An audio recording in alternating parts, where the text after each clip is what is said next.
past 5 years, we have witnessed the birth of countless excellent teams and players in all 5 major regions. They are still remembered by us to this day. At the same time, we also remember our fans who loved us from the very beginning. On the occasion of this 5th anniversary, let's turn back the clock to the starting point of PUBG Mobile esports, the Southeast Asia region, where all the stories began. As the first world-class event, PUBG Mobile Star Challenge gathered professional players from all over the world. With continuous development, the 2019 PUBG Mobile Club Open Global Finals is undoubtedly the most exciting event. 2019 Fall Split Global Finals, ladies and gentlemen, give yourself a round of applause! Among the countless rising stars, one shined particularly bright. Bigatron Red Aliens, a team from Indonesia, Bigatron Red Aliens! just got first place in the PMCO Southeast Asia Fall Championship, earning the chance to compete in the PMCO Global Finals in Malaysia. In the subsequent prelim stage, intense competition kicked off immediately. And finally, they advanced to the Grand Finals in 2nd place. BTR demonstrated impeccable strength in the competition. By the end, BTR was leading the lobby by a significant 106 points, bringing the first ever championship title to the SEA region.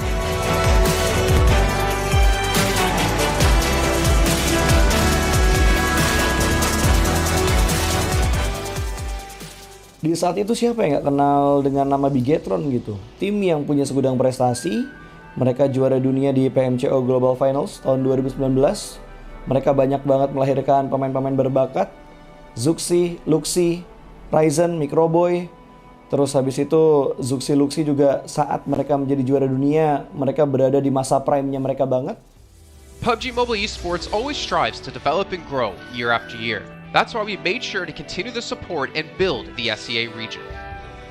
In 2020, the improvement of the competitive schedule introduced the World League, which later became the World Invitational. We also launched the PUBG Mobile Pro League, where even more outstanding teams joined the competitive stage. In the 2020 PMWL, BTR once again clinched the championship in the East.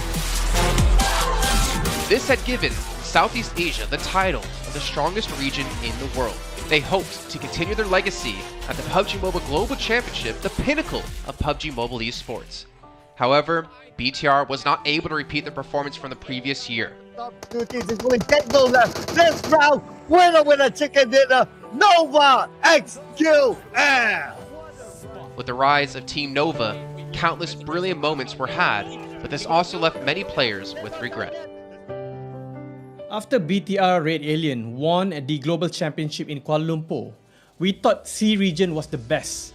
We thought nobody could beat C region except maybe RRQ Athena, maybe Illuminate the Murder, maybe Mega Conqueror, but C region was the best at the time. And we get to the league.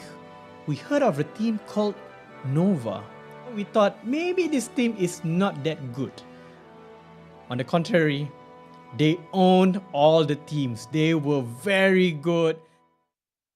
Let's move forward to the year 2021. With continuous efforts, more teams and players joined the Pro League. For example, Xavier, who placed 3rd in the 2020 PMWI East League, also secured 2nd place in the PMGC East League. FaZe Clan also made their debut on the world stage. Có thể nói 2021 là năm thành công nhất của Dingo Xavier trên đấu trường quốc tế, khẳng định vị thế và tên tuổi của Việt Nam vô cùng mạnh mẽ. Còn với FaZe Clan, đây là năm đầu tiên họ đặt chân đến với giải đấu cao cấp nhất của PUBG Mobile, nhưng lại khiến tất cả những đối thủ khác đều phải dè chừng và e ngại. Undoubtedly, the year 2022 has brought the greatest changes to the SEA region. Vampire Esports emerged, dominating 2022 PMWI, winning both the main and after-party tournaments, while also setting records for most chicken dinners, most eliminations, and more. They were not only facing competitors from the SEA region, but from all over the world. Everyone was talking about VPE and wondering if they can maintain their performance at the Global Championship or if it was just a stroke of good luck. On the last day of the 2022 PMGC Grand Finals, VPE won 3 chicken dinners alone, moving from the bottom of the table to 6th place, achieving the best result for the SEA region. They pulled off another miracle, but sadly, it was not enough to win it all. In 2023, VPE continued their impressive performance. They once again won everything at the 2023 PMWI. 2023 PUBG Mobile World Invitational Champions, Vampire Esports!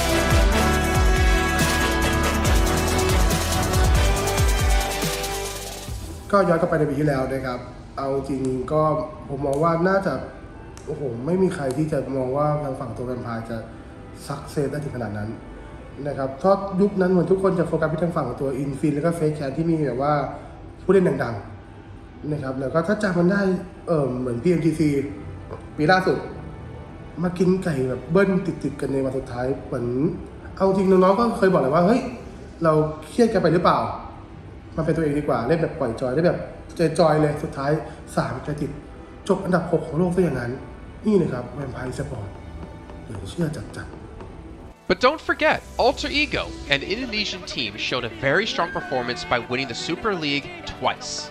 The SCA Super League was an upgrade to the previous championship, which by many is considered to be the most competitive league in PUBG Mobile. They could potentially become the next legend of the SCA region. Untuk dibilang legend, gue rasa belum sih untuk Alter Ego. Walaupun mereka sempat ngedapetin back-to-back champion untuk di PMSL 2023, itu menurut gue hanya sekedar untuk ngasih pembuktian gitu bahwa Indonesia tidak kehabisan pemain berbakat. Ya mungkin contohnya Rosemary gitu. Datangnya dia ke Alter Ego tuh bener-bener jadi ujung tombak untuk Alter Ego. Dan gak berhenti di Rosemary. Masih ada Alpha juga yang didatangkan oleh Alter Ego untuk mengisi kekosongan atau kekurangan dari Alter Ego.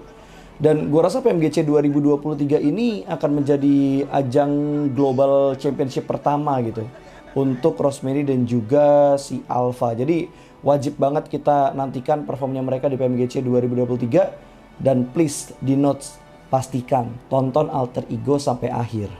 Of course, there are many more teams we haven't mentioned, but these teams will all take part in the 2023 PUBG Mobile Global Championship. So what do you think? Who will be the ultimate winner in this year's PMGC? Will they be from SCA? Well, there's only one way to find out.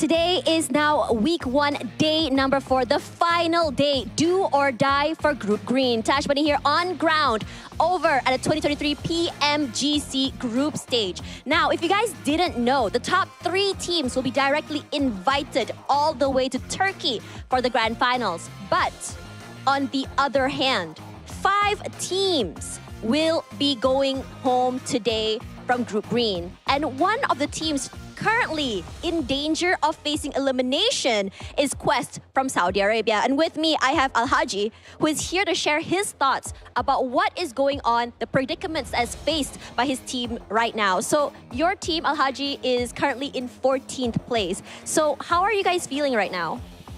التيم حاليا على المركز 14. كيف شعوركم؟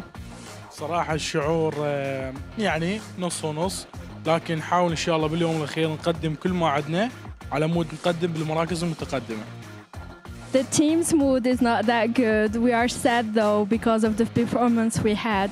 We will try our best and we will promise you to get better and better. There we go. The fans are honestly wondering, and I'm sure that this words of reassurance would give them a little bit of hope. So let's talk a little bit about your journey. So on day 1, you guys started off strong, 5th place, and then suddenly it seemed like you guys were just struggling to find your footing. So can you tell us a little bit about what obstacles your team is currently facing? أدائنا أول يوم كان حلو. شو صار باليومين الأخيرة وشو الصعوبات اللي واجهناها بهاليومين؟ بداية اليوم الأول كان حلو بالنسبة لنا، لكن بالأيام الثاني والثالث كانت في أغلاط بسيطة وما توفقنا ببعض الأحيان بسبب الزونات، لكن إن شاء الله اليوم الأخير راح نحاول نقدم كل ما عندنا والتوفيق من بيد رب إن شاء الله. We had some individual mistakes that we are trying to make it better for the 4th day. We had like hard zones as well, so we had everything settled down for these past 2 days, and we will try our best for the upcoming days. I mean, I'm gonna have to agree with you. Some of the circles were super hard shift as well, so that may have just played a factor for you guys as well. So let's talk a little bit about the stakes. The stakes incredibly high for you guys. So what is your game plan for today? What are you planning to do here to get going to the survival stage? شو راح تسوي اليوم as a strategy مشان نصير أحسن ونلعب أحسن في آخر 6 جيمات. اليوم الأخير راح نسوي خطط جديدة، راح نحاول نقدم كل ما عندنا باليوم الأخير وعلشان نتقدم بالمراكز المتقدمة، وإن شاء الله اليوم تشوفون شيء مختلف باليوم الأخير. We will change our strategies. We will try to make less individual mistakes. We will perform well. We will try to, and you will see us in better shape. And there you have it, guys. And I wouldn't be surprised if all the teams would be changing their mindsets today as well, because again, not only are stakes very high, but the risk of elimination just looms in the distance. But for now, I'm going to toss it back over to the panel to dig into the action for the day. We'll see you guys in a little while.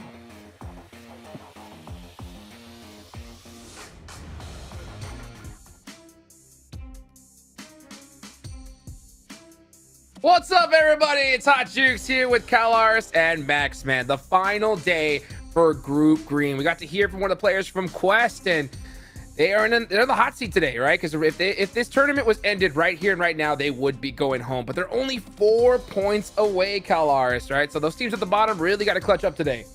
Yeah, there's still a good opportunity for Quest, Gladiators, BRA to be able to jump out of that bottom 5 here. If you are bottom 5, you're done for this tournament. Nobody wants to be in that position, especially, I will have to say it, a team like Gladiators who did here. There were doubts around how they were going to perform in their championship play, and it's not looked spectacular thus far. So my eyes are definitely on them to try and, I suppose, prove that they mean more than a bottom 5 here in Group Green. 100%. So for anybody that's just tuning in here for the first time, remember, this is Group Green. 3 teams will be moving automatically to the Grand Finals. The bottom 5 are eliminated, done for, and everybody in between is going to be going to a survival stage. But, you know, teams definitely want to avoid that survival stage if they can here, Max, right? Yeah, of course, it's going to be a tough one. I mean, if you have to make in a survival stage or go home right now, I think I would go with the survival stage. You want to try and stay in the middle of the pack right now if you can. But it's going to be tough because if you make into the survival stage, guess what? You're going to have to go in the next stage of the tournament. You're going to have to relearn how the teams drop, how they rotate, do all of that research, pay attention for the next 2 weeks of how it's going to go down for Group Red and Group Yellow. And especially one thing you have to keep in mind, you're going to have those rotating lobbies, which makes it a little bit tougher to really find that consistency in the lobby that's going to have technically some way better caliber of play than initially you would have at the start of these groups. So it's going to be tough, but at least you still have of reaching the Grand Finals if you make it that far. Hopefully you can see that. Of course, before we get started, we're going to give a big thank you to our sponsor, the Infinix GT10 Pro smartphone here for PMGC. If you guys, of course, want to go ahead and wipe the lobby, go ahead and check out that GT10 Pro. So besides that, of course, make sure you guys check out the TikTok as well. Search PMGC 2023 so you guys can get a little quick look about everything behind the scenes and all that kind of good stuff. And that, make sure you follow all the socials, guys. I mean, this thing is getting crazier by the second. I love to see how much PUBG Mobile Esports has just progressed over time here, Max, man. The skill cap now is just more intense than it's ever been before, and by a mile.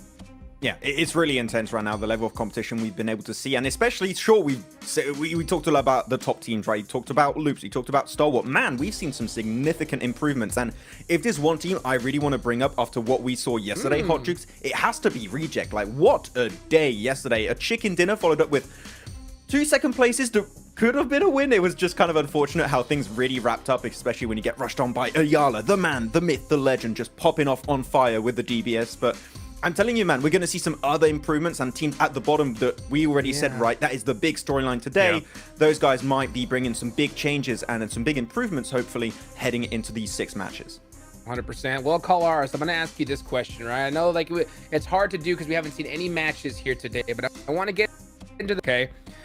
Alpha 7. That's the team. All the teams below them are going to be down, and the 2 squads that have the biggest chance out of everybody is Persija and Rejects, like Maxman just said, right? So do you expect them, right, to try and hunt down Alpha 7 or take them out here in the Sandhawk, maybe later in Erangel? If you were to put your coach hat on, what would you suggest? I don't think they'll be targeting them. I think they'll be playing their game, but playing it at a more heightened, aggressive state. I think they'll be looking for other teams around them a bit more aggressively to try and find eliminate points wherever.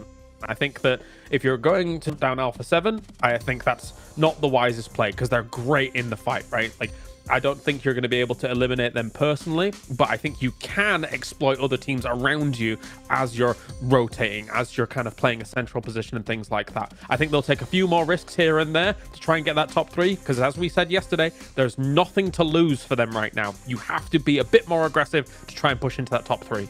Hank, nothing to lose, but a whole lot to gain. Look at that, $3 million on the line here for PMGC. You want to make sure you guarantee that ticket to the big show. So, you know what? I do agree with what you said, Kalaris, as far as, you know what, play your own game at a heightened state, especially here in Sandhawk. But, you know, Maxman, pop off in Sandhawk, and they get, you know, 20 points, something like that. I don't think you really much have a choice, right? I don't think you can just let them run free in Erangel. Yeah, it's going to be real spooky if Alpha 7 start popping off on the get-go here. And I'm telling you, I think the best strat, if you want to really try and qualify for that top 3, and you currently your Procedure Evos, your Reject, maybe even your Melise, you just wait until that last Erangel. Just no one expects it's like, we just played 2 Erangel. It was fine, it was chill, and just if you hot drop them, you eliminate or your favorite thing, Hot Jukes, you camp the car spawns.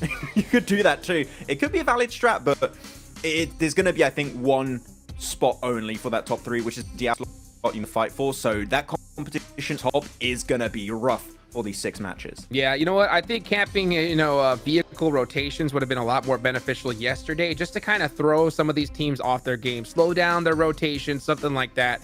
Today it's gonna be, I think, a little off, but here are the ranking top 3 again. Move on, and you can see that gap. It's a good cushion, but it's not big enough to pass up. Now, as far as Stalwart and Loops go, man, these things, they got this thing locked down, Kalars.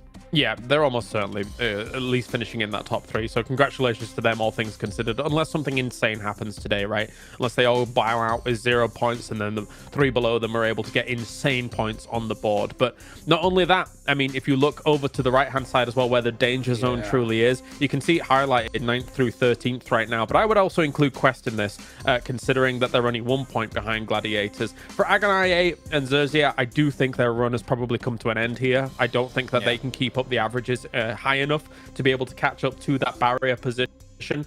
Amber, Fables, Gladiators, BRA, a lot from Arcs trying to challenge for those spots.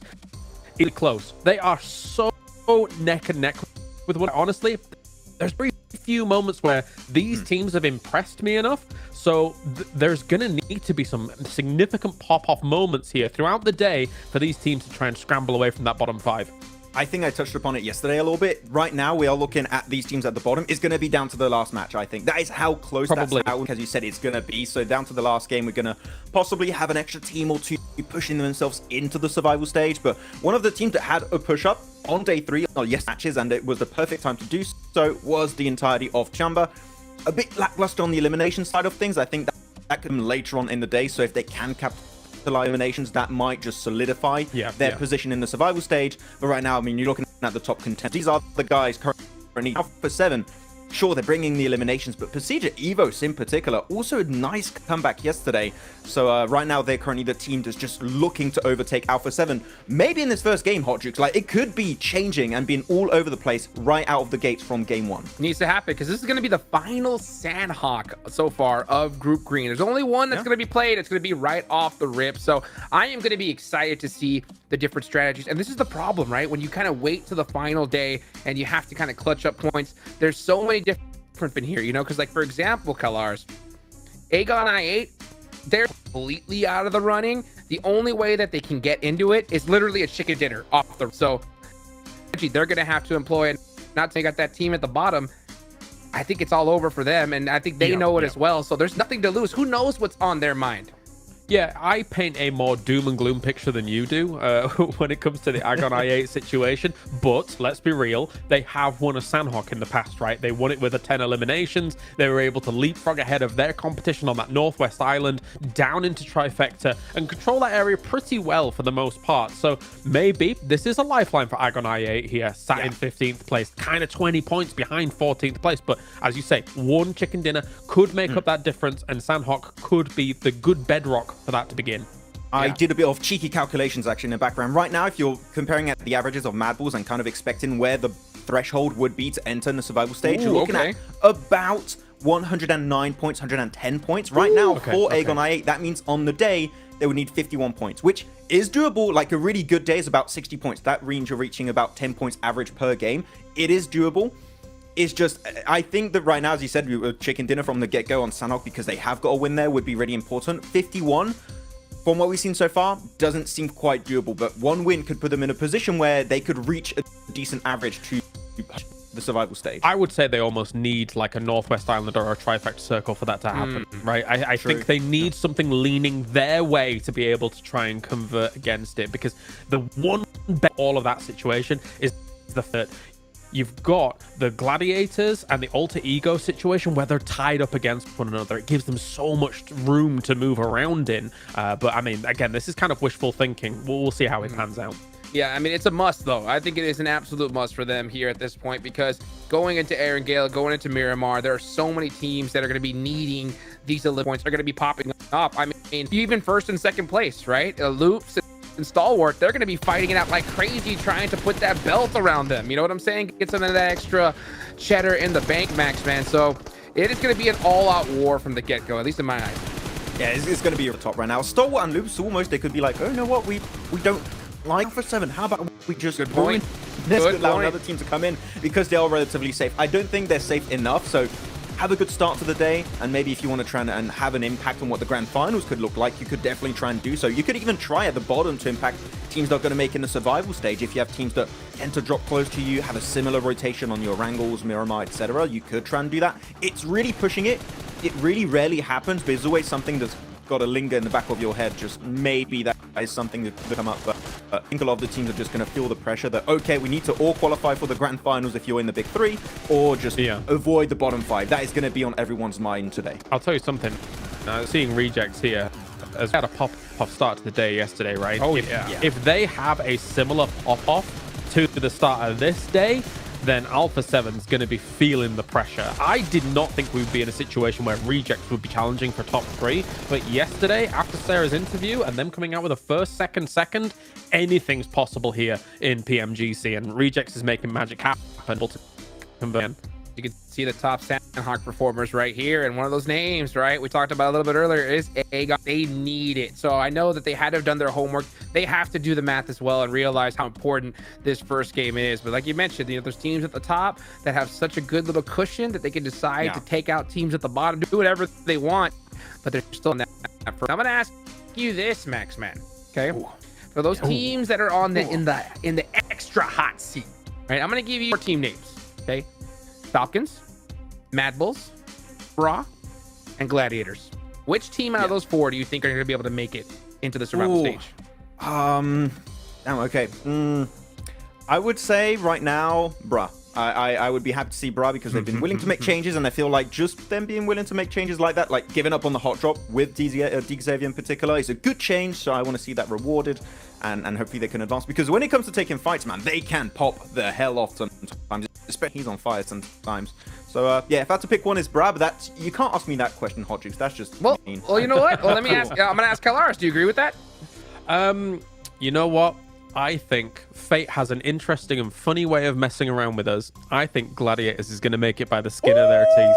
Because, let's be real, they made it here by the skin of their teeth. And I think we're going to see them move into the survival by the skin. They would need 30 points on the day if they want to qualify. Like, again, if you're expecting averages to happen, 30 points on the day for Gladiators, heavily doable today. So we'll see if they can try and reach that threshold today. It's crazy to even think that they're in this position in the first place, right? 30 points for them should be an automatic, like, yeah, of course they can do it. But with how they've played lately, not just here in Group Green, but in the last tournament they were in, there's definitely a lot of big, a lot of big question marks for sure.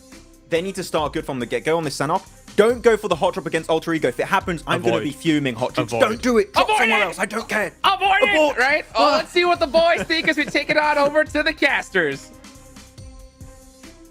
Will they be pulling any punches, or will they be straight back into the hot drops? It feels like they just can't avoid it, Blank. Even if they wanted to, Alter Ego will be chasing them down. They've started a feud, and I can't wait for it, mate. Last day of Group Green talent has been displayed over the past couple of days, Blank. What more can we possibly ask for today? I mean, there's been so many nutty teams that have been able to pop off time and time again throughout all these days, and I think Loops has sort of stolen the show a little bit, honestly, towards that top side. But it has caused this like weird problem towards the bottom of the tables, right? With Stalwart and Loops both hitting their stride about 180 points at the end of yesterday. Now you've got this issue where pretty much everyone from roundabouts, I think it's 13th, 14th place, can make it in towards that top 11 to get towards that survival stage. It's scary stuff, man. And we had an interview at the start of the day from Quest.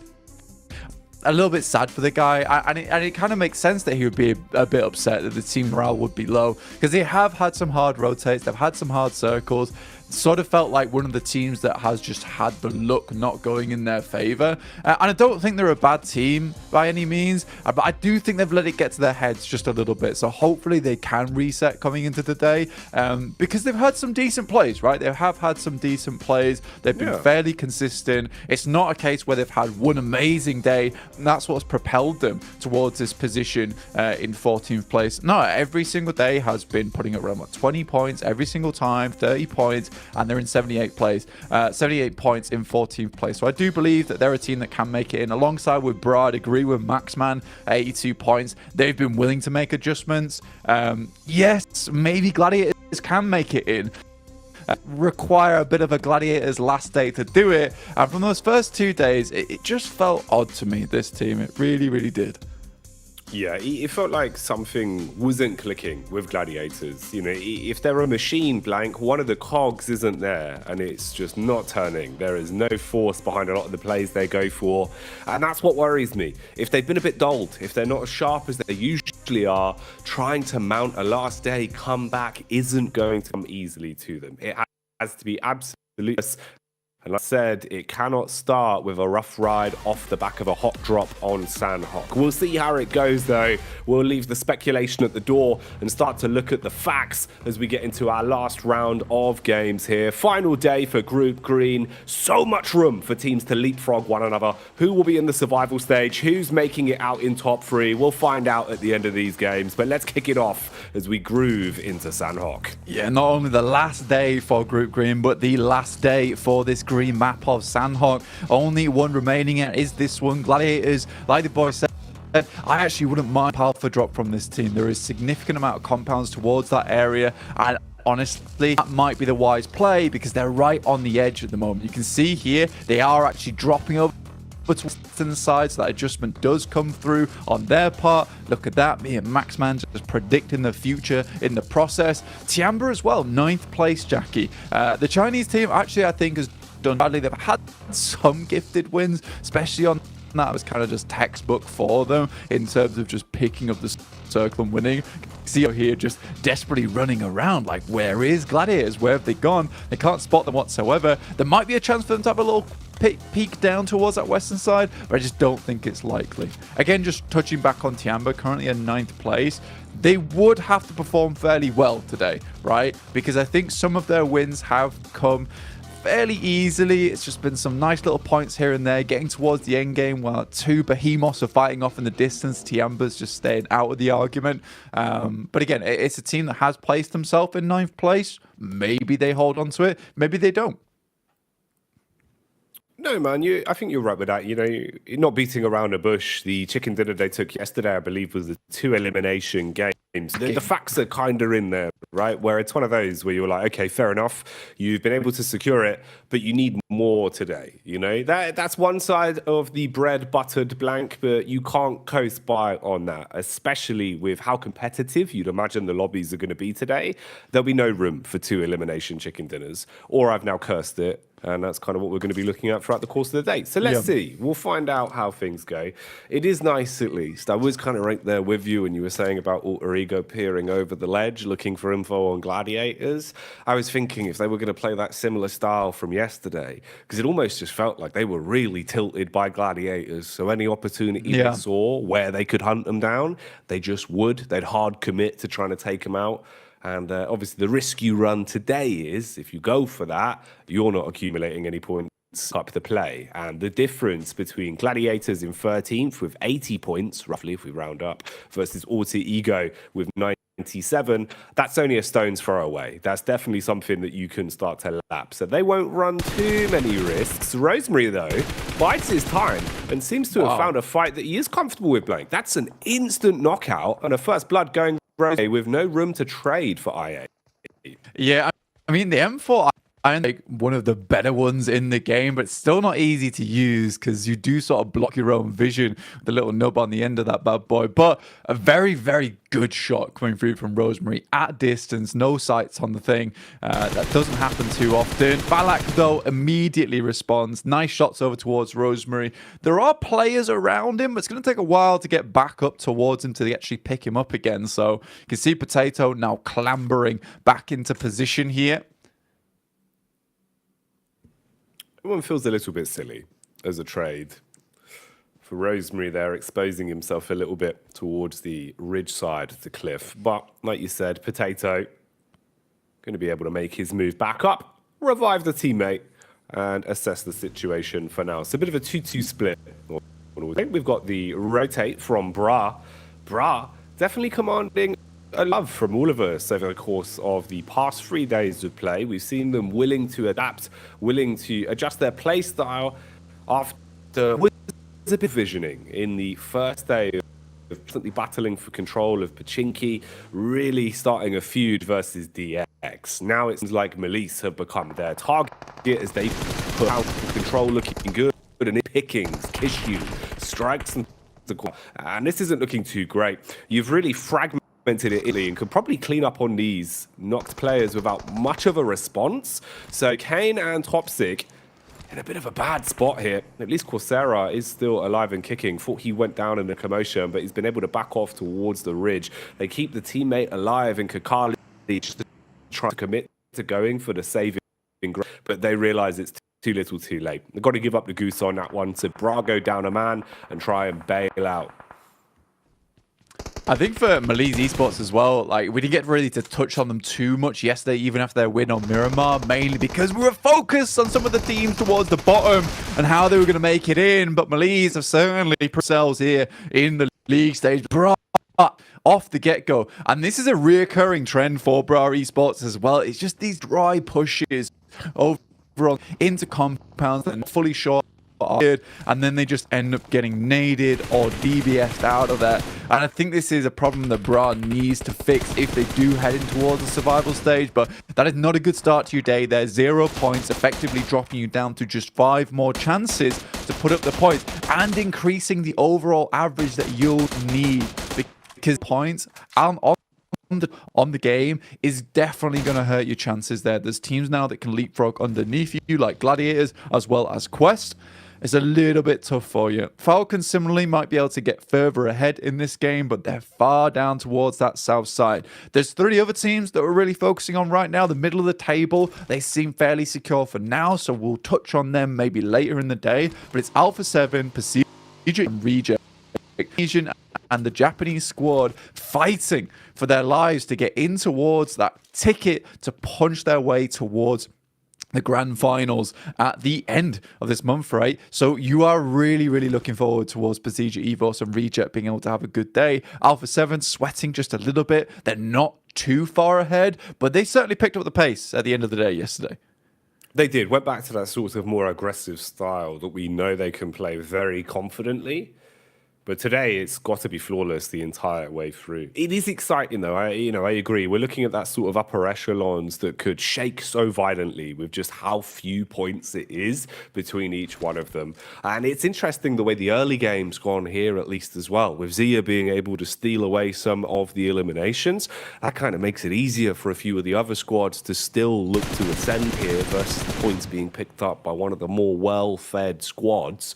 So could be a bit of a nightmare. Bra Esports definitely going to be upset with the way the early affair went on this one. Zone's going to start to encroach in as well. See how our squads are setting up. Yesterday, all about center for Reject, complete facelift on their playstyle, and it worked really well for them. You know, we saw basically what could have been, in an alternate timeline blank, 3 back-to-back chicken dinners. They only secured the one, but it was always a close second on the following games. They played some really stellar PUBG, so I hope that continues from them.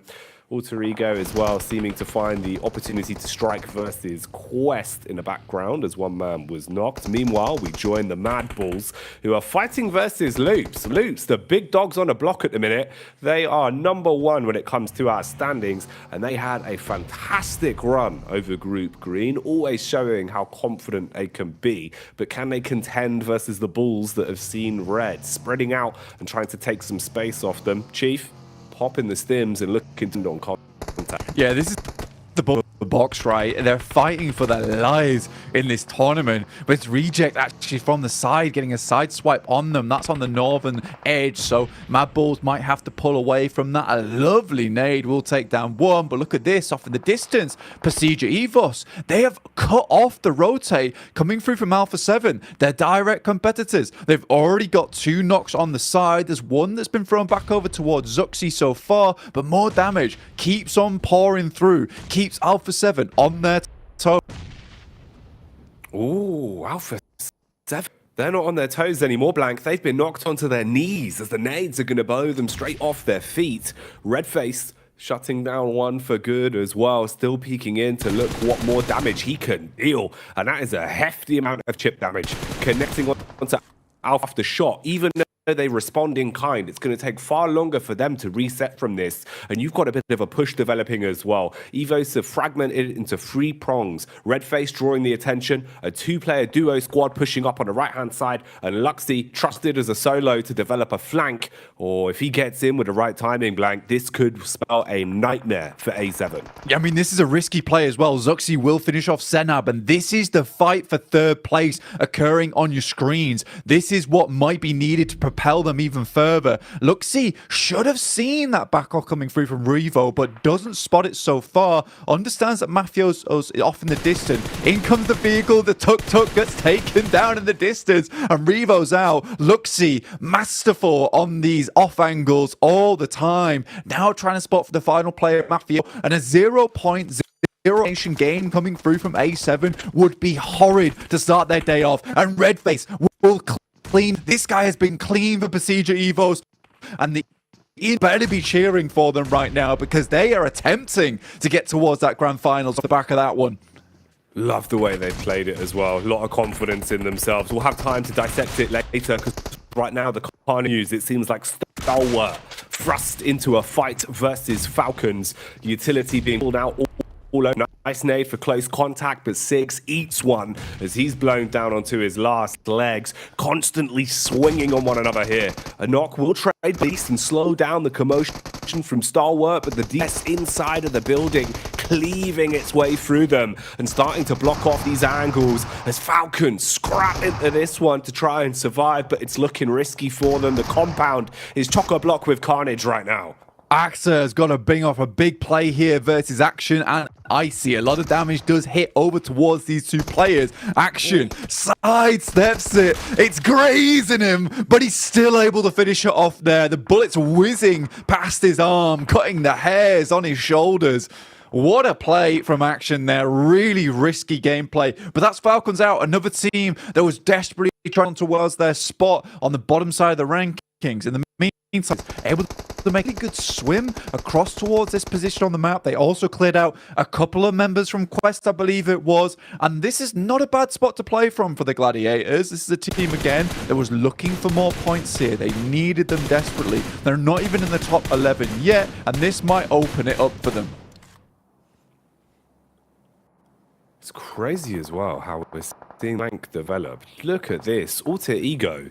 I was telling you, Blank, they've got a feud against Gladiators. They've sniffed them out. They know their location. Seems like they were able to reset pretty comfortably as well. They had a moment of panic where Rosemary took a lot of damage, but he's back in the fight, and look what he's up to. Causes an issue as he comes flying out of the weeds. Wide swings, hit the first shot. Now the flank pushes in as well. Fnatic, not as crisp. Goes down to Meku, fragments them into a 3 versus 3. This is going to decide so much between these two teams. This one really is a grudge match. Tixi attempting to get as close as possible. There's information that he's not behind that rock, so Tixi might be able to hit a big grenade here. Lobs it over the top, but it's just too far. They don't get any damage either, so information is lost massively off the back of that one. And still 2 more grenades. So Tixi in danger. For this team is the fact that Olgo was split for the time being, but they're able to get back into position. Now they're not in the greatest of spots, right? Their position is known. They're locked on the edge. Tiamba, QZZ takes down one of the players. Evo's on the rotate. Zuxi, Noctree here. Not super likely to be able to get him back up again. And I think for Pazija Evos, you identify there's the team still in tap mock. You rotate around the side of it. You try and get more points on this game. You realize you've taken down your direct competitors of Alpha 7. Now it's time to just put up a nice profit on the match. Oh, the nightmare is as well. It's the tight turns here. Turning circle a little bit too big for them to try and get the vehicle out in time to adjust quickly. Not worth the risk, though, as well, of going for the revive. You would have been so exposed, and not worth the utility input / potential reward you would have got back from it. So they accept their fate, fighting as a free, look for an open pathway as they do try and rotate back in. Only problem is, even if you avoid Tiamba, you've got so many other squads in close proximity now. DX are there, Zia are there, the Zone as well. Oh, mate, look at the move on this. Gladiators and Alter Ego, they're basically in a prime position, but only one of them will want to survive. Know how much control they can have if they win this fight. Yeah, I mean, for Gladiators, this is the worst map, right? It's not exactly the chance you would look, right? But considering over the past year, they have just been very at Sandhawk overall, and I think they've really tried to change things up as much as possible in the PMGC. Nades over the top coming through from Redface. This guy's been an absolute monster on the side of Evo. Coming in as he's just open on the sidelines. Ren is able to get YDD up whilst holding on that front line, and still some more shots coming through from Megamind. Hits them over towards Lynx, but has to back off as he spots Kissu on top of the roof. Nice 180. And I think for Zia, they could have had a chance in this tournament. They just stepped up a little bit too late here, Jackie. They started playing a lot more confidently, and ever since then we've seen them doing far more in these games. But you're right, they were quiet for too long, and it seems like they might be getting silenced again as Melise released the beast inside, finding easy pickups onto them. By one, you're starting to crumble. Megamind, he might have the brains of the operation, but in this situation, you're going to need some brawn to hold back the oncoming assailants. They've got utility to work with as well, at least focused on reviving one of their own right now. So small window for him to make a play. Can't really commit to going for a res though. Blue Zone nipping at their heels. Looks like he's paranoid about a peak coming his way. He's starting to back off at least and have a bit of leeway. Yeah, that's pretty much a finish there. See you later just about gets that first aid kit off, but off in the distance, it's Reject. Set themselves up very nicely on this side. They understand there's going to be teams coming out from Paris Resort, so they set up angles over towards it. This, again, is just really, really good play coming through from Reject. I think they understand exactly what they want to do extremely well, and I like it. It's a big change from the Japanese region. It's a big change from the Japanese squad to see these types of plays coming through and being executed quite decently. And I think for Reject, this is why I'm supporting them. We want them to get towards that third place spot. The adjustments they've made since last year's PMGC feel very, very significant.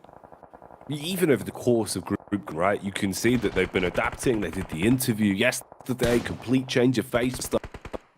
Even here, Blank, it's crazy it feels like they are sort of a team of assassins. Like, you don't even see them, but you're seeing their names pop up in the elim feed in so many of the fights we had. This is the first time they're really taking kind of a full frontal assault and definitely commanding some of the spotlight of the day. As they've been heads up. Sun on point, OCO's not missing a damn bullet as well, and that bodes well. We know this team can deal damage. Let's see how they adjust from here, though. A little bit paranoid about what remains of Melise as they're off. That's Poser, who's basically gone from Nitty, and the play zone will take him out of commission. Meanwhile, Alter Ego seems like they've been revving up for this one for quite some time, but finally they want to push into their Gladiators compound. Can they clean house, Blank? Yeah, I mean, this is a fight that's been brewing for a while, right? And with Alter Ego finally been pushed up by the Blitz, sort of let them in a little bit. And I think you can understand why you see Singular, where it's a little bit easier for them to take shots and understand where they're playing from. There is more damage coming through as Mad Bulls fly into underneath their area alongside with Loops off in the distance. Basically, this fight is going to change everything for both these teams, right? Gladiators wins it. Now there's an opening. Now there's a chance, a little edge that they can sneak their way through to maybe get towards that top 11. If Alter Ego win it, they got a really good chance of securing their survival stage off the back of this Sandhawk. Close range combat continues as well. T Amber versus IA. The DBS proving too powerful on the cleanup for Falak, but he's still got one more man to deal with. Potentially playing medic from this position close towards the wall. Obsta goes for the revive. The Molotov spreading, but I'm not sure if it's actually burning enough. The wall's blocked it. DBS pulled out. Close range connection. He says, see you later, as Falak will secure that one. Meanwhile, Alter Ego burning to a crisp as well. Fnatic on his last legs, but the DBS deals with him, and Gladiators win the very important fight. Yeah, that was huge. Shame we didn't see all of it, but for them, that is absolutely gigantic in terms of point scoring potential. Taking out Alter Ego as well must feel like a nice little morale boost, right? You get to take down your direct in pretty much all these games, not just in points, but in terms of emotional damage that's been coming through from them too. That is lovely to see. As well as Reject over towards this right-hand side. You said they're like the assassins, right? You got the crouching chicken, hidden dinner over towards this side. Maybe they can find a first place. Hopefully they don't get stumped by the second. With DX moving in, Procedure Evos, I8. This is a really, really fun ending. And I think for Procedure Evos, they want to get even further into this match, make things uncomfortable for Reject. They aren't just going to send directly ahead in front of them. They're going to have to work harder to take that third place. 7 alongside Procedure. But first, big fight on the cards for them. Reject versus DX as they move into the singular building across the road. Competitors here. Both of these teams knowing how much it would mean if they can thrust themselves a little bit deeper into this game. So for DX, taking on Rejects is an all-important one. Then you've got that lower end of the skyscraper battle as well between Mad Bulls and Gladiators. At this point, no, Mad Bulls basically just a solo dolo. So not much that can be done from there. We'll see how this develops, but an awful lot of storylines going into things here with Stage 6. We've done well with the teams that remain. It's up to them now to deliver.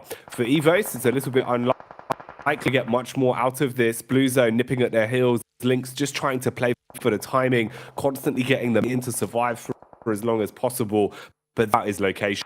For this raid to have so many barrels honed in onto you, so he'll probably expire eventually, and then we'll be looking to who else can thrust this one a bit further. He's going to go for the wide berth the whole way round. Might be a little bit of opportunity for him, but of course you've got to stop and start so many times. Taken too much damage, the zone will dispatch him, and he's now gone. Funny because all the teams we talked about desk in the start of this game are in our final circle. You've got Gladiators here who have not had the greatest of tournaments, turned it up a little bit in these last couple of days to really increase that volume. You've got Reject, you've got Procedure Evos trying to take away that third place spot, DX who's constantly on the climb, and IA who desperately needed a big game at the start of the day to start their journey to get one on the pack are going down now. And I mean, it must not be enough here. 5th place won't cut it, but it's a decent start, right? But the averages need to be so much higher. Bump those numbers right now, though. It's Sarah that's starting to soar high as he strikes and does some nice damage on the DX. DX fragment. They go for a 2-player push, trying to close the distance between them and Reject. They want to get in their face. Sarah quick switching between both his rifle and his DBS, looking to punish in close quarters combat. Power Jin will expire. He's gone for good now. Sarah still looking for the adjustments. Meanwhile, Chow beckoning Levi's to back up, but they won't let him go for the res. Nice swing from Sarah again as the biceps lay claim to another Elim. They bounces back, Chow! Oh, that's not what you want, Blank. Right on his noggin. Off his head. Streams to bits.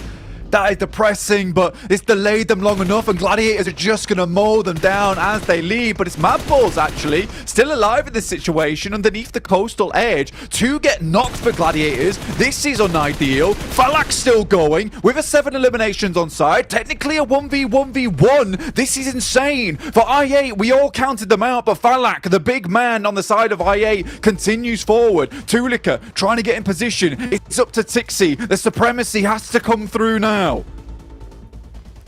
There has got to be a moment of teamwork between these two solos if they want to fight for it, but they know that a second place matters more. They clash amongst themselves. Tulika secures it, gets the guaranteed second place in the bag. Gladiators, they're smiling, chuffed to bits, thinking that they're on the last day, but maybe Tulika has other ideas. Yo! Enough. Kitsune with a DBS brings it home for Gladiators as they do the unfit. Gladiators, you couldn't even see them in the air there. Tixie saw wings upon high. And I mean, it's a good decision that he makes at the end of the game as well, which is a case of, yes, we've lost 2 players, but Mabel's underneath. There's a rogue member from IA over towards that right-hand side. I have to threaten the res now. Mabel's, Tulika's going to get a little aggressive. He's going to try and move up, come into contact with. And then even that little bounce off the tree with the Molotov preventing him from pushing up, making that an even playing field. That's the thing you want to see. Meku also providing the information across. It's all good. These guys look happy. Their worst map. They pick themselves up. A nice game. A much needed game too. Man, the script seems to be written for Gladiators to mount a comeback in the last. Will be hard though. There's no easy ones for them, Blank. They've got to do this consistently the entire way through. We'll see if they can maintain. But a chicken dinner is always a good start. At least they've guaranteed themselves a nice opening here on Sanhok to get things moving early. That was a crazy game though, Blank. It really does feel like we've kind of been given a bit of a scripted to that, Rob. Working at sort of the teams we had, it's mad how it worked out perfectly with what the analysts wanted to see, with what the storylines were building. I really enjoyed that one. Really big, and I think that pretty much every single team, as you said, we mentioned, made it towards that end game. And I mean, there's definitely Evos right now who are very good, and I'm super proud to see them up towards this top side of the lobby. I think the Indo squad has been on a comeback for a long time. Zuxi and Luxi kind of been in boot camp for the last year, right? You know, they've been sent off on their way. Zuxi playing in some collegiates. You know, it's been really nice to see, and I'm glad that these boys are back. Twins, but not only that, Misery as well as Redface having a nuts game here. So many players, there's so much to be said. So let's give it to the analysts so they can break it down. Let's get back over to Jukes and Co on the desk. You have to be the start of the LRs. I asked you the question, right? Hey, which team do you think was going to be able to make into that level stage? And you said, and I quote, fate was erring on the side Gladiators, and you can't tell me that wasn't fate. It looks like it, doesn't it? I said by the skin of their teeth. I mean, maybe if they continue that, it won't be that at all. Maybe it'll just be absolutely blasting. I will say, God, there's so much to talk about actually here. Yes. Yeah.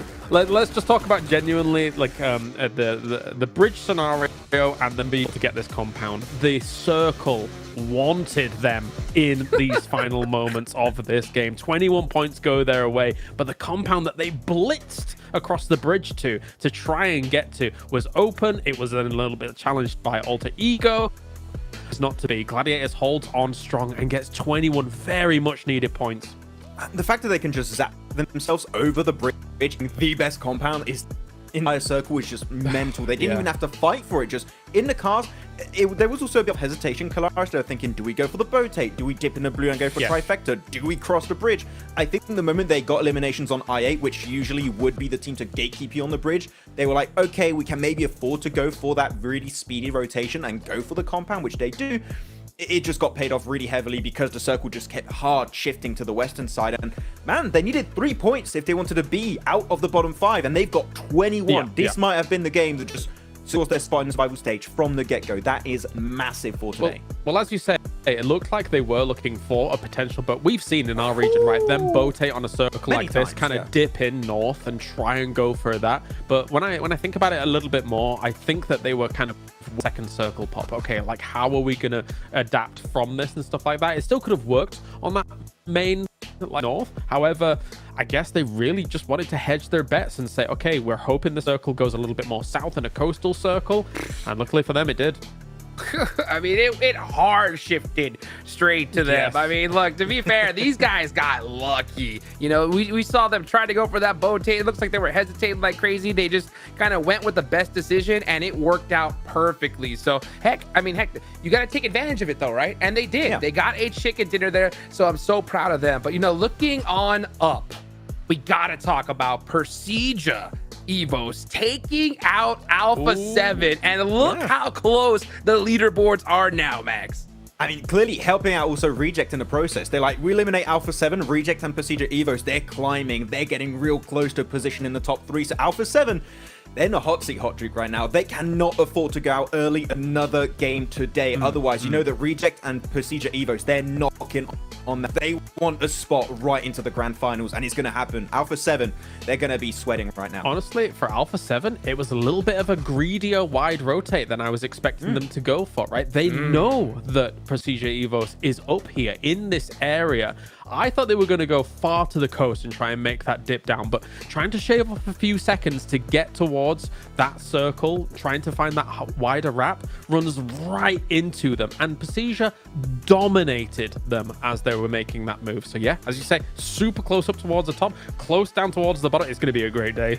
Oh, it's going to be an insane day. And honestly, I think this was the best case scenario as far as for the top 3 situation, because you know that Alpha 7, they have to be thinking that, you know what, these two teams are going to be studying us like there's no tomorrow. They're going to try to take us out early. And the fact that they did in match number 1, I guarantee to have them hesitating throughout the rest of the day.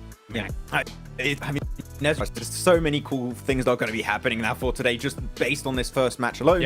I also want to take attention to the other European squad, right? It's Mad Bulls. We talk about them, but this was such a massive game for them. So important. And really, the MVP of the team there was Tulika, just overstepping his position in the circle and able to punish the off angle of Chief in particular. That was such an important play. Because of that, he could just survive on the cliff, make it into a top 2 scenario, pick up there.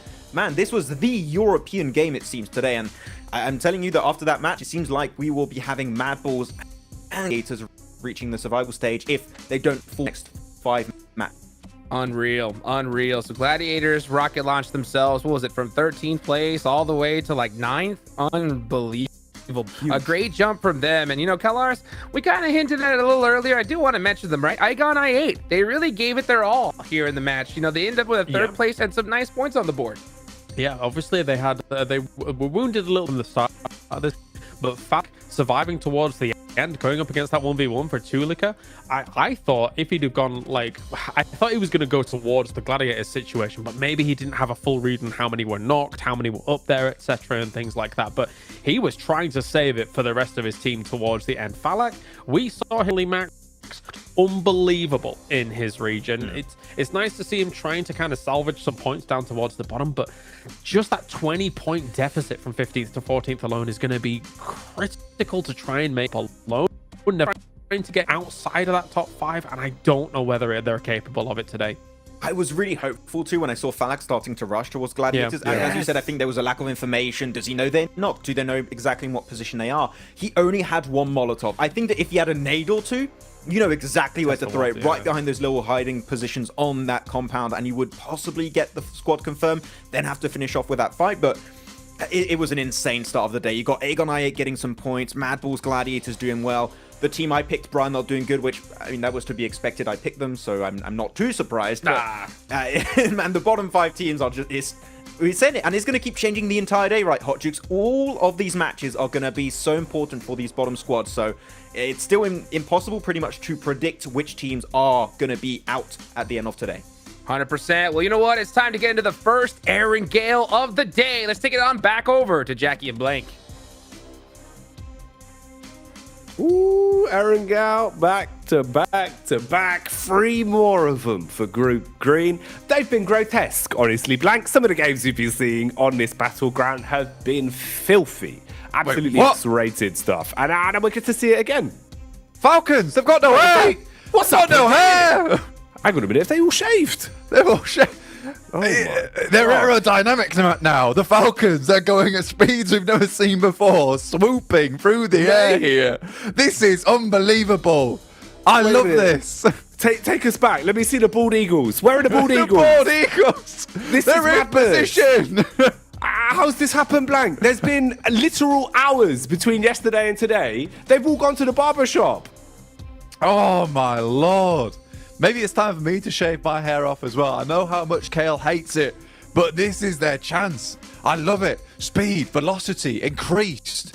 Brightness of their foreheads, the smoothness of their brains. Their vocals good in there. They've been thinking about this one.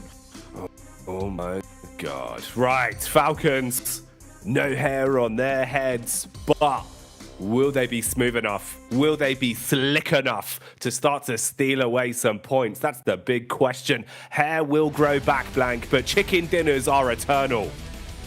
Heading over towards our first Aaron Gale, where we will regale you on the stories that will be occurring today, the things that will be proceeding forwards. Who's going to get towards that grand finals on that secure ticket? Who is going to be dropping out in that bottom 5? And who exactly will be going home after that last game on Miramar? Because it is so uncertain at this point in time. Everyone jumbled up on the leaderboard. Gladiators, after that last match, I can already hear the cheering from the chat right now as the last minute Andes once again strike on that final day to try and make their way in. It's not done yet though. There is still more work to put in. The shift is not over. It's only just beginning. And if I'm honest, there'll probably be a little bit of overtime they'll have to do as well, Blank. You need to get some real big win to go. Didn't expect to see this though. Wait, what? Hello. Bra Esports in an early hot drop, but DX are nowhere to be seen. Instead, it's the bald eagles of Falcons knocking at the door. What's going on? They're pecking a little bit off the top, and Bra Esports weren't expecting Severity to be hot drop too. What a horrible twist of fates here for Bra. They cannot stand the pressure. 6 is with the pump shotty. Still not quite done as of yet, but it's just Tospic alone by himself has to make this happen. The PPP zone, only 1 clip and a pistol in his hands. 39 bullets of pain, 1 in the clip, and the rest ready to try and attack from up close. He's spraying, he's begging, he's hoping he can hold on to his life here for Bra, but the unfortunate facts are you're about to be overwhelmed by a bunch of bald men that want to shut you down instantly and lay claim to these eliminations. Lay claim, Bra, and they're already first thing on your down teammates. This is a nightmare. Smooth heads, smooth plays coming through from the Falcons. Looking downstairs at the moment, Teak makes a cheeky play, tries to get in towards the window, but just will drop down to the bottom floor. Punch low, no HP, probably first to face it. Overwhelm them, but this little corridor is nasty. When the PPP's on, he can spray for a good amount of time, so they're just trying to waste the bullets he has on side. They know he's got to not have a lot here. Jumps out, and it will be 6 first to 4. There's one more at the top. He finds it, and another. We're in a 1v1 here. Pistols out. Oh, the shenanigans! No way! He lands on them! He's absolutely ruined them! Well, it's lucky they don't have any hair, because they would be pulling it out after they've just lost 1 versus 4 to the PP business. Man has never been happier. Tospic comes through, leaving the Falcons very sick indeed. This is not what we expected, but they've learned from DX, and it's Tospic who has created an absolute unfathomable victory over towards Severny, but it is a minimal victory at that. 4 points on the game for them, but that's simply not going to this one. But the Falcons desperate for a good start into this one with the circle over towards that northeastern side. The balls, the velocity was too much burned up on the approach. I can't believe that. Didn't even have a full magazine when the fight started. Barely scavenged himself ammo as he went. I think the most we saw was like 40 bullets in that bad. He just timed it so well. Smooth moves as well. You got to give him props there. Fragmented the pushes. They gave him the 1v1s, Blank. You can't be giving him so many 1v1s. And he just runs his way through them. With the PPB zone, no less. The Bison. The Bison. Max Man's going to be wild, and he loves that gun. It's his favourite. 1v4 with a Bison. I mean, that has got to be the most incredible play that will happen today. Surely. Let me check we never know. Hang on. No, all right. Page 2. Oh, you're in for a treat, lads. Oh, mate. But what a day. Yeah, that's Show right. me We it. better Yeah, get a give me replay it. of this bad boy. Look at the way he approaches it, man. They're just giving him the 1v1s on the jump out. And he just has no ammo. He's got 20 bullets left time he gets into this final fight. 10 bullets, Blank. He's 2 bullets left. In the mag, in the chamber, every bullet counted for 1,000,000 miles. Oh my lord, you do not see that every day, let alone in a PMGC, the Falcons. Woo, dear me, that is unbelievable stuff. But great to see overall. I mean, that keeps Bra still in it, right? After that last game, 0.0 eliminations, they needed something on this match, right? Something to keep them alive, because a 0 into another 0, that could have been over for them. And you wondered yourself, was that a targeted play coming from Falcons? If they could eliminate Bra once again, maybe to stay ahead of them the of the day with 2 0-point games. But Tospic, man, you just can't stop talking about the lad, but we're going to have to. Procedure Eve over towards Yasnaya, fairly central right now. Another team looking for that 3rd place. After that last game, it looked like Reject might be able to run away with it, but they remain resilient to the very, very end, even despite some pretty difficult rotations that they had to make, Jackie. Oh, man. It's wild today, Blank. It really feels like these kind of targeted drops are hopefully going to be continuing as well, because you can see how many of our teams really have done their prep work coming into this, knowing who they need to deny point gain from, who they feel they can feed off of for those 3 eliminations. And for Falcons, the decision making to go for the secondary drop of Bra Esports was one that has not paid off, going out so early into this. We'll see what Bra can do with it, though, of course, just being 1 man remaining, and he's being hunted down by Alpha 7 that very well could stop off for a quick stop in Severny. Meanwhile, let's have a look at the grand scheme of the game. There's been a lot else going on, but it has mainly been related into this one. This is our first of the back-to-back Erangals. So opportunity here, that's really what this is. You've got 3 games back-to-back to farm some points and get a groove on. Gladiators picked up the opening chicken dinner of the day in our starting battleground of Sandhawk. Can they continue? And can Topsic continue as well? He instigates the fight, quick turn as well. He actually looked like he was kind of ready for that one, bud. You felt it coming as well, didn't you? I genuinely thought maybe a couple of eliminations that he might be able to find versus A7. That guy is insane, and I think a real standout member from Bra overall, even this entire tournament long. And I mean, we've been hyping up Kane, but it feels like Tospic is that hidden gem amongst a lot of them. But what a play from him. Unfortunately, going down in 15th place here. But it's better than nothing. It is better than nothing. And taking down the person, the team directly above you in 12th place, that's decent, right? It's 1 less team to chase on this match. If anything, it's just a complete reset. You've just got to hope now that Tiamba does not have a good game. That once again, there is a chance to climb, to catch up. Over on that northwest side is A17. Their ticket punched to keep it stamped in towards that grand fighting alongside with Gladiators over towards Aegon. Albert on that south side, but it is Luke that most teams be scared of right now. Directly towards the center once again, their wrangles have been masterful. They've had some great games. It's been really smart the way they've been approaching it as well, knowing when to dial back the aggression and when to just unleash the beast and basically swing on confidence of 1,000 men. Loops have been super enjoyable to watch, and I imagine that isn't going to stop today. Everyone's starting to way up towards the circle as well, looking to get themselves ahead of the pack. Ooh, I do wonder what rejects in store for us. Say their name and they appear on screen as well. ACO on a rotate with the rest of the boys, everyone in their vehicles ready to cause a bit of commotion. Ooh, look what's going on ahead though. A few feet forward, you've got Icy from Stalwart supported by his teammate as they get contact on Loops looking for the rotate. Meanwhile, 3 squads in close proximity all to go. Only a couple ahead of Gladiators now, off to where Tiamba and Evos are located. All of them catch whiff of one another, but no one wants a piece of the pie. Well, leaving this one alone, I think they realise that, look, their position is a little bit squandered if they go down at this point. I think for Tiamba, 11th place, it is right on the line for them at the moment. More on the line than they might think, with Falcons technically tied with them with 89 points so far. Stalwart, I think they take a knock. I'm not sure if it was a flush as well. No, it wasn't. They would get their lad again, but Regen singing into these games with the bullets over towards some of the big dogs in the lobby. Out Tixie.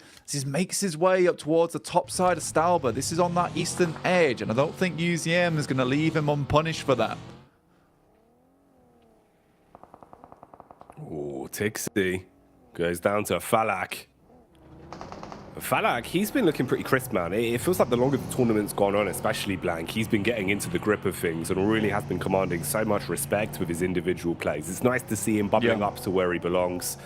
Falak looking pretty good today, once again. For Gladiators, it's a bit of a rough knock-on effect. You come into this one probably with the confidence actually at an all-time high for him. It's one of the few times outside of the first day, Blank, we've seen him smiling, kind of looking pretty happy in terms of the player cams, right? But already losing one of your big star fraggers, we'll see how they reset from that. You're forced into a trio pretty early on. I mean, for the first time in Yonks, they're safe, right? I think this is the first time in a long, long time we've seen them out of that bottom 5. So I think for them, like, this is an incredibly comfortable feeling to be in.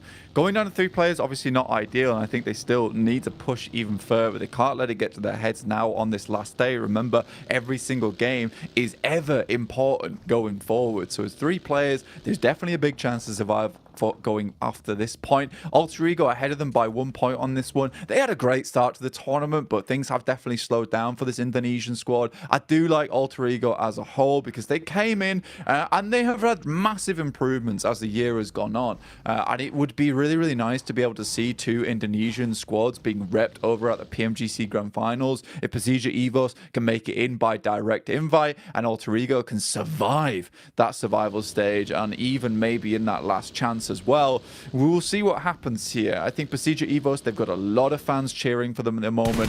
Very good OG names on that side, the veterans returning to the PMGC scene, but the Japanese squad not one to linger behind either. They want to get further into this one, and at the moment it's 131 points to 133 with a 3-point boundary between them and Alpha 7 currently. 4 points if you count the elimination that they found in this game. So it's so close.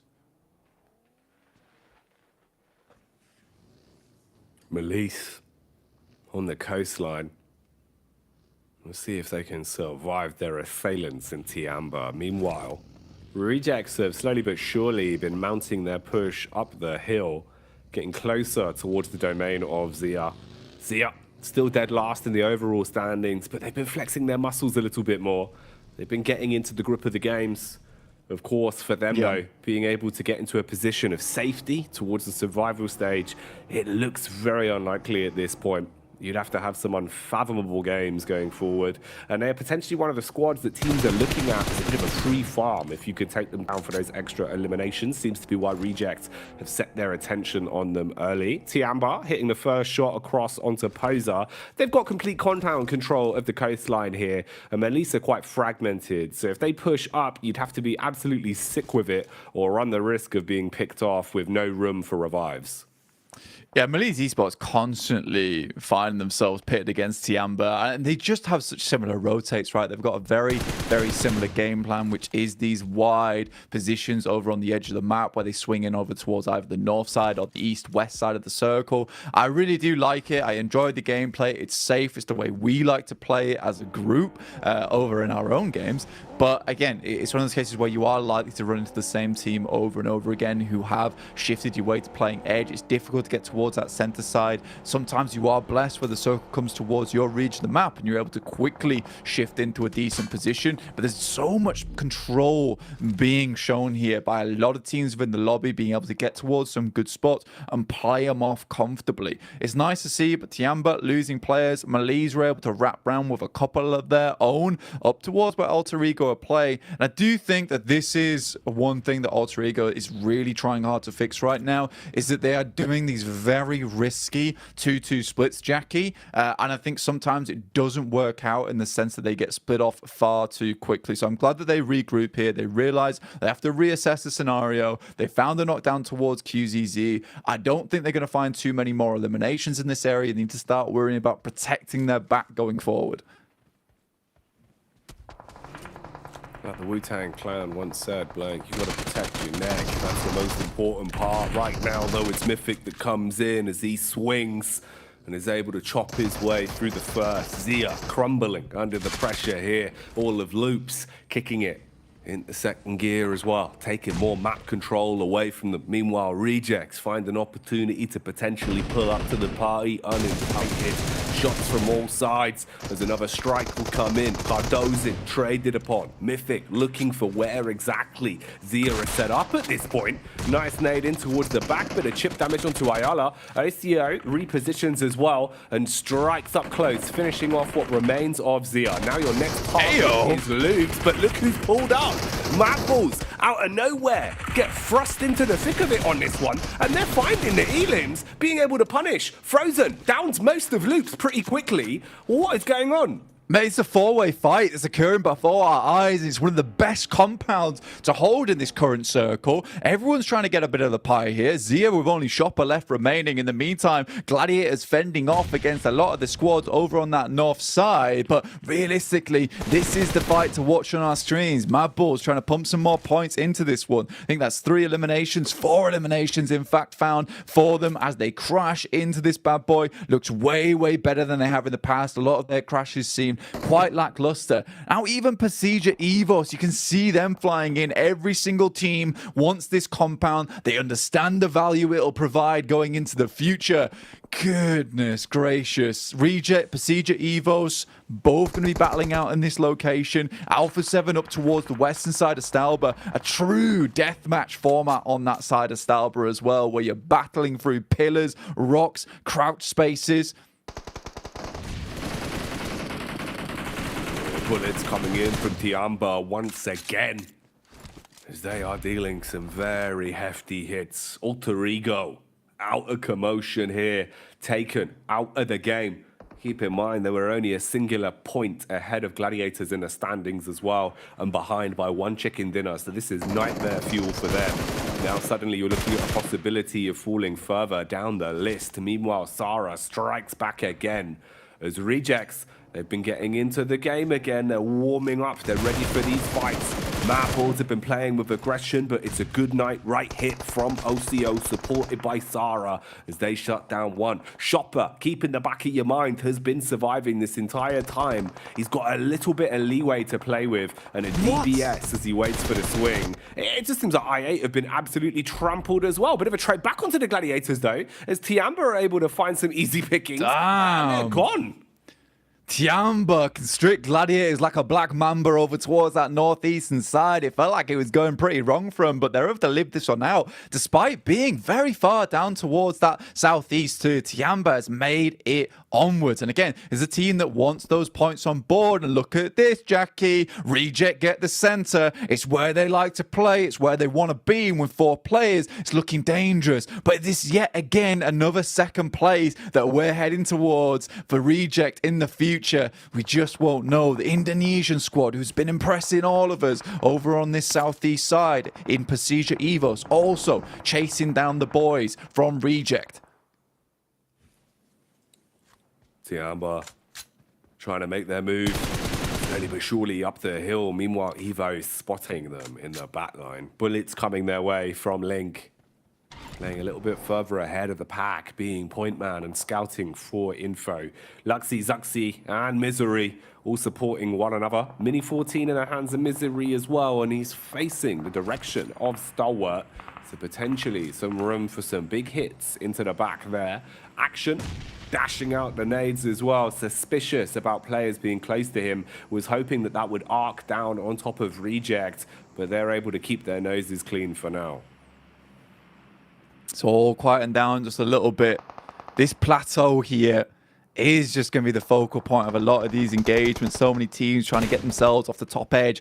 Ren up close and personal with A7. Such a difficult push for this team. Not likely going to be able to do too much with it. A7 though, they know that they've got to get down this hillside. And QZZ breaks out, makes the mad dash, gets to the tree, hugs it, provides him a little bit of safety and peace, and continues onwards here. Action also going down to none other than Quest over on this northwest side. We wanted to see more from these guys. I don't want to see him down in the dumps. I don't want to see him being sad, because this team has been determined to get further and further into this tournament, no matter what these circles are thrown at them.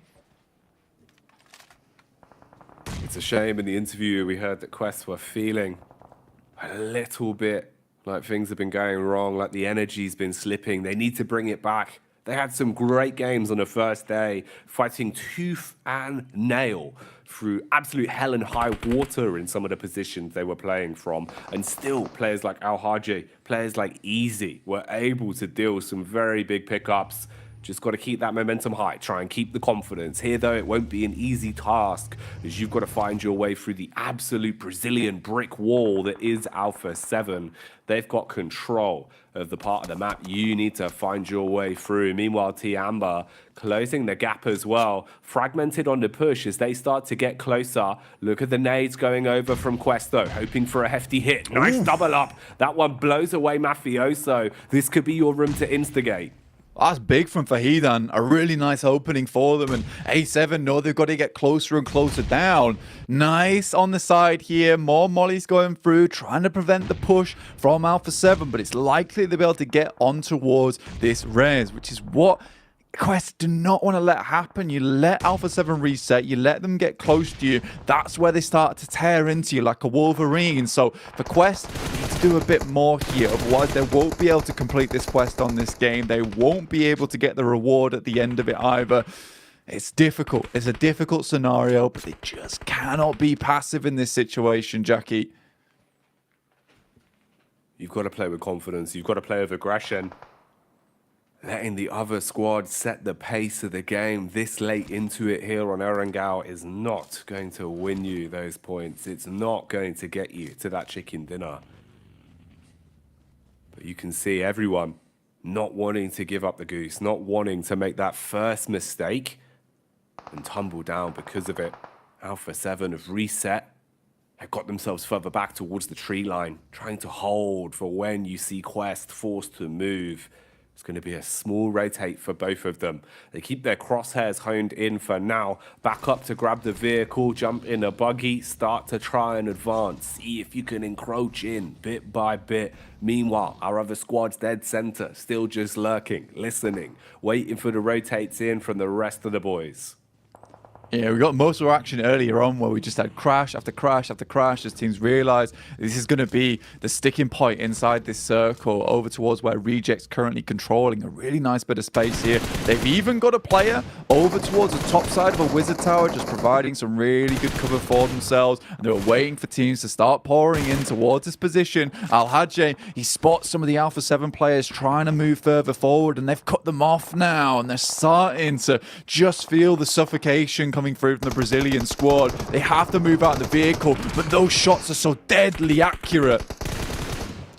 They're on point, not missing the mark, but everyone's starting to bark at one another. Lamborghini with the clash back. DX, third party, onto Quest. Quest going down quickly now as Alpha 7 have had enough of their shenanigans. They finish them off and take them out of the fight. DX probably forced to keep this one going though. Not much room to reset from it. Nades up, smoke walls detonating as well to at least give them some cover to play with, but it's marginal at best. Three-pronged attack on this one. You've got a 2-2 setup as well from Alpha 7 with the high ground in their favor, but Tops has slivered his way round, playing close with his belly down on the ground, just trying to stay out of this fight, knowing that he wants to play for the survival on this one. You got to remember that we have the three teams that have super much in our focus today, which is Procedure Evos, RC, and Alpha 7. Alpha 7 currently have 5 eliminations, a really good result for them, but they are on the outside edge of the circle. This could still move over towards the west, in which case they can use these little ridge sides, this little valley, to play out the rest of their game, and there's a good chance for Alpha 7 to get a good point scoring off the back of this one. So it could go either way. Is it the Japanese, the Brazilians, or the Indonesians to take the mark on this match? Sarah is down on the bottom side of the wizard tower as Procedure Evos starts to make their move, but we can't count out Mad Balls on the side either, who could easily get a little bit into this engagement. Nice nade, goes forward, doesn't do enough damage though. Feels like Reject were in such a good position as well with some of the peaks that were coming out, but that is unfortunate. The nade from Mad Balls goes flying, blows away some of the hopes and dreams for the Japanese squad as OCO is as good as gone. Sarah barely trying to back off as well, wants to be saved, wants to stay in the fight, but Ren uses the opportunity, strikes against him. Oh no, Blank. The timing from Tiambo was everything there. Mate, Ren's got such good oversight over this engagement as well. He can really actually cause some massive pandemonium in the midst, just taking out 1 or 2 players whilst they're all focused on one another here. Alpha 7 currently just chilling. They're still in the circle as well, down towards the bottom side of the lobby. Whew, this is crazy in terms of a match. I think Procedure Evos and Reject wish they didn't fight each other because the other team in Alpha 7 continues to climb unhindered on this western side of the map. 5 eliminations found, 2 apiece for Reject and Procedure Evos. But again, Alpha 7 gets further and further away. An important game for them. We said they were stepping it up yesterday at the end of it, and they're certainly bringing that into this game today too. Chopper. Ooh, punishing onto Flique. Remember, Chopper's been lurking inside of that compound for quite some time. It was about 5-6 minutes ago. His entire squad was wiped up by Mad Balls. Now he's getting his revenge. Now DX is starting to thrust themselves into the forefront as well, taking picks towards Evos. Ren still playing off the back of the timing, only peeking when he feels confident to secure an elimination. Luxy getting spammed at as well. Levi's on the slide as he goes tumbling down a hill. Link's got a bit of a flank on this. He spots one, tries to get the quick flick off onto Levi's. How is he still alive? Divine intervention at the minute, just standing strong. His teammate falling though. Parajin goes crumbling. Link has to get close.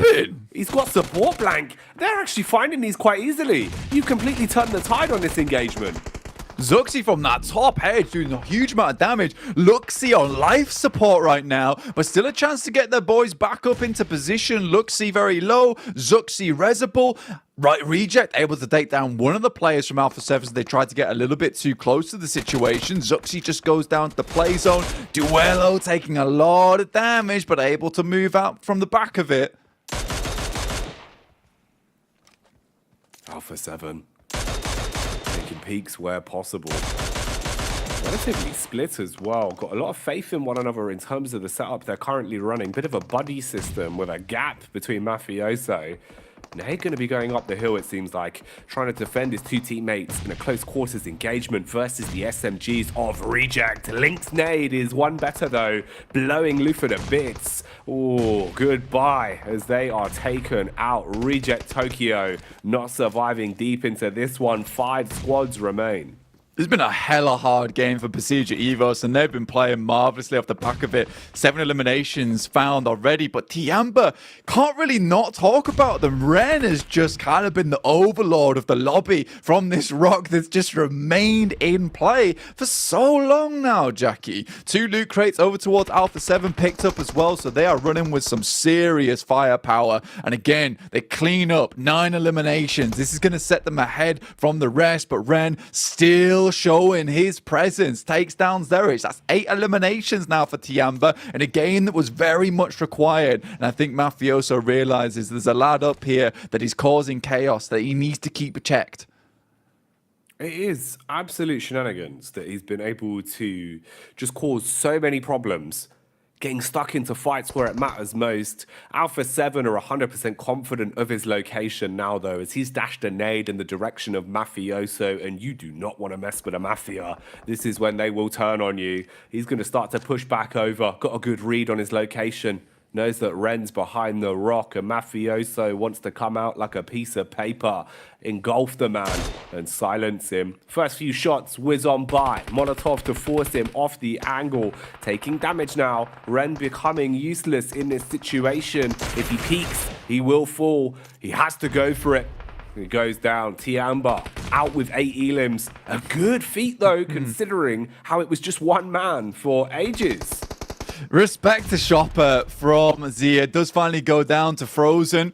Off the back of that one, DBS in hand, and Senab just shuts it down instantaneously. Puts the boot on the neck of the Mad Bulls, and that'll be them taking a massive chicken dinner on this game. A much needed one. It feels like they've been just trailed behind by Reject and Procedure Evos for so long here, and that match with a bunch of eliminations they found will set them far ahead. It feels like Procedure Evos and Reject have been having good game after good game, but it's just not enough to catch this Brazilian powerhouse. Alpha 7 up to their old tricks, feeling a lot more like that kind of killer instinct with trusting one another again, Blank, to fragment, to play 2-1 setups, to play 2-2 setups, and confidently regain map control, confidently hold back pushes from even full squads. It's looking really good from Alpha 7. A lot of damage across the board, stat padding with some of the elims as well, which is what you want. You're not just taking a chicken dinner, you're doing it in a very confident manner. Yeah, they're sort of like a bully team, right? Because they sense that even the smallest amount of weakness from you, they just take advantage of it. With Quest there, where it felt like realistically, they should have just been able to bomb them out and then just chase over that top side and get the eliminations. As soon as Alpha 7 realized they weren't pushing it, they just went for the res, no fuss, no drama, and then just pushed over the top side and took down Quest because they have the confidence that some of these other teams don't and understand that as well and just push into them. It's really, really well played. And you also got to mention the 51,000 meters that they traveled in this game. Not an easy one at all, as they slowly encroached on what everyone thought would be the winning position. It just happened to be that, like I said, everyone thought that was the winning position, so everyone was there.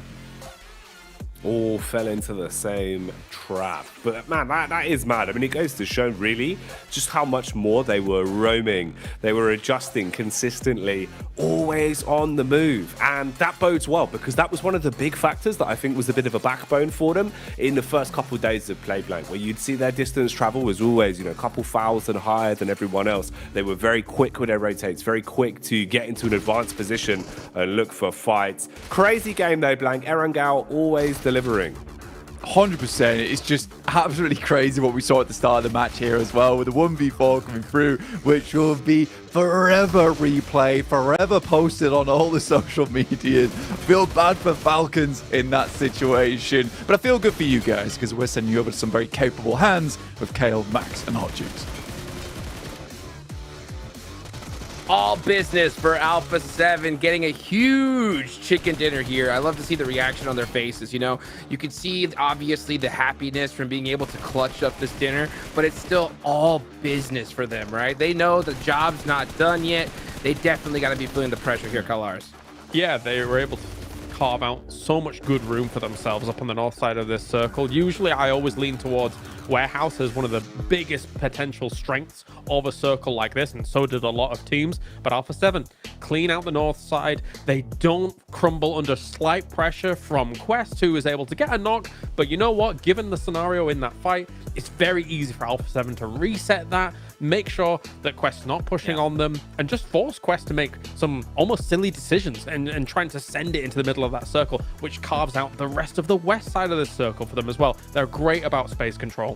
Yeah, I mean, having cleared Stolber just beforehand, they know that they don't have any points of pressure behind them. They can just stay in that position and just create natural pressure on teams like Xavier, and as you said already, Quest that had to leave that position. But I do want to talk about the individual players. Sure, Revo was really impactful when it comes to the nade play, etc., but Mafioso, he was holding that ridgeline for his team against Reject, against Pasija Evos, the entirety of that match, and especially getting rid of Ren at the end was very important to get that high ground angle to make sure you're securing that match 100%.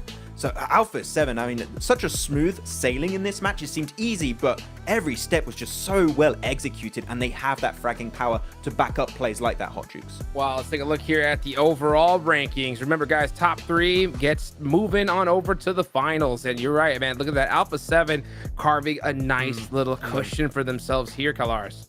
Honestly, we're seeing, it's not desperation, but it's kind of a heightened alertness from these teams that are on the cusp of not only third place,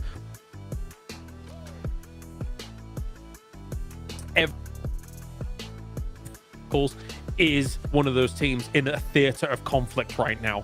We understand that there is more onus on these teams to perform at the highest level they possibly can. Either you get to the grand final or you just survive and stay in PMGC here for the year. So it's very, very important for these teams. And you can really feel that desperation for Zerja. Like, they've been playing their best PUBG Mobile so far, I would say, this league stage, Hot Jukes. They've been getting a ton of eliminations, actually, on Sanhok. On this game, too, they're not scared of taking fights, which you would expect to have that kind of mindset because you're so desperate to get those points. You need really big games if you want to make it into that, out of that bottom 5. So good from Zerja, but I8 in particular, I think that's a team we do.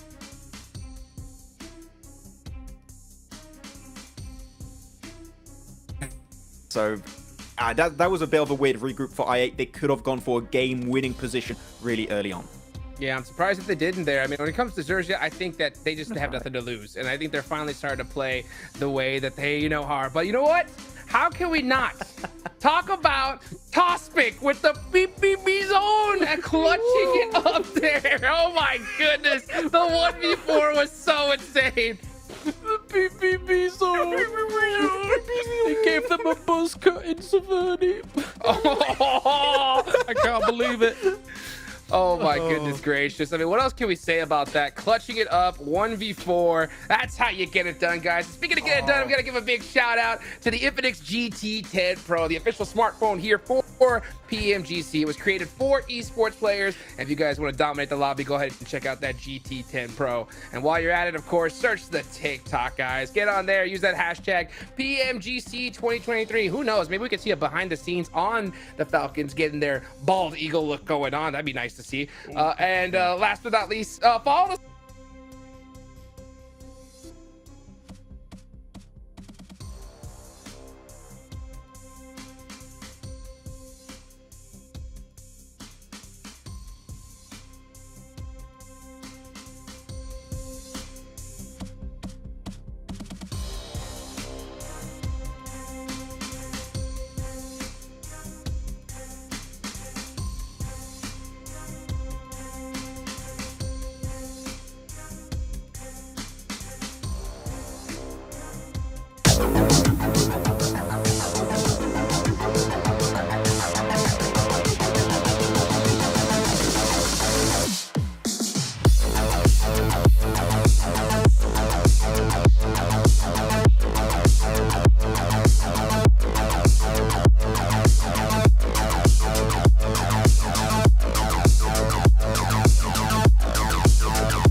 Tokyo have already lost one man, the only casualty actually. So everyone else pretty good. They wanted to save the action for us.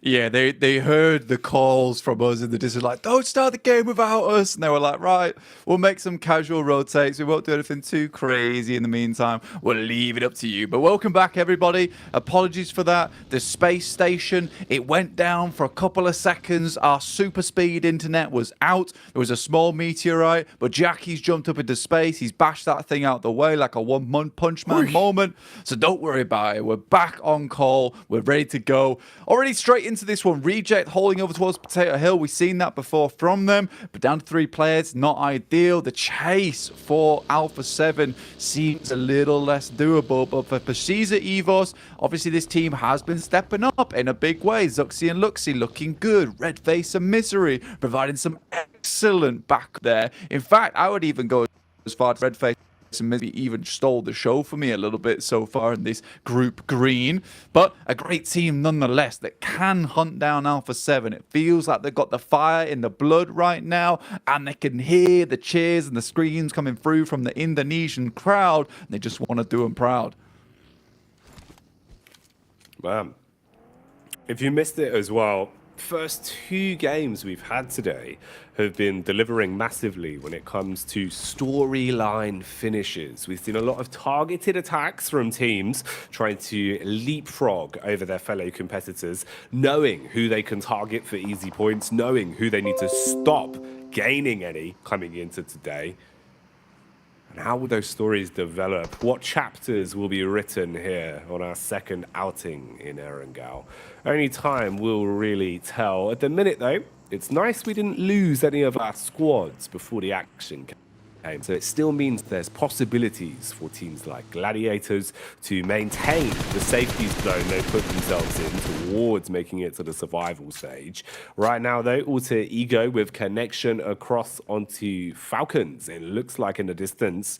Now, Falcons might be the Bald Eagles blank, but they had a very unlucky first game on Erangel. Thought they would be slick with it and drop on Bra towards Saverni, but they got 1v4'd by the Bison and left with nothing, just 3 elimination points under their belt. They can't afford to have another sad state of affairs early into this one.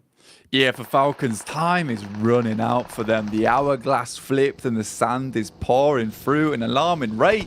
Alpha 7, though, taking down Zia. Look at that. That's cruelty. Pushing him into the tree line there. Our Quest all the way. Takes shots. Kitsune gets a hit to the chest there. Goes very, very low in the process. But they are just zooming in towards the circle. But it's a scary prospect of thing. Mad pulls off in the distance. You've got Bra behind them. Lops Kitsune out the vehicle. Drops Gladiators down to 3. Not a safe position. This is the second time in a wrangle. They've down to be 3 players right off the get-go. However, they do get a central position inside the circle. How long can they hold it, though, with just the 3 players? Bra, trying to slow down things for now. You've got a vehicle for the getaway at least, 2 of them to be precise, bits of defensive utility in the back pockets as well, with a fair few smokes they can utilize to at least slow down any further commotion. Falcons, they're going to be hunting, looking down a ridge side, seeing if they can find anything from here. Bit of space being created as well as Teak will take them on a mission. Going for the full flank behind, looking to get a better position here behind Tiamba so that you can take the scrap from all angles. Problem is, Puncher's been found. It's worth grabbing that second vehicle for the rotate, and they will try and make it back into the blue. Yeah, for Falcons just setting themselves on the edge, settling there for the time being. Reject did find a nasty little shot. It's actually an insane angle that was taken by Ragey up on high. Managed to just squeeze the bullet through the window, takes down 1 player, lets Tiamba know all about it. Don't mess with the Japanese on top of the Potato Hill over in this situation. Obviously, the circle moving up towards that northeast side supports Alpha 7, but it's Malise Esports still on a bit of a tear here. Probably one of our more consistent teams in the lobby. You got to love them for it. On the edge play as well, they're doing very, very decently. Taking down some of Stalwart's players, doing a bit of damage on that side. As Stalwart once again makes a textbook play for Stalwart heading over towards the western edge of Potato Hill. Another circle swings its way through to us. It's non-stop train here over in the PMGC League. League stage. We are settling over towards apartments. Look at that, Alpha 7 already taking up position, looking to really cement in stone that third place position for themselves now. Bullets and nades getting so close to Audio. Getting a grasp on things here. Reply back from Potato, though. They don't know that this is his home turf, and he tries to lay claim to it. The nade will dispatch him and finish them off. Supposer striking down there. Alter Ego, that's 2 games back-to-back on Erangel Blank, where they haven't really been able to find anything. Both games, all they've had is 1 elimination in a pocket, so very minimal movement when it comes to the points. That's why Gladiators have been able to move even further ahead of them, now sitting pretty in 9th place, just behind Mad Balls, with a difference of a handful of points. Shame for Alter Ego. Blank really feels like today has not been their day. Yeah, leaving the drafty door open as well for Tiamba and Falcons to feel the clean air breeze of that survival stage. Falcons obviously very far behind after their double bad games that they were able to accrue there, but 89 points, it's not unsurmountable at this point to get towards that. Tiamba as well might be able to overtake them, but Alter Ego right on the edge now. Only 3 matches for themselves left to play. We got DX heading over towards A7's home territory in the apartment, looking to evict them from these rooms. There's nades pouring in, but DX have settled themselves comfortably over towards that side of the compound, keeping themselves nice and safe away from the explosions, from the shrapnel, from the cacophony that is coming through from the 2 players on the apartment just across the way. Ooh, a couple of pot shots. You can see the lay of the land here with the way these fights are going on all around these squads. A lot of big names in close proximity to one another. Meku has to manhandle Bra. Meanwhile, DX are challenged by Alpha 7. It's a 1-for-1 trade game being played as either side is suffering casualties. Levi's on the quick move, trying to adjust back towards the top floor and support his squad. Chow's been revived. You're looking to defend the doorway now, but they've bypassed it. Sanab's in Blank, in a building with a shotty. If he gets up close and personal, things could change very quickly. Dives out the window with a strike onto Levi's, waving goodbye to DX as they're getting decimated. Defending towards the stairwell. Nades bouncing off the side, ricocheting down and looking to silence Alpha 7. This is such an awkward fight. Mafioso, though, hell of an arc on that one. That's a brilliant nade from Mafioso. Chua goes down and out forever for the rest of this game. Lamborghini, Paragin last remaining, and Alpha 7 refuses to give up. Reaver was slayed, but at least he did relay back that information of where the players were inside this compound, able to get some good nades off the back of that one, so his death was not in vain. Nade bounces back though, deals quite a bit of damage to Senna, but an instant reset from them. We'll see them looking a little bit prettier here. But right now, this utility has been the backbone of either team's onslaught. The only casualties it feels like we're really seeing are when they go down to a well-placed grenade right on top of their noggins. But a minute, you can see the way the fights are developing across the battleground as well, with some teams already setting their focus on getting into the new zone, securing themselves center control early. Evos, though, thrust into a fight once again. Misery and Co. lucky to remain alive as they're chunking a lot of damage from Falcons. It's a bit of a rotate, though. Teak and Puncher far back, and they're giving up the groove on this one. Leave their teammate. He's going to be left for good, and they breeze off, playing for the late game and realizing they have to trade out their mates. Yeah, I think they understand there's got to be not many people over towards apartments. The amount of fighting that's going over towards this eastern side, the least that they can do is pick up one of the many buildings that sit over towards this area. Malise Esports getting dumpstered on just a little bit by Stalwart right now. Stalwart is down to 3 players, and Malise can bring this back because it is an even split between the amount of players still kicking for both teams here. Tops, though, not one to be underestimated. However, the past couple of days, Stalwart have been slowly slipping in terms of performance, still pumping out those numbers, but nowhere near as successful as those first couple of days we saw from them. Malise looking to pick up their player once again, as he did get knocked, and now Stalwart, they look to put on the pressure a little bit here, Jackie. Thing is, with Stalwart, it felt like it was a complete change of play style for them after day 2. They started playing an awful lot of edge, going for very slow rotates. Seems like they were happy to coast, knowing that they almost feel confident they'll have that guaranteed top 3, and just look to gain more experience in these lobbies, look to gain an understanding of how everyone else is playing for future reference. Wow. At the minute, though, they are just scrapping. It's them versus Melise with the assist of Rejects in the middle. Melise 1 by 1 will be mauled, going down to the Bears of Stalwart as the claws have come out and cleaved their way through them. Reject have a good understanding of where exactly they are, though, Blank, and maybe the confidence is there for them. Closing the gap, playing behind the smoke walls, the vehicle will drag them closer and closer. Meanwhile, Gladiators swung upon. That nade could be filthy, but it's bounced.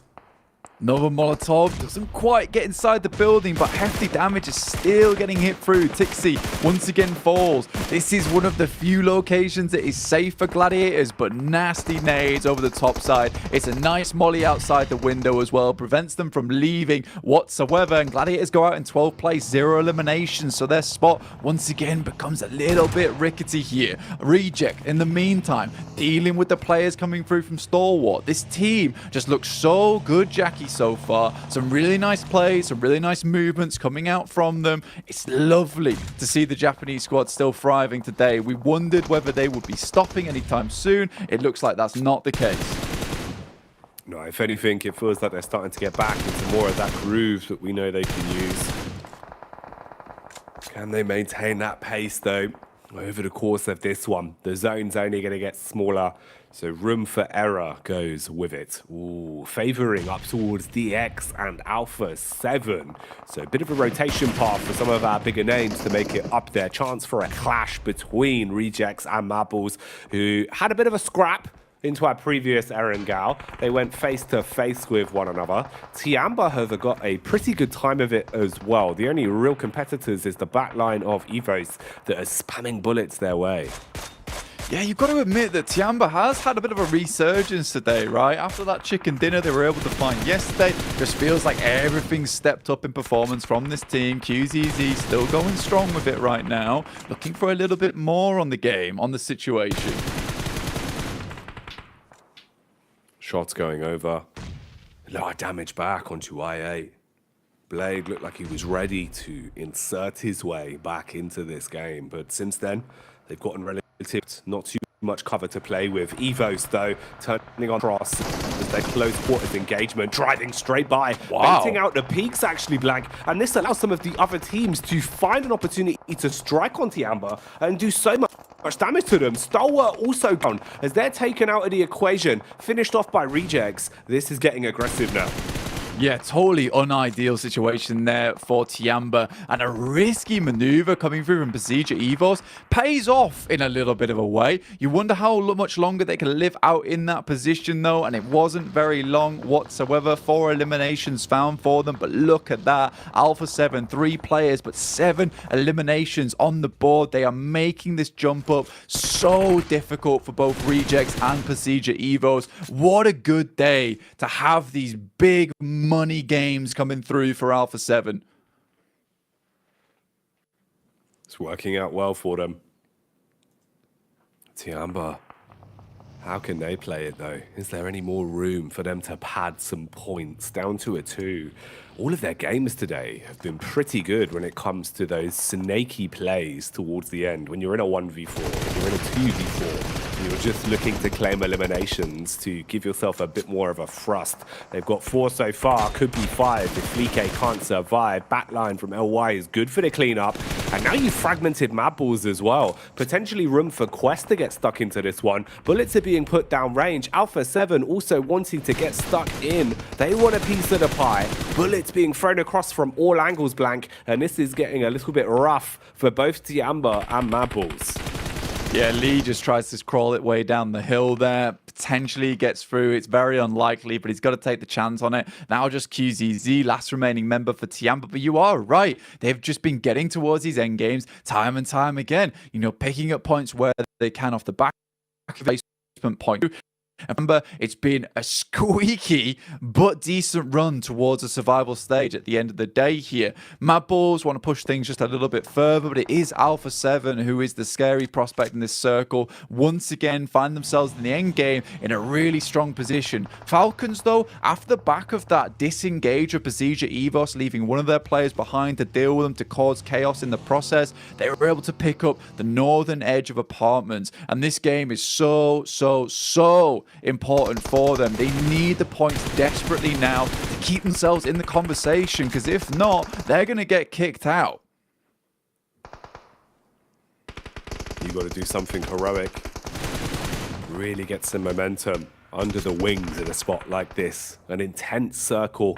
A lot of squads that have so much to prove and so much need for the points. You can see how close they are in the grouping, the middle of the pack, basically looking to leapfrog one another. Guarantee there won't be any easy pathway for the squads below to overtake them. Parajin on the peak, takes down AXA, fragments Falcons once again. Puncher and Teak, the only two that remain now. Zerich as well, struggling to stay alive here. Teak's found a peak off the back of the dinner plate. Ooh, nade for Parajin though. If he can find the right arc on this could be pretty big. Unfortunately for him, dashes it through the lower level window, won't connect where he wants it to, and won't inflict enough damage onto Falcons.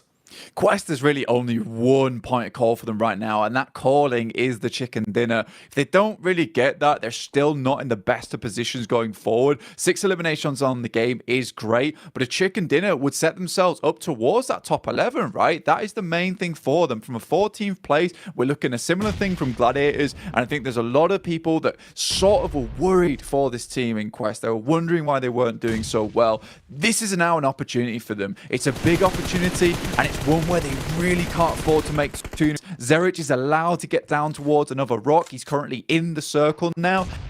Now, some apartments have to leave, but Parajin has just been so sick with the grenades. Another team that really wanted some points on this match was Falcons, but they've been exploded, removed from the map.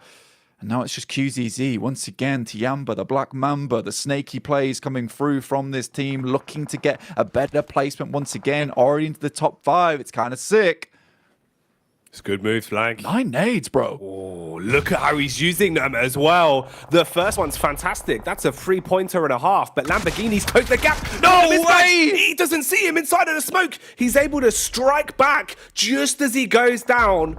Oh my, the Martyrdom play as he proves he's a Don with a shotty up close, but Tiamba still out. Last few eliminations, stat padding, Alpha 7 eating damage from Quest as well. Quest, is there a chance that they can thrust themselves further on this one?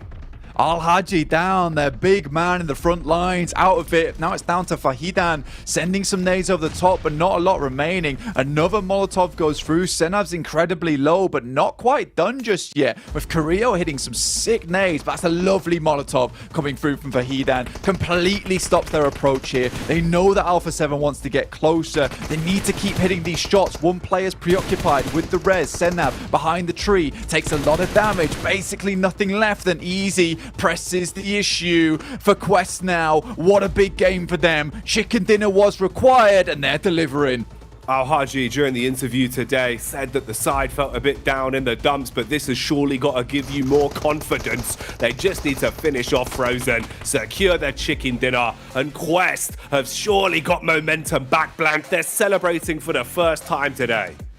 Al-Haji, a little bit of celebration, but I think that's more mixed in with relief for this squad. So needed. Kiss on the forehead. You love to see it. The boys are back in town. They're back in the leaderboards as well, right? They had to remain in the conversation. The things they were bringing up, a little bit dry, but now they bring up an interesting story and move towards that storyline of our own, getting into the survival stage. So happy for them. We understood that they weren't feeling great, but again, it's that determination, that grit from this team that shines through more than anything. they've been playing on the back foot the entire tournament with some very unlucky circles, some very unlucky rotations, but it felt like their confidence was always in the right place. After the interview this morning, you're thinking, okay, it seems like they've established where things have been going wrong, and coming into this game, Blank, a chicken dinner that is supported by a nice bunch of eliminations as well. Much needed points here. This is going to be a great start for Quest, especially if they can maintain a bit more momentum throughout the rest of the day. Mate, the grouping is so grim once again towards basically that break-off point. I think most teams are on 100 points.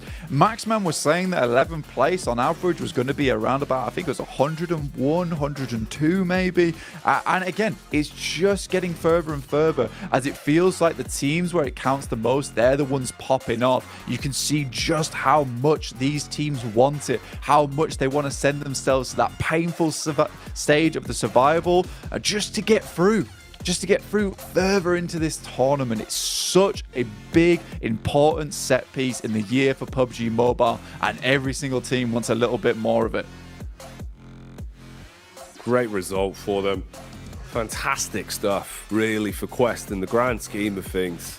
And it's crazy again, man. The amount of teams we're seeing, Blank, always making it into these final circles. You really couldn't make it up how good it's been in terms of the storylines. Always looks like we're getting those close clashes. Some crazy plays from Tiamba as well. Man, it feels like they almost heard us talking about them this morning, Blank. But we said, 2 elimination chicken dinners can't be consistent. Instead, it's all been about the elims.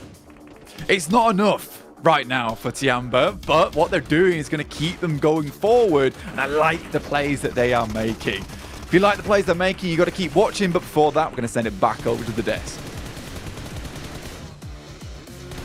Woo, what a win for Quest. The question is it enough? Right? They got a solid chicken dinner there, one that they definitely needed. It has proven that the interview buff is still on point here, Kalars. It's true. That is the only reason they won. No, they have themselves a decent spot, right? I mean, playing those little shacks up on that hillside, they are actually a little decent plateau against kind of defending yourself from kind of the apartments angles, and then even if teams were to come in from the north side of you, you can still kind of give them a bit of a run for their money. Thankfully for them, it was only teams coming in from the east side, so they were able to vanquish them quite handedly. Yeah.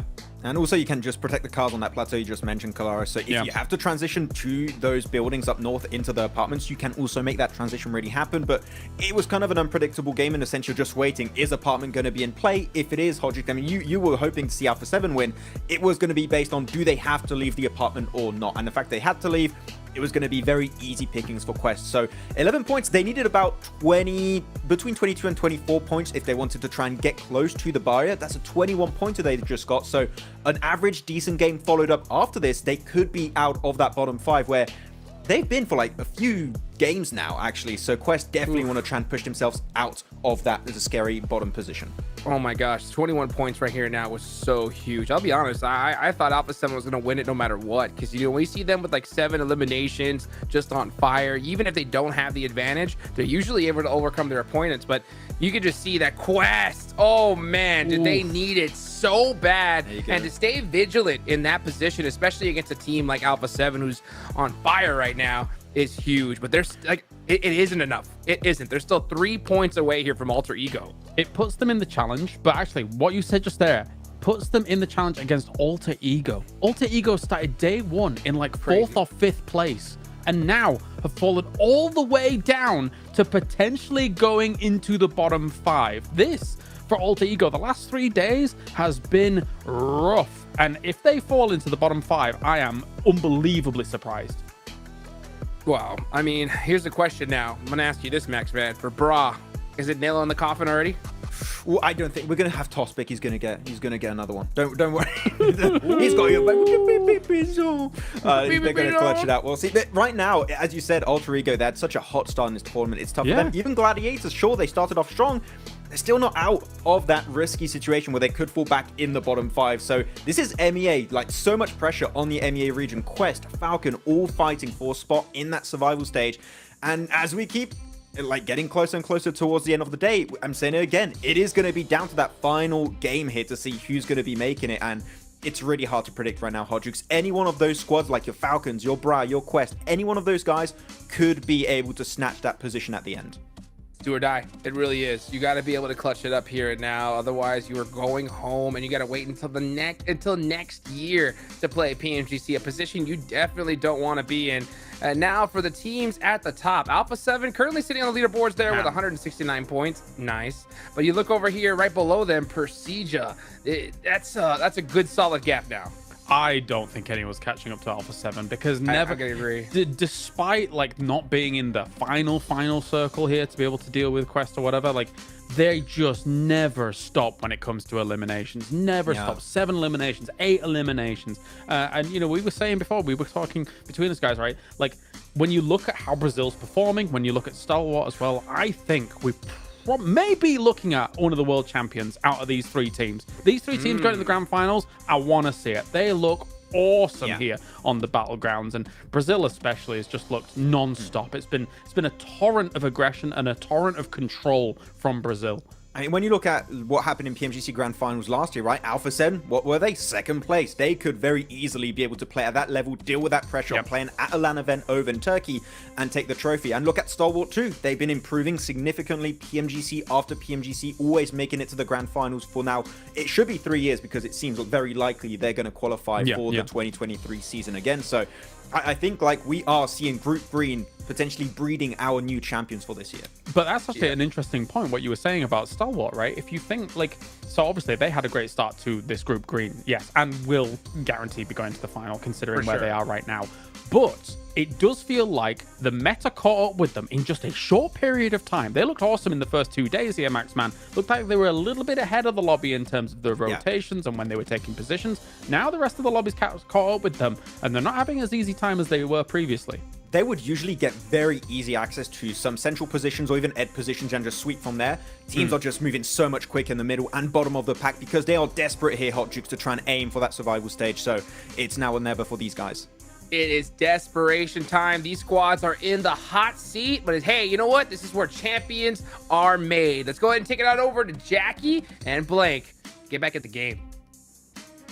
Oh man, we've been running through these what feels like a full sprint, Blank. They're going quick and the chance for points is getting smaller and smaller, but this lobby still remains unbelievably competitive. Can't wait for this one, bud. I think this is going to continue to deliver.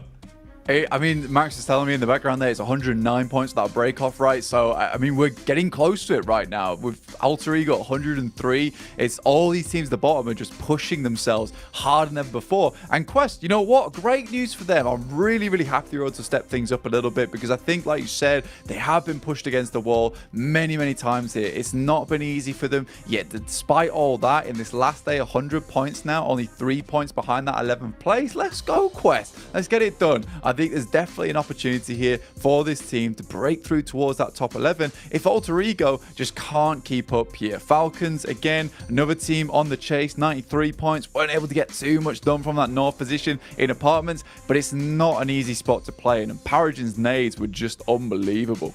Oh, they were really on the money, man. There's been some big nades the entire tournament. It's been so cool to see how much that utility has had a real big leg up for some of our squads that have good comms when it comes to timing with the double nades. It really has been a good affair to watch. Right then, setting ourselves up for the last Erringale, third and final one. After this, it's 2 games. That's all that remains for Group Green. 2 games of Miramar. There's been a trade of chicken dinners today, a trade of points, and a lot of squads starting to light a fire under them. Quest, can they continue? That's a big question mark. What more can they find? Alter Ego, have they slowed down too much, Blank? Have they put the handbrake on, or will they project themselves further here? Stalwart, where have they gone? A lot of question marks. Let's find out as we get into it.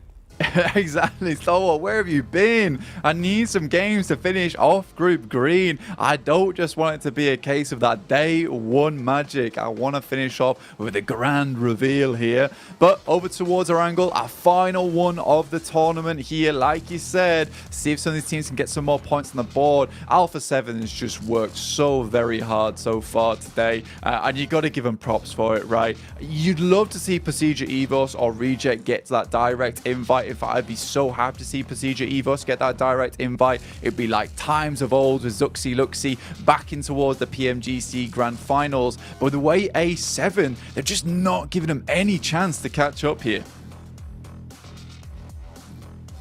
Some squads, man, have just been flying ahead. It's wild. These days have been very unpredictable. The lobby's only been getting more competitive the longer everyone's had a chance to feel out how teams are playing, make adaptations, and also find who they want to bully, Blank, because there's a couple of squads that have a big X on their back going into these games.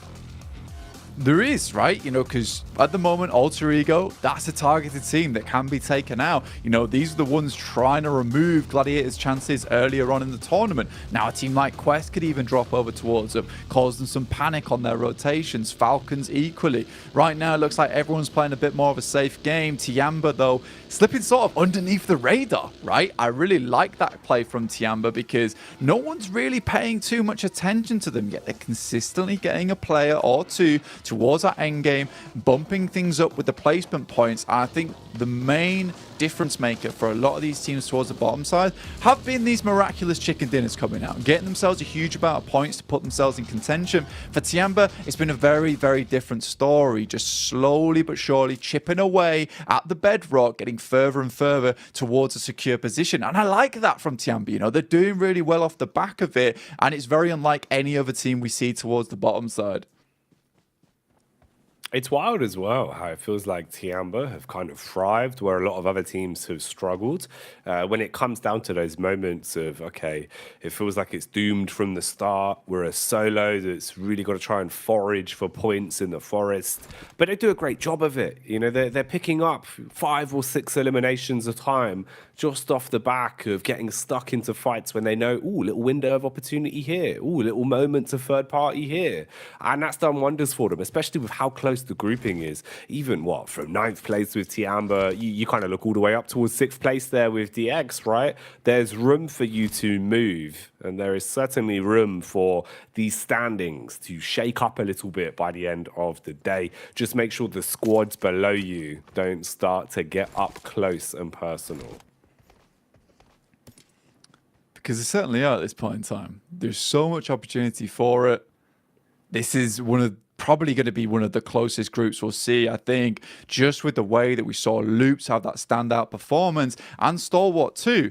And it's even more close because of that reasoning. Secondary, both these teams just aren't doing well today, which is allowing everyone else towards that 3rd, 4th, 5th place to have their big games, allowing everyone from 10th, 11th, 12th, 13th, 14th to have those big games. It's kind of a weird thing that's occurring right now with Stalwart and Loops both realizing, look, boys, we've done enough here. Like, it's not at all likely we're going to get struck out from either 1st or 2nd place.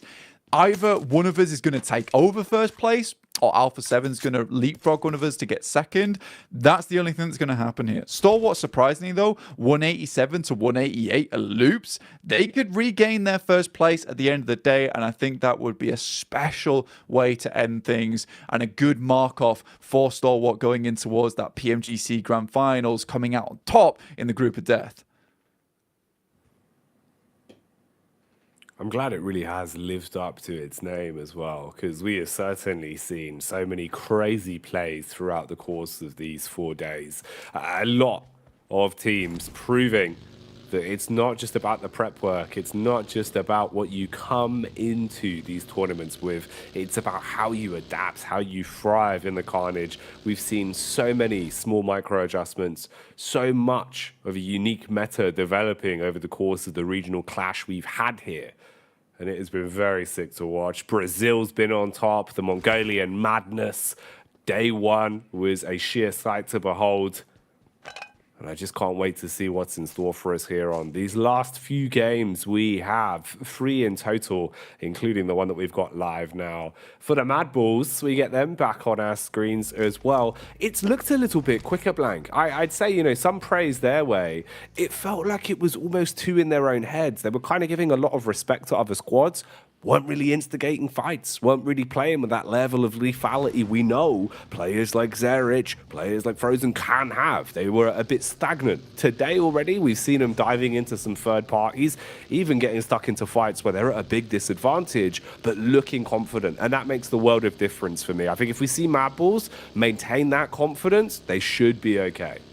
Yeah, I think for Mad Balls, they have like a certain kind of lethality when it comes to those end games, right? Which is great to see, because I think that even when the things get very rough for them, where they're surrounded on all sides, they're able to find these little rocks, these little crevices to play in. I don't think we've seen too many games where Mad Balls has had the significant compound to play with. Feels like they just hate buildings at this point in time, but they do get towards these end games a lot more often. You're right, they're just not in their heads anymore. They're playing their own game, playing off the back of one another on that squad, and I think that's the main thing we have to take away from the Mad Balls. Currently 7th place, kind of a sleeper team for us so far, because they have made it really far towards that top side. 117 points is amazing, almost overlapping over towards DX, and we haven't had too much chance to talk about them. We've been far more focused on teams like DX, who have been really consistent throughout this league stage, Malise, who have been on a bit of a rise themselves, and Tiamba, who is just slowly bringing things back up to speed again. The big Tiamba. They've been going by the beat of their own drum today. Zia have been a little bit quicker into some of these fights as well. It feels like Zia know their days are numbered, so they've just been trying to play with a bit more confidence. A bit of road rage going on here, though. They're able to spot out Mad Balls. No overcommit from either side. Just a few bullets to give your intentions across, and then they begin to back off, once again creating space. Yeah, give themselves a little bit more time to work with here. A lot of teams all grouping up right now, and I think it makes sense as well with this particular part of the map. You know, Yasnaya, the fielded area is a little bit rough. You want to be able to take some of the compounds that are in this spot. If the circle centers up towards it, you have the position to take some of those more important compounds towards the center of Yas Fields. Again, though, it's a difficult one to call, because if you center up around Yas Fields, you take those compounds away, you get a south shift on the circle down towards Lumberyard, towards Prison. You're forced to adapt and head up towards those hills on that side where you can be easily picked off. You got teams coming in from the edge right now. Stalwart, A7 on their approach. Falcons very, very far behind. Malise and Tiamba classically on the edge here, slowly breaking their way in. I think this is very typical. We've got really...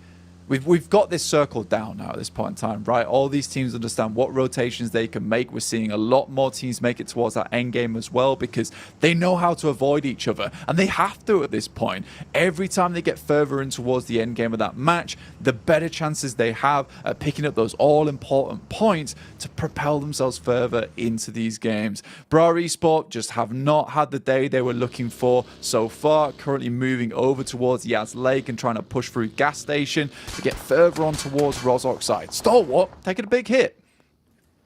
Stalwart, can they defend? What can they do from this?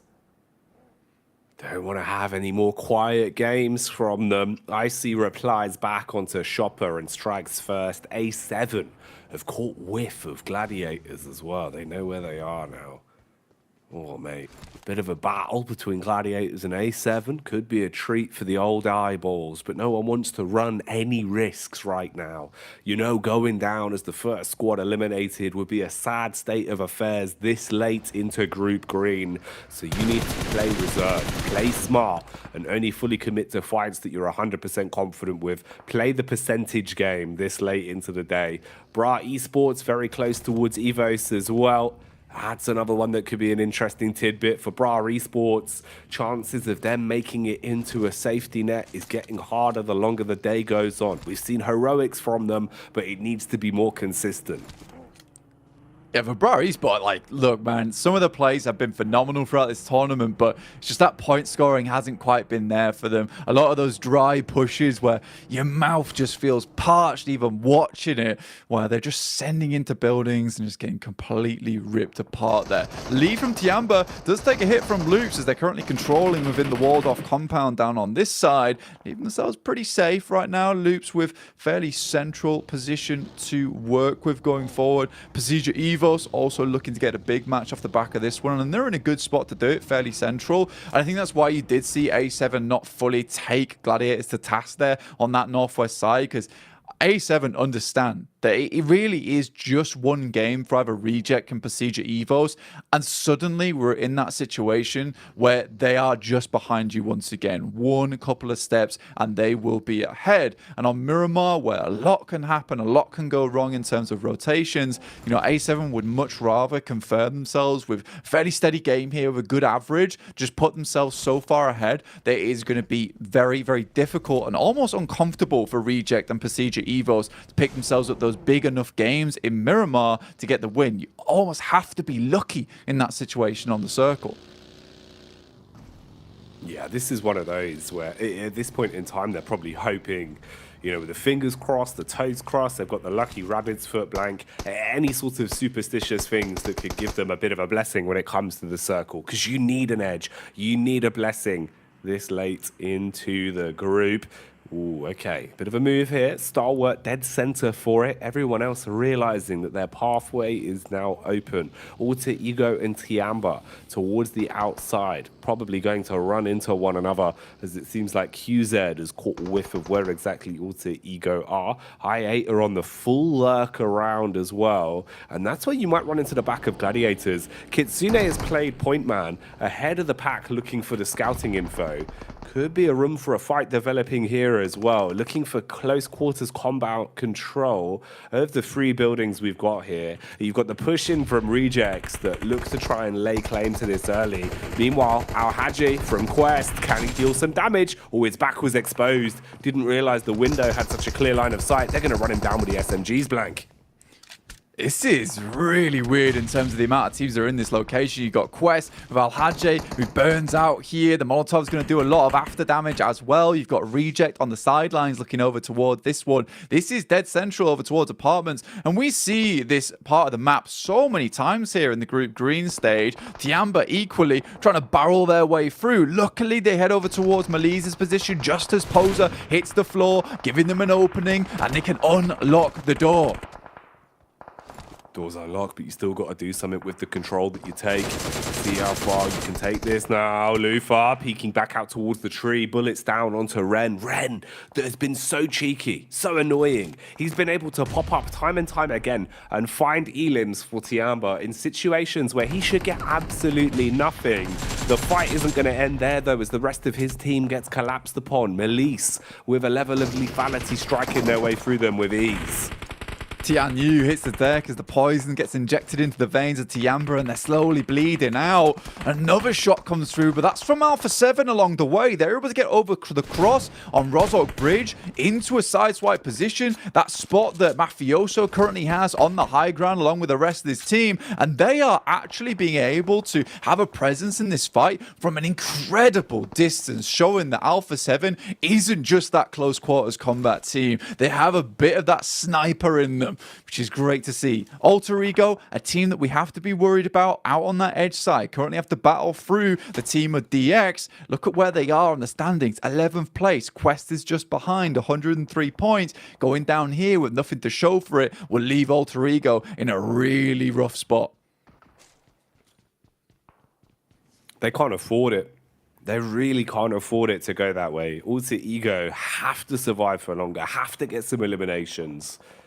Ooh, look at the rotate they're going on as well. Backline close towards Madball's potential to be sniffed out by DX on the POV of I8 here as well, as they're starting to clash down towards the location of Stalwart. And that is so much talent in such a small square with Alpha 7 off to the left from Stalwart. I8 looking to scrap for it, and then the back line of Gladiators lurking, breathing down your neck, waiting to swoop in as well as they're trapped inside the water right now. Meanwhile, another fight developing here. This was Alter Ego. It looked like they were trying to go for the slow flank behind Marbles. Instead, they actually instigate a bit of an attack, dealing damage onto them, knocking one man down onto his last legs. Bullets being traded out from Potato as well into the distance. That's Evo struggling now as Zuxi's been knocked. Alter Ego, Blank, they want to come out swinging. Dear me, this is really not friendship between the Indonesian teams whatsoever. Zuxi down, and they just have to leave him behind at this point. The second time in a row that this has occurred. Misery makes his way through, half HP. Zerich might have just needed to pull the trigger there and could have popped him out the vehicle. In the meantime, Zuxi gets finished off there by Octa.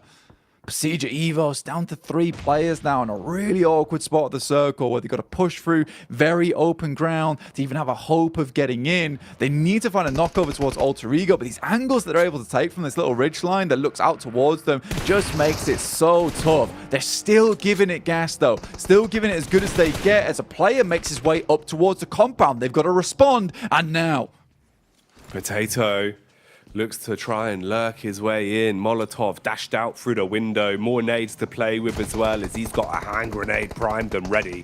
Throws it out. Looks to punish. Splash damage not tagging. Vehicle set ablaze though. SMG in close range is what he hopes to pack a punch with. He eats a grenade. It rinses his HP. Potato forced to slow down the push whilst Link takes position outside. Hasn't seen him, but he knows exactly where his enemy is now. Wanted to go for the full flank. Instead, juking him, playing inside of the building. Runs through the fire and the flames though, Blank. But this only further turns up the heat as the SMG spits damage round the corner. And he will stop Evos there. On Procedure Evos, they catch the smoke off that guy. Really, really well played. Bra Esport looking to control Mad Bulls, who have set themselves in a fantastic position up towards this northeastern edge, able to look down towards all this carnage that's currently going on. Gladiators took a long rotate off towards that western side, yet there's so many teams confirming themselves over towards apartments now. You got Reject, Alpha 7, Falcons, Tiamba, even Malise in this area. Quest also trying to keep up with their position, but Alter Ego, they're not done yet. Looking over towards Bra Esports as their next victim. Good shots from Fnatic, but it's not quite enough just yet. Oh, they're damaging everyone though. A lot of HP being licked up across the face of these squads. Alter Ego, you're going to be struggling here. Your ego might take a bit of a hit if they can't survive the push from the Mad Bulls. This is one that they instigated. Mad Bulls now looking to finish it. Nades for days, blowing away Alter Ego. Frozen, armed with a shotgun, looking to cleave his way through them. Spamming through the smoke, wants to leave them broke. Stop. Gonna reply back as well as Pops will hit that first shot. Another one onto I8. So in the commotion, Stalwart have been able to third party and find a few extra points. Tulika, he's jumped inside the vehicle. He's still a bit paranoid, doesn't quite know where the rest of Alter Ego have gone. At least finds Potato for now.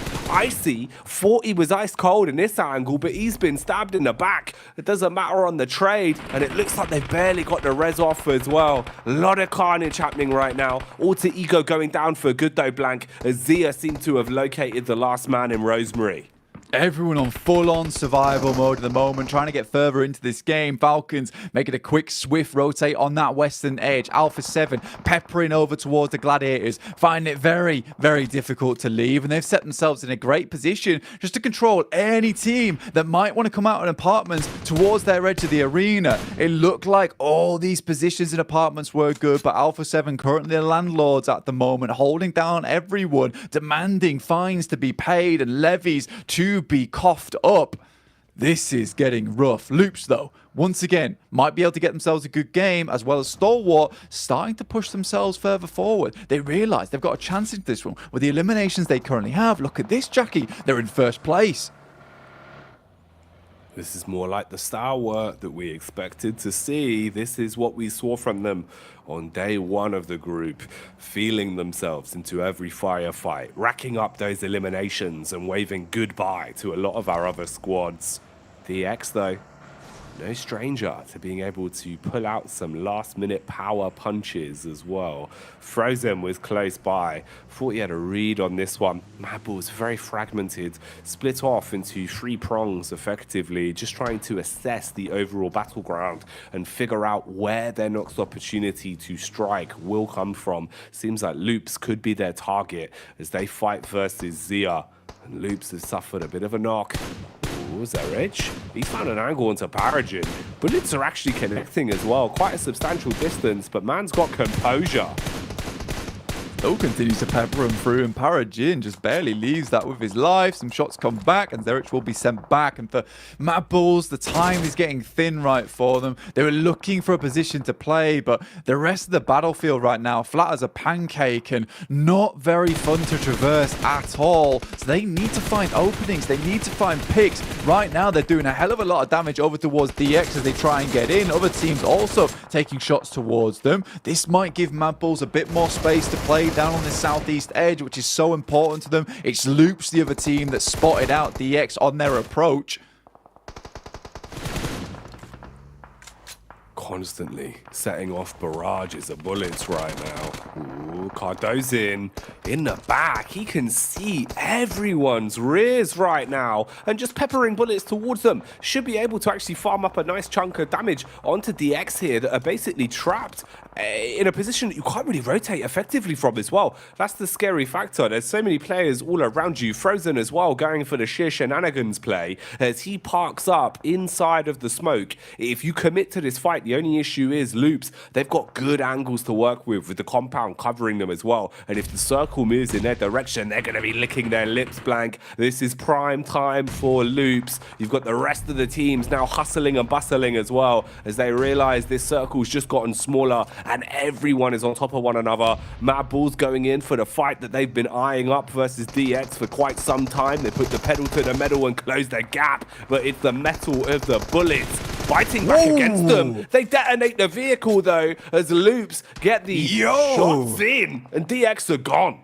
It's Cardozin to steal that one away. I didn't expect that at all, and they'll take a lot of the points the Mad Bulls were desperately hoping for. Now they've got to go for the full res here. The vehicle's heavily damaged, and Loops can continue to put that pressure that you were talking about earlier on. The very least, Mad Bulls creates a little bit of space for himself, but I'm more concerned with apartments right now. The amount of teams all sat in this area is absolutely disgraceful. Look at this. You can barely count them yourself. Oh my days, this is going to be an ending to remember here on our final wrangle of Group Green.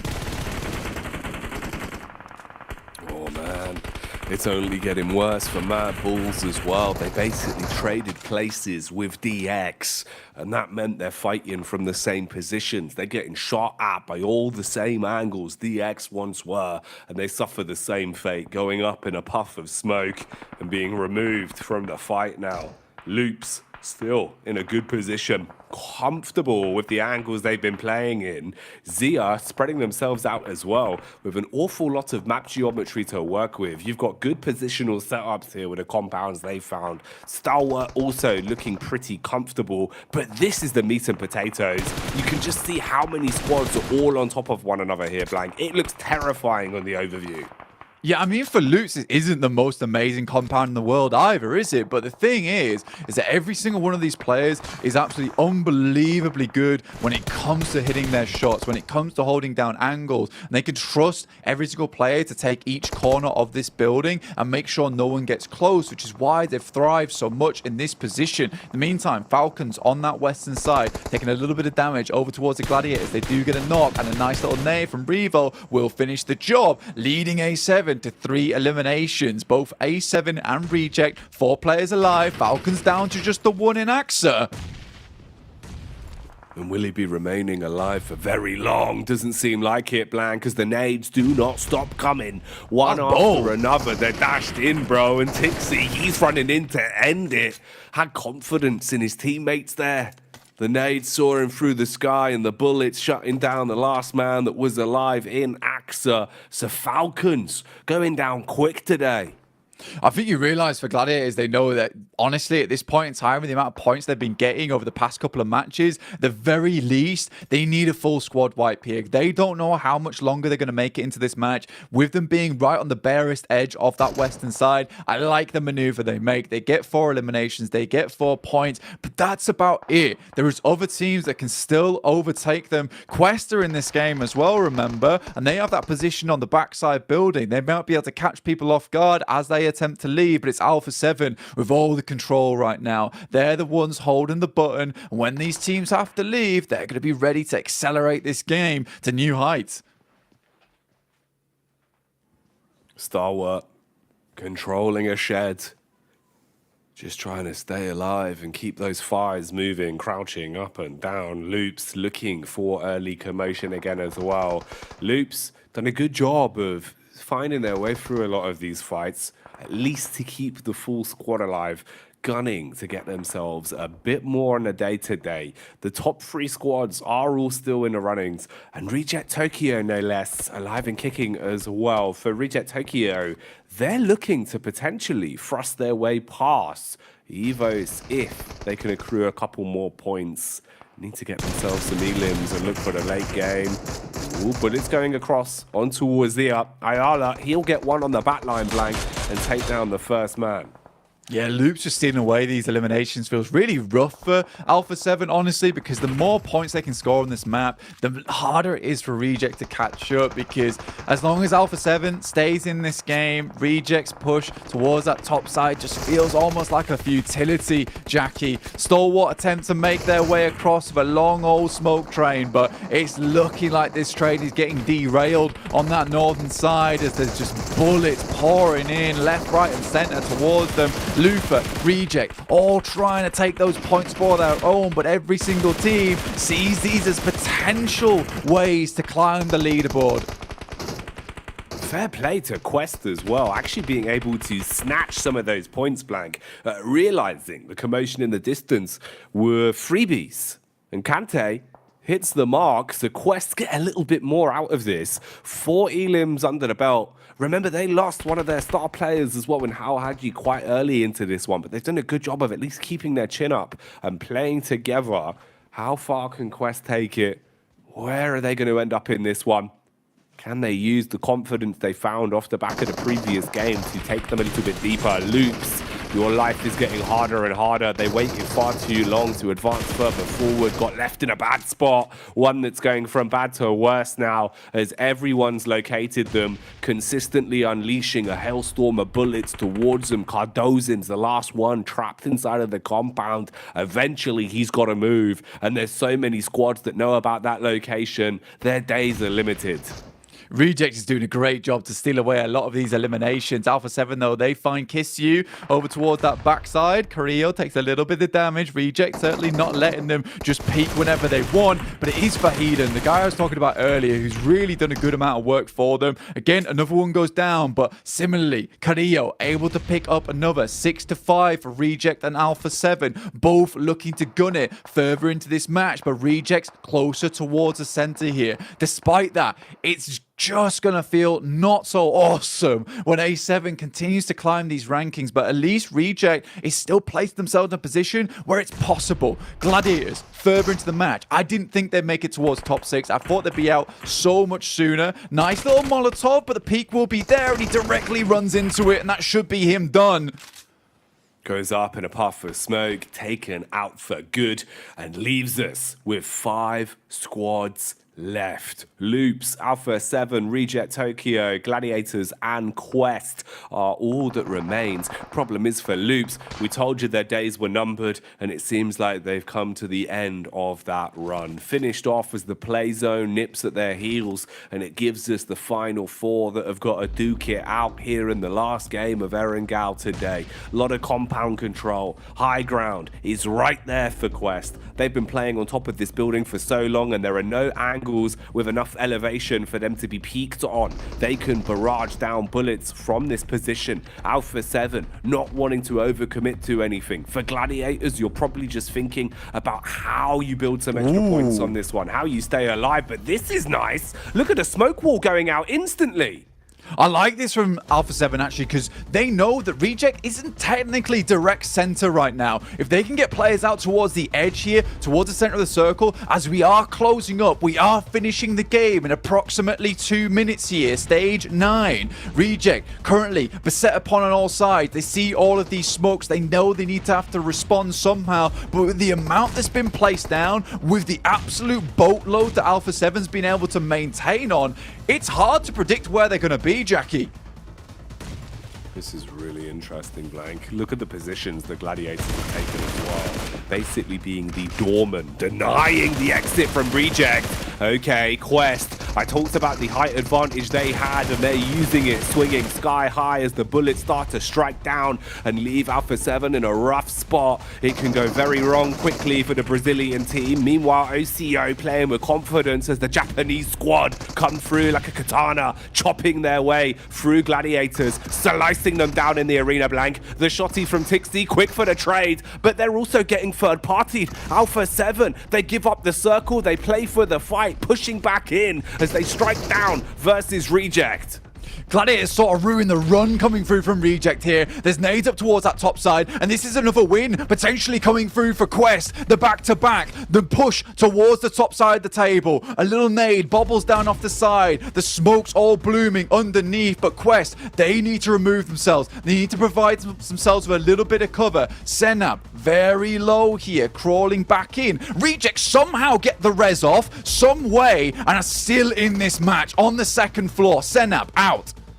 Senab's gone down to just the 3 versus 3 at this point, as you're going to drop straight into the commotion. There's the first as Quest ascend from the heavens. The punishment, though, is being distributed by Reject as the Japanese side seem to be trying to steal this one away. They want a chicken dinner today, and that seems like what we're going to be getting out of it, Blank, as the final frags come in. Reject have done it again.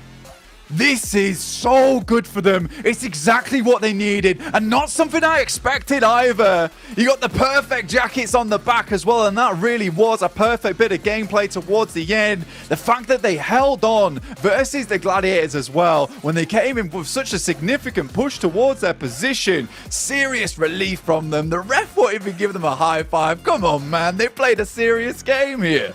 Man, they were giving it, Blank. And that's one where really it felt like they kind of got targeted towards the end there. You know, Alpha 7 get a few hefty hits off onto them. They knew they had Quest living upstairs rent-free. They were frustrated by it but couldn't do anything. And then Gladiators just walking in through the door. You know, at one point we saw them basically go down to just the solo man, Blank, but they take it in the end. That's fantastic for them. This is a side that, you know, have given us an awful lot in terms of the personalities on camera, the way that they've kept their mentality so high, the adaptations, and now a clutch that they needed to steal a chicken dinner. Great plays today. Yeah, you gotta love this team so far. They've been forever cursed by this second place. And you know what? I was really feeling it there as well. Not even a second, maybe even a third. But what a way to play that out. Sarah from the second floor window as well. Really battering down on both Alpha 7 and Quest. But Quest taking themselves a second place, I believe it was, and Reject taking a first, leaves Alpha 7 only getting a few placement points off the back of that third place. Yes, they had a ton of eliminations, but similarly, so did Reject. They get closer to that boundary. That is third place, Jackie. Man, every time I see Reject play, I become more and more of a fan of this team. So fun to watch, but there's plenty more action to come. For now, let's get back over to the desk though and dissect this one. Reject clutch up a win in the most important time for them. That was close, man. For a second, I thought we were going to see another team be able to jump on down and clutch it up, Max, man. But Reject, just in the CQC, just too good. Not too good. The apartment finish, I had no idea who was going to win, by the way. It was Alpha 7 Reject, you just don't know. You got the smokes all over the place. You got no information on where anyone is. So it's just down to the wire, and Reject, such a good play, especially being able to clear Gladiators. But I didn't even see that nade again. Whoa, Gladiators just came sweeping the western side of apartment, but 22 points. Sure, Alpha 7 Hot Jukes good game for them, able to get, again, eliminations, but Reject, they are running to overtake a spot in top 3. They could make it happen with results like this. Again, the severity of the situation for all of these teams on the cusp of either top 3 or down towards that bottom 5. We're seeing so much urgency about the play coming in. And one thing about this game, it being so similar to the last one, we get that awesome moment where everybody's kind of taking the learnings from the previous game. How are we going to approach this a little bit differently? So many teams in the apartments trying to jostle for it in a very early state in this game, and you can see how it ends. It's ridiculous. I want to paint a picture real quick. This is a very worst case scenario thing. We are seeing Loop still getting a few points here and there. We're seeing really good improvements from Alpha 7. We could, in a worst case scenario, see Stalwart falling down and Reject overtaking that spot, because Stalwart have been struggling these last 2 days. No way. Oh no my. way we see Stalwart get knocked out of top 3 here. There's a chance. Well, there's a chance, but what, again, I have to kind of show is the fact that Alter Ego is now in bottom 5. Oh, wow. That's ridiculous. That's gotta hurt. After the first day, you would never imagine that, right? Never. Whoa. I wouldn't imagine it. No. Wow, gotta give it up to Quest, right? To be able to get a nice, good finish there. I thought they were gonna win it. I love to see them. We missed it, but we got to see them do a little bit of a double jump. They had to jump off of that one building and then hit the ledge and get onto the other one, and all of them made it. And unfortunately, not able to clutch up a win there. But at the end of the day, that's it for Aaron Gale for Group Green. It's going to be all about Miramar now, Max, man. And you can see who are the top Miramar performers right here. Yeah, Loops are right there too. I do want to bring it back to Loops on that previous game, though. I feel bad for Loops, man. They had a good position. The circle doesn't go their way. You have 3 teams, 3 fully stacked teams on the roofs at different levels with the windows just shooting in your global vicinity. You were just never going to make it out, so I feel a bit bad for them, but they were able to at least salvage a few points this match. And I mean, first place is going to be hard to take away from Loops, but man, as you said, Kalash, already, you got so many cool storylines for the top 3. The bottom team is still fluctuating game in, game out. It's really hard to predict what the rankings are going to look like after these next few matches. Miramar is going to be the deciding factor for this group. Sorry, I'm still a little bit flabbergasted that we're finding Alter Ego down there. Like, I was adding up their points and kind of tallying things up. In day 2 was more impactful than I thought it was, because obviously they had a great day 1, but day 2 they got 15 points across 6 games, which really kind of hamstrung them going into the latter half of this tournament. And I mean, even the third day, yeah, they got, you know, a second place with 8 elims and stuff like that, and another 8 elim game. But when you're wanting to keep your averages up, it's not enough. There's so many like 1 or 0 point games coming out from Alter Ego that they need to remedy fast. Yeah, they need to do it so fast. It's unbelievable. There's only 2 matches left, 2, and then we're done. 5 teams are going home after this, and Alter Ego are now in that hot seat like you wouldn't imagine. And speaking of hot, of course, we got to give a big shout out to the official smartphone here for PMGC, the Infinix GT10 phone, a phone designed for esports players. You guys want to go ahead and dominate the lobby, you got to check out that Infinix GT10 Pro. And oh my goodness, we're going to see some monsters on that GT10 as we get into the final 2 matches of the day. Alter Ego on the hot seat, the Bald Eagles, the Falcons, right there next to them. Bro, I can't believe that we didn't see them get out of this, especially after seeing a clutch 1v4, Max. Yeah, people would say it's my fault. Like, apparently, I talked about it. Classic me. But yeah, it's been a tough time. But it's still very hard to predict. I have no idea how things are going to be really looking like. One team that still has been a little bit silent, they should still make it in. Actually, no, they might not even make it in. I'm looking at Xavier. The bottom teams have been doing so well that even a team like Xavier, if they're not performing at all, these next 2 games could also fall off. So in theory, I don't know what's going to go on. Yeah. All the way from 8th place. That's absolutely insane. Guys, don't go anywhere. We're going to take a quick break. We'll be right back.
the desert. And let me just say this. Alpha 7 have been doing so well today. Can you imagine if they get a good performance on this next game? They could be the champions here of Group Green. Can you believe that, Max? Yeah, I mean, Alpha 7, the thing is, even in games where they don't get maybe that many placement points, they are still getting those eliminations. And that is just so scary. The fact that a team is able to be so consistent on how many elims they get per game is mental. And they just now, not on top of that, they also reach in the late games apparently too, which is just double threat for these guys. So I'm telling you, Stalwart, they're not quite as safe as we initially thought. There could be a big change in the big three here if some teams like Reject and Procedure Evos keep getting points on board. So it's could be a big change up there. Now here's a question for you, CalRs, right? We saw Procedure take out Alpha 7 in Sandhawk. If Procedure wants to stand a chance, I know the gap is so big, right? If they want to stand a chance, they have to take them out here and now. So do you think that's something they could actually consider? From my perspective, I think Procedure's done, personally. Like, maybe I'm a pessimist. Maybe Max is a glass half full kind of guy, and I'm a glass half empty kind of guy. But for me, it would be Rejects if they were going to make some kind of shunt up towards that top three here. Considering the kind of stability of those top three, I mean, as much as Stalwart has not really been that stable in the past, let's say, day and a half, especially. I still don't see them really falling out. They'll play it steady, they'll play it calm, they'll find themselves a central spot, get a few limbs here and there. I think they'll stay. Yeah, makes sense. Well, you know what? Let's see if they're going to be able to hold on as we take it on over to the boys here for Miramar. How good is their grip? That's the question, right, Blank? Because they can't afford to let it slip at a time like this. 2 games of Miramar, that's all that's left for Group Green.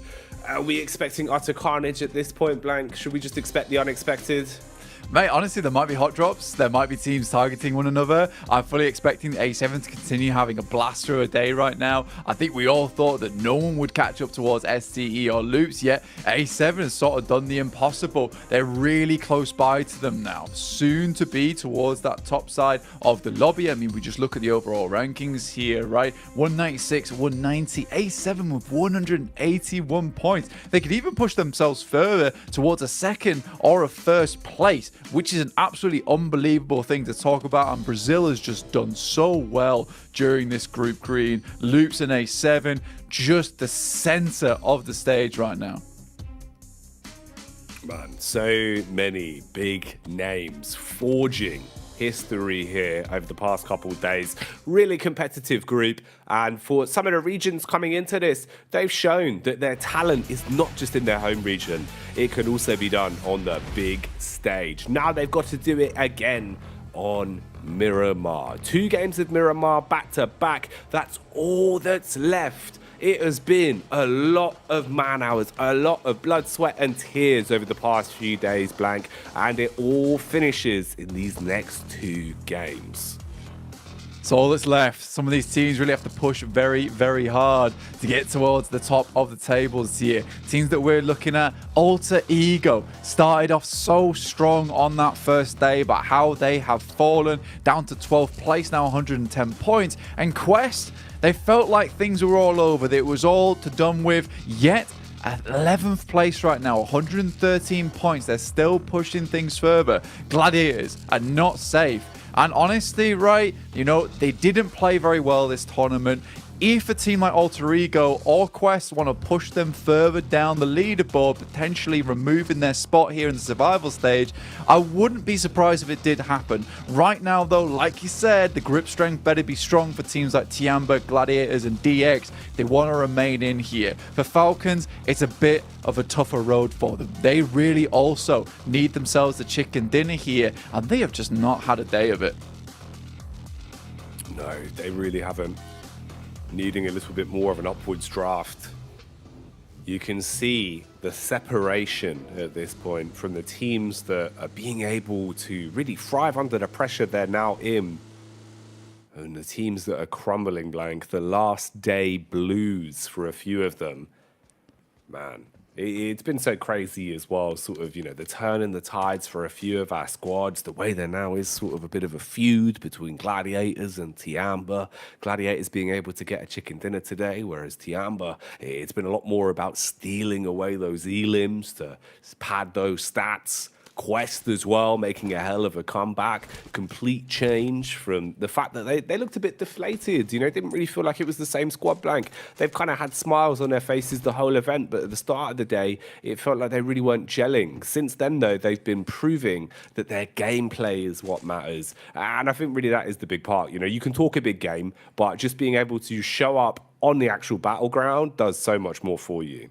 Yeah, I mean, there was a lot of pressure on Al-Hajj, right? I think a lot of people had eyes on him to be a big performer. And let's be honest, he has performed very well, keeping his team in these fights where it mattered most.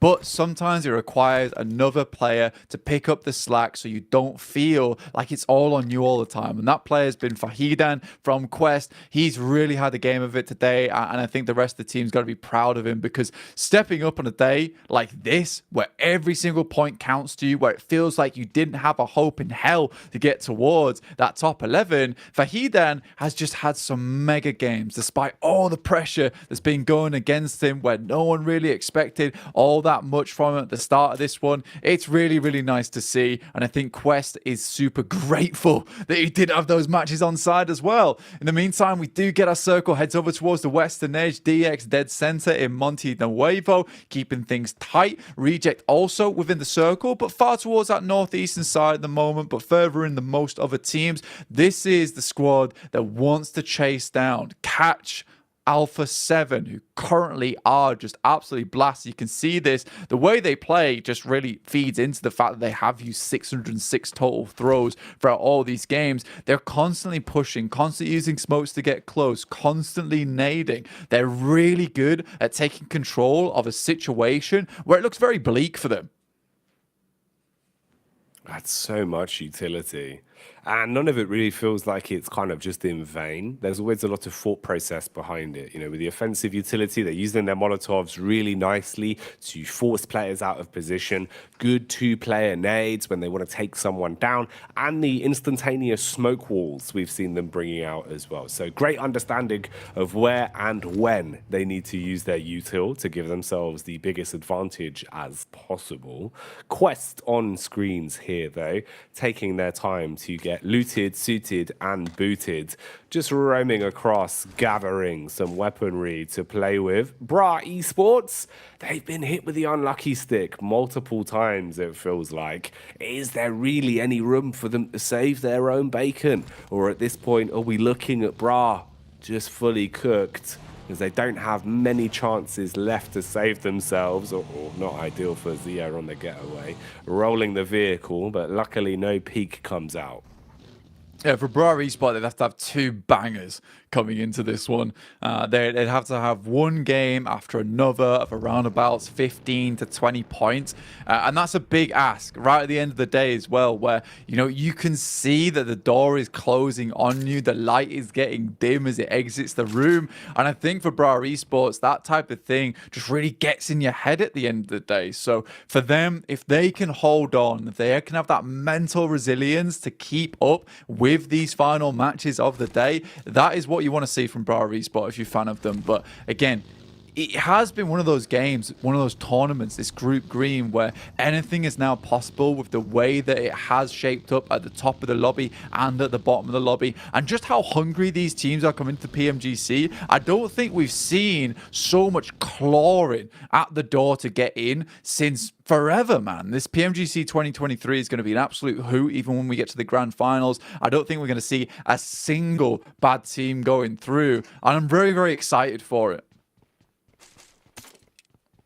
No, we've done really well with getting so much talent being able to find their way out of this group, right? Because that's the one scary thing when you have such a stacked group, is that it feels like if some of the games go a bit unlucky for some of the bigger squads, or they don't turn up when it matters most, we lose that ability to see them later on in the tournament. Instead here, I think, you know, the squads that are going through to the survival stage from this blank, oh, it's spicy. You know, I can't wait to see who else they're going to be meeting and how we'll have those clashes handled later on. Man, it really is interesting what we've been given here. Group Green has delivered on so many fronts, and it's been a treat to behold, right? The way there's been constantly a power struggle as well in the upper echelons, which I think, you know, towards day 2, we kind of thought it was all said and done already, where you're looking at it and thinking, well, there isn't much room for a lot of these other teams to contend towards that top spot. Suddenly, Loops just start playing some of the best PUBG Mobile we could ask from them, right? Some really aggressive but smart games. You get Alpha 7 actually finally getting some victories alongside finding so many elims. And what a beautiful storyline it's been for Reject, right? Like, that's super sick to see the way they've ascended. They've had such cool mentality the entire tournament, Blank. One of the few squads that, even when they've had bad games, have kind of just been laughing it off and keeping that mentality strong. But then they're playing some quality games. Real smart setup in the circle, good aggression as well. Star has been hitting some blinders. OCO's been on point. It's just really cool, man. That is bad news, but you're right. Yeah, for them, they have definitely ascended. All I can imagine is all the players just putting their arms out wide and then just rising through the roof of the ceiling right now, because it's such a change of pace. But this year is so disappointing for Falcons. Alter Ego, another team that realizes that they've got to do very, very well. I'm not sure if this is targeted or not, but losing a play for Falcons feels really rough and sort of does put a nail in the coffin. There's still a chance to escape it though, but for Alter Ego, this was also very much needed. They need to gain space, they need to gain control over towards La Driera on this south side. Next circle about to pop for stage 2. Wow! Up towards the northwest here. Favors over towards Alpha 7 as well, who are going to be able to get a lot of control available for themselves. Falcons have to ditch the vehicle. It explodes as it barrels through the air. But so many teams have to barrel their way into the circle as well. Again, it's that fated battle between Rejects and Alpha 7. A classic fight at this point that will decide so much. And there's other squads wanting to get stuck in as well, seeing if they've got a late invitation to the party. Meanwhile, Quest fighting versus Melise and applying the pressure onto them. CEO later not fancying his chances here as he'll begin to back up. Keep in mind, we've seen some chicken dinners from Melise on Miramar. It feels like they do spread their wings a bit more on this map, a little bit more confidence when it comes to this as a battleground.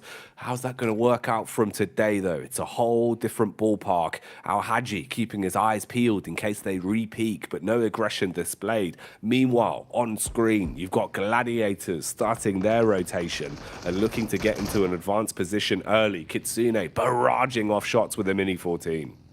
Yeah, Gladiators able to squeeze out some secret points at the end of that last angle. I didn't think they'd get too far into that one, but that just shows how much they want it. Still in 9th place, 115 points, tied with Tiamba at the moment. Quest not far behind, but with them being currently held out by Melise Esports, who are just a significantly good edge team. Easy goes down, Fahidan low, out in the blue as well on stage 2. It's not going to hurt too much, but there is a time bomb ticking over here for Quest. They'll have to leave at some point. Al Haji begging Poser to peek there, but he just refuses, remains in place. Just that ever-looming threat coming through from Melise. And that sums them up pretty well, man. It feels like Melise kind of always are, you know, the big dog just barking away at you. Anytime that you think you've got a competitive edge, they sort of turn up and really try and deliver some fear into you. Oh, man. Hey, this is going to be a spooky one, Blank. It feels like at this point in the group, it really is just so hard to call. Even fights where you feel like players should be individually confident have a bit of a blessing in a hand-to-hand combat. And it's just going whichever way, but you predict. It really is crazy how we've found ourselves in this point where it feels like anyone could take a fight. And that fight could decide a lot in terms of the leaderboard, in terms of where people are going to end up. Circle approaching us ever closer as time goes on. We got Zia currently taking task to hand versus STE.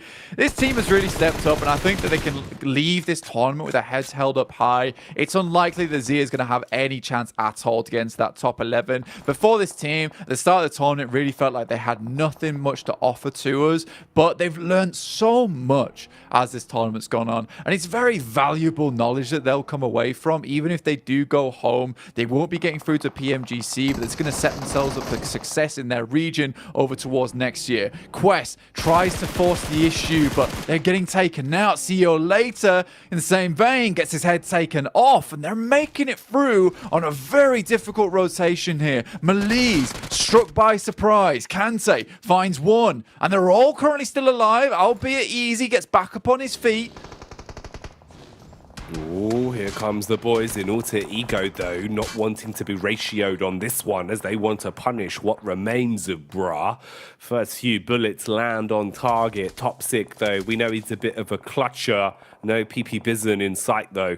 Just the rifle to contend with. Meanwhile, Meku gets manhandled as he'll go down.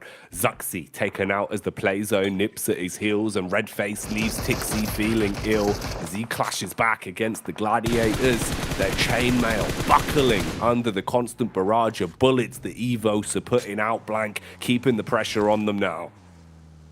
Gladiators, they just need to send players forward at this point in time, not like they've get them back up again. They just need to go for a salvage mission. It's something they're very well known for. Taking shots, though, doing a lot of damage. They keep them at bay and keep them in the blue. They wonder how much more meds they have left. Actually, Kitsune's clapping back, and Matic, reinvigorated by Kitsune, Stan comes back into the fold. Kitsune, after taking the pot shots, jumps back in the vehicle, knows that he's got to roam further forward, trying to play off his teammates' contact. The rest of Gladiators gone for good as well, so it is just a duo. But Bra Esports, they're finished off. Blank, and this very well might be where their story ends. No chance to get points anymore, and that danger zone is still where their tournament lives is left. And with Quest up to 113 points, with the way they just played out that angle, it just feels so unlikely now that Bra Esport will ever be able to catch up from going forward. It is unfortunate, but it's the thing. It's just how things go down at the end of the day. Kitsune out. Matic has to send forward. He's in front of the guys from Procedure Evos. Falcom's up the hill, and Matic has a tall task ahead of him. As Redface gets ever closer and closer, he sort of needs to win this 1v2. Finds the first, and Misery off in the distance. Can he hit his shots? Bullets going down consistently, but Matic unable to find the connection onto Misery that would spell his demise. Now he's getting back into the zone, puts the pedal to the metal, has the ridge to protect him at least from the elevated peak from Falcons. DX are just ahead. I8 and Tiamba are scrapping up close as well.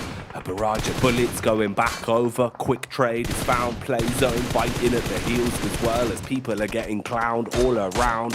Here's the peek back out onto Tiamba once again. Uli, what can he really do? I mean, he's taking a fight peak after peak, but the Mini 14 really starting to strip that confidence away from them.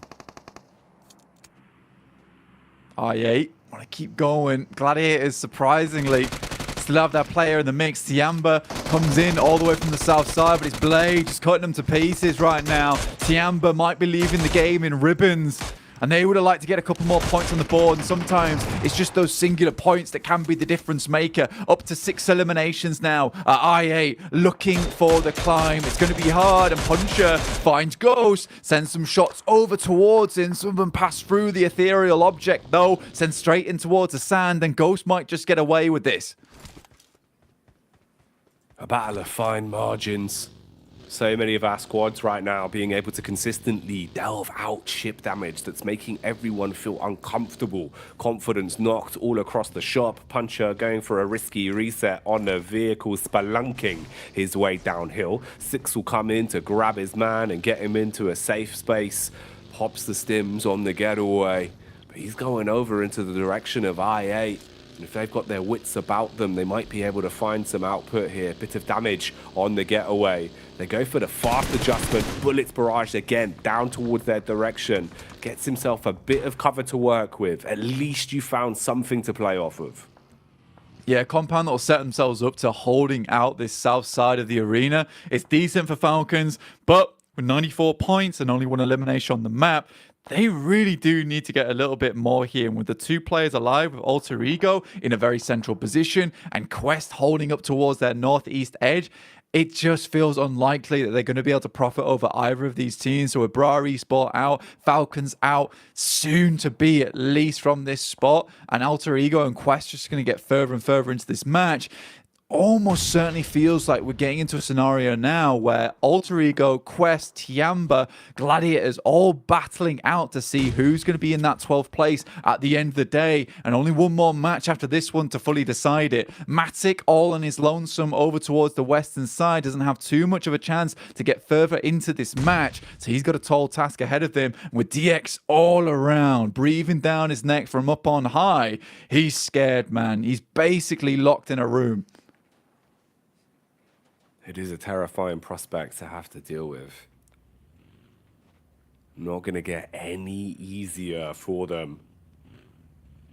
So many of our squads taking some hefty hits, bringing their numbers down to duos, trios, and even solos in the case of Gladiators.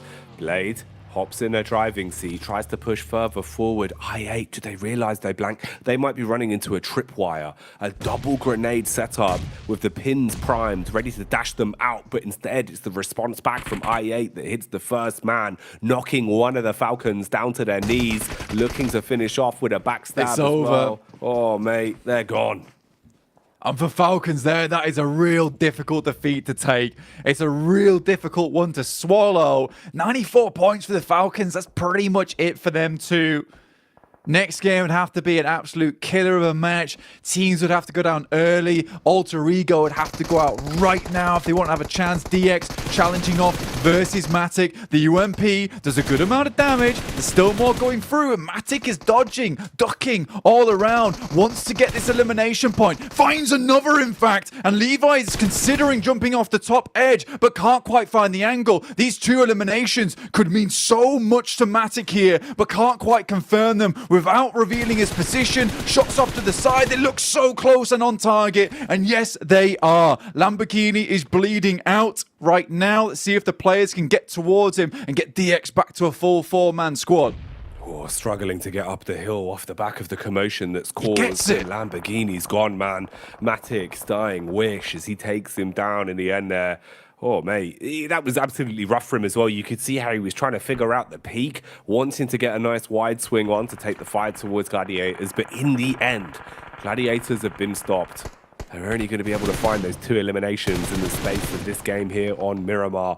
Room for Quest. Room for Alter Ego to try and get some additional points. Talking of which, though, taking the fight straight to Quest. It's Reject back into the drive-in seat, looking to deal some very heavy hits, and they've cleaned the entire squad up in a matter of seconds.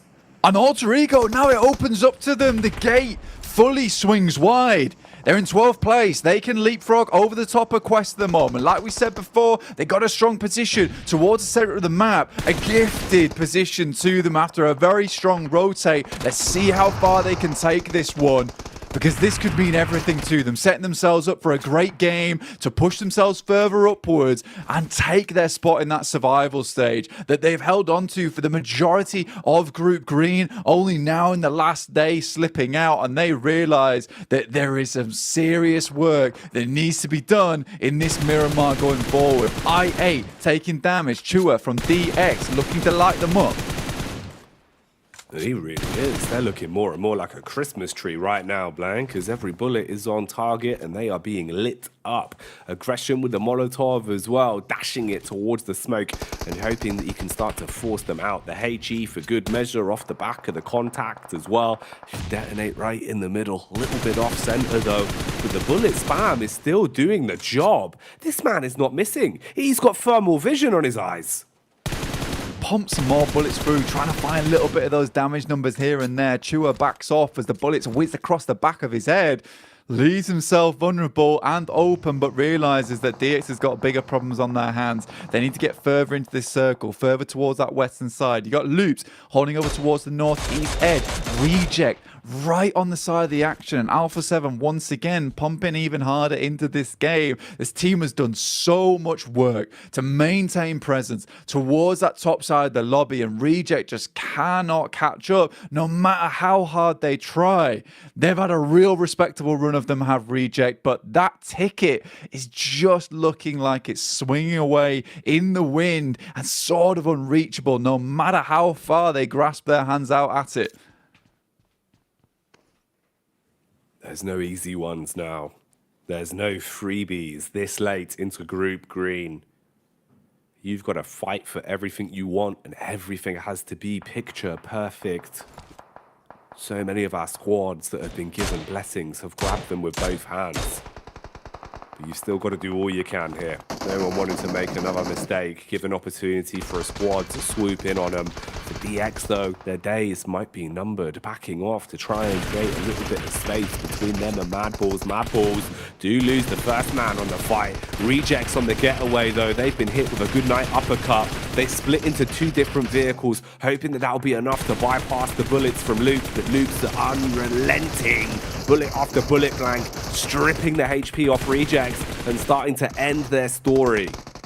A little bit of help for their guys over towards Brazil on 8-7, and Reject will go out with just 3 points in tow. In the meantime, is the Mad Bulls and DX going toe-to-toe on this side of things, and they feel like they stubbed their feet on one another here because DX is giving it just as bad as it takes. Nade over the top, explodes in his face, but it's Zerich from long range to take him out and whiz a bullet directly through the head of DX. 7 eliminations, great stuff, leads them up towards a very strong position at the top side of the lobby in 6th place. But it is Mad Bulls to go a little bit further. Ghost tries to remain in the game, but it's just haunting teams at this point in time.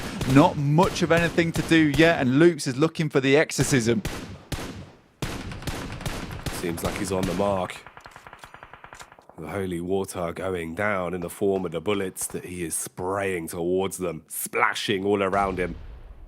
And making it far harder for much of a move for I8 in this one if it's all about the solo points securing for him. Alpha 7 moving their eyes onto their Brazilian brethren as well up on top of the hill. They made their lives easier by taking down Rejects, but will A7 be as kind to not target Loops here? As they go toe-to-toe, you're looking at 3 alive for A7, a full squad for Loops. It's only them and Alter Ego that have actually got the entire squad alive and kicking at this point. The last man for Melise is Lewis, and he's lurking onto Stalwart. Do they know? The zone slowly pushing him further forward. First contact found with a nade, hefty damage. That's a chunky one, and Tops so quick with the reactions. Takes him out of there. Stalwart and Lutz, the two prodigal teams towards the top side of the lobby, going head to head. But Lutz, with 11 eliminations on this map, have been absolutely disgraceful in the amount of damage they've been able to do towards any of these other squads. Mad Bulls, again, make it towards another end game. It's good news for them as they are really securing their position towards that survival stage. But it is truly Alter Ego everyone has eyes on right now. Can they make their way through to the survival stage? Then make it towards a central position. Alpha 7 has to push out to them. So do Loops, so do Stalwart. And this is a massive chance now for them to push through from 12th place into 11th, taking away that hard-earned position of Quest despite them going down so early on in this game. Thing is, it doesn't matter if you think you've earned your placement at this point. It matters what you do every single second of this game of Miramar. There is no room for overconfidence. Peak after peak, though. Alpha 7 trying their luck, sniping down, hoping the bullets will connect and that they'll be able to strike versus Loops. Cardozin takes a bit of damage, but he's okay. Geometry will provide him cover. He can tuck in and keep himself safe. Meanwhile, a lot of their focus is over towards the ridge, down by Alter Ego. That's another squad you want to prioritize. You know they're a full 4. If you can start to strip them back a little bit, it will make your lives easier. But they're playing together, Blank, in unison. They attack versus Stalwart and begin to thin the numbers. Meanwhile, Loops struggling now. It's all going wrong for them. Even Zerich taking pot shots from along the way, looks to bump up the elimination points on their side. Mafioso has been a serious standout coming through from Alpha 7. Takes down Ayala on the drop. Great tracking coming through from them. Alter Ego have held a really aggressive and greedy split on this compound, but no one's been able to get close, and they've been holding it down fairly decently so far. Loops as well as Stalwart not able to get anywhere close, and even more shots been sent through as Cardozin has the last laugh. Eliminates Stalwart from the game. It's Tulika though with a decent spray, but fluffs it just at the end there. Felt like maybe he could have picked up Rosemary. Oh mate, there can certainly be a few more pickups coming in quick, but I think it's more going to be bullets being picked up by a lot of these teams in risky positions now. For Loops, you've got to feel for them. Had 4 alive in such a powerful position for so long, but when it matters most, they started to crumble under the pressure. And now the only squad that is fully top to the brim is Alter Ego. The battle of the Brazilians continues as Cardozin sets his focus onto Alpha 7. Alter Ego know where he is, and they've set 2 of the players from their separate duos to focus up towards the hillsides. Fnatic and Potato keeping their eyes on Cardozin's moves. Meanwhile, Madballs lurking behind their vehicle, waiting for the peak to come out. You're going to see so many trades in rapid succession the second a fight instigates here. Yeah, we move a little bit further towards that western edge, and I think that's the all-important thing here for this game. Alter Ego, and the circle starts to enclose as we head over towards stage 9 very, very shortly. They're going to be forced out of these buildings, and Alpha 7 wants to wait as long as possible to pick up these shots as they leave the compound of their own, but they'll be able to head towards the ditches. Madballs have set themselves up a little bit of a compound of their own, mainly just supported by the vehicles that they've positioned in this area. I think all the teams right now hoping against hope that they can make it to a position we get towards stage 9 and Alter Ego have to leave that base of operations. Top 4 teams, but Alter Ego for them, the chicken dinner is so much more important to them. Madballs are pretty safe right now at this point in time towards the middle of the lobby. You got Loops, who are definitely safe, securing their ticket off the back of this big game towards the PMGC Grand Finals, and Alpha 7 similarly have their ticket stamped. It is just Alter Ego that it matters most for them now. They need it. You're damn right, Blank. They're the side that really want this the most because of what it means for them in the overall standings. Thing is, it's not going to come easy though. Even with the advantage you've got, having all 4 players alive, having extra utility in the backpacks, you still got to play smart. You can't afford to run any risky business. Grenades being thrown over onto the Madballs. Alpha 7 pushing up, Fnatic attacking and dealing a few big blows. Chip damage out onto the Brazilian team that remains in the runnings here. Meanwhile, Madball starting to group up, looking to try and play together. Could that be a bit of a curse for them though? There's so many nades to work with for Alter Ego that if Madballs close the gap between them both, they could be putting themselves in a position to be blown away by the nades. They strike back onto Alpha 7 though. A lot of damage established. Fast flick from Rosemary as he runs rampant, shutting down Zerich, continuing on their warpath now. Alpha 7 sort of locked in position. They're going to have to try and get closer. The nades have to be big. They need an opening off the back of this one. They just simply cannot find it. The circle just is supporting the guys from Alter Ego so well. They can play off the back of this ridge side. Mafioso just gets knocked now. 4 eliminations for the guys on Madballs. Not a huge game, but a decent one. Alpha 7 still remaining strong. 2 players, but the nades flying over the top here, looking towards them. And again, Alter Ego just haven't had to move. They haven't, apart from one man, and that's Rosemary that's been developing a flank for quite some time. Huge. Won't even need to pull it off though, Blank, as they pop off. Fnatic furiously frags his way through them, and Alter Ego, when they needed a chicken dinner, when they had to grab one, they pull it away. It is just a case today that it's been game after game where a team that desperately need to win, a team that needs to stay within striking range at the end of the day, they pick themselves up a chicken dinner and maintain that pressure towards the top side. This lobby at the bottom side of the leaderboard is the scariest that I've ever seen going into match 6 of a day on the final chance, on the final day here.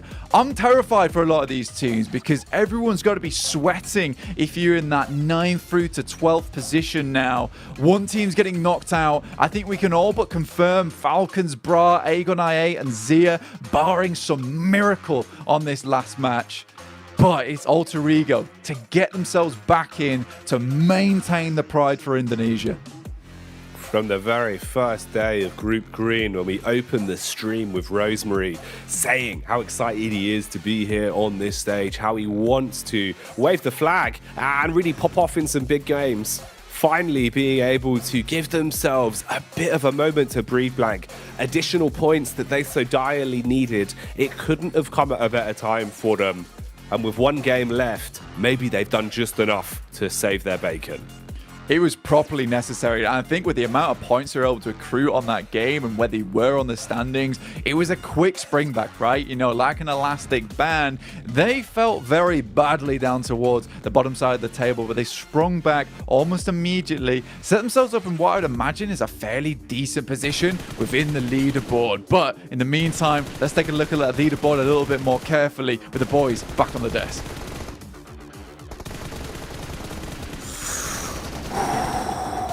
What a sigh of relief for Alter Ego to get, I will say, gifted a chicken dinner at the most clutch time possible. Talaris, you said you can't even believe that we're even seeing them in a possible position to get eliminated. And then next game, boom, they bust out a huge chicken dinner. A gift from the PUBG Mobile gods for Alter Ego. They have been flagging in the last couple of days, but this is exactly what they needed to avoid that bottom 5 position. I hope for them that this qualifies them into survival, but I hope when we get to survival, they are looking a bit more on point like they do in their region when they get to also those clashes for the internationals, because they look great there. This time around though, yeah, great chicken dinner on the board, but this was going their way from Circle 3, so they had to get big points in this game. Yeah, and what I think is one of the last times we're going to be able to touch upon this storyline at the top 3 is that Reject were in a position where they could have contested with Alpha 7, but they just keep getting eliminations. And Loops too, look at that 13. Yeah. What do you want? Brazil are just so insanely consistent on the elimination front of things. They're just untouchable in that kind of aspect of the game, but Reject did have a little bit of an early end, only getting 3 eliminations this match, but now it's just the focal line on this game. Hot Juice is coming up just after this one. It is going to be the bottom 5. The number of teams still competing for that 1 or 2 extra positions in the survival stage, it's going to be rough, man. It's going to be down to the wire for that last match. 100%. Just to punch it home one more time, got to give a huge congratulations to Loop, Stalwart, and Alpha 7. It looks like they are going to be going to the finals, bar a miracle at this point. But you know what? There's also a question of who's going to still win this thing. Loop's getting 17 points. Rocket launches them all the way to the top. So they may be your Group Green champs. At the end of the day, though, you said it. It's about that bottom 5. Who is going home? And look how close it is. I think unless Falcons gets a massive win in this next game, I think the fight is between Gladiators, Tiamba, and Quest. Look how close they are to one another. Unless all 3 of these teams pop off and Malise is the one to be challenged for that, which is unlikely, right? It's in the realms of possibility, but it's a low chance that that would occur. But Gladiators, Tiamba, and Quest, the fight for me will be between those. The Falcons down, again, bar a miracle for Falcons. I think they are done this tournament. I fully agree. And the thing is, if it goes down to a tiebreaker, there's only a 1-point difference between Tiamba and Quest right now, so it could be down to a tiebreaker. 2 chicken dinners over to Gladiators. That could be added to the mix. It could have somewhat of an impact into this one, but Tiamba, in today's matches, has been looking a lot more aggressive on the elimination side of things. So those eliminations they could acquire in the last game could make a difference. But yeah, it's down to those 3 teams: Gladiator, Tiamba, Quest. Who's going to be able to secure what technically should be the final 2 positions into the survival stage? It's hard to predict. The circle's going to have an impact. Teams are going to have to be so efficient on their rotation path. I can't wait to see here, Hot Jukes, who's going to be the ones to make it to the next stage. Yeah, me too. And you made a great point there, because if Tiamba and Quest do tie, it will come down to a tiebreaker. They're evened out in chicken dinners. It'll then go to placement points, I believe. And right now, Quest is down by 4 compared to Tiamba. So if you're Quest, I think you really want to extend it to that end game as much as possible, just in case if you do end up with that tie. Now, another thing too is, Bra, Egg on I8, yeah, we have to give them a little bit of a props, for making it this far. The nails in the coffin for them. Also, the thing is, they could do whatever they want in this lobby. I think they know it's over. It's mathematically pretty much impossible. So if they want to make it harder on Quest, Tiamba, and Gladiators, they can. The team I'm most concerned for is Tiamba.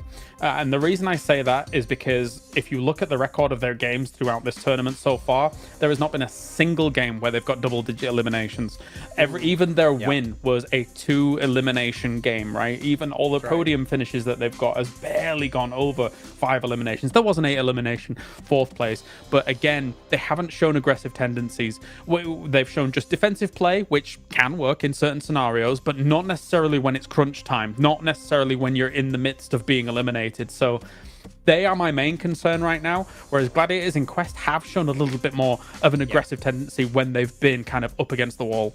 Well, I'm a little bit scared for Gladiator here again, because on the pivot today, on all of these games, pretty much they've been losing players on rotation, and you know that they need to just survive into the late game. You cannot afford to lose your Tixies, you can't afford to lose your Matics or your Kitsunes or your every single player pretty much. You want to keep the full squad alive until the end, because it's down to the wire here, Hot Jukes. It's down to this final game of Miramar to see who makes it to the survival stage. Well, couldn't have said it better. Here we go, folks. The last game of Group Green. Who's going home? We're about to find out. Let's take it on over to Jackie and Blake for the final time for Group Green. The 4 days of playing Group Green have been building us to this one last game. Everything will be all said and done after this blank. We'll know which teams make it to the survival stage. We'll know what our top 3 looks like, and we will know who is going home early here. An awful lot on the line. Few points between everyone as well. We couldn't have asked for a better setup here. It's going to be pretty close right now. And I mean, for the top 3, it feels fairly certain, right? For Alpha 7, they have just played a blinder of a day ahead of us. Not a single bad match, I don't think, for them. And for Reject, realistically, that's a 24-point game that they'd need on the day. 14 eliminations and a chicken dinner. Not only that, Alpha 7 have to go out with 0 points, not profiting at all on this match. But really, the main thing we're looking at is Quest, Tiamba, GG, Maliz Esports, potentially DX if things get really spicy, but I don't think that's going to be the case here. For Tiamba, like Kale was saying, not a lot of eliminations for them, but they need to get far into the game, and these other teams need to go out early. On Miramar, it's very easy to get caught out on the edge. Gladiators could be a target here for them because they have to rotate in very far. Safety is the name of the game. Maliz Esports, despite such a good tournament so far, I think some extremely good edge play from the Turkish squad. Just now in the danger zone, once again, at the end of the day, no one could have predicted this.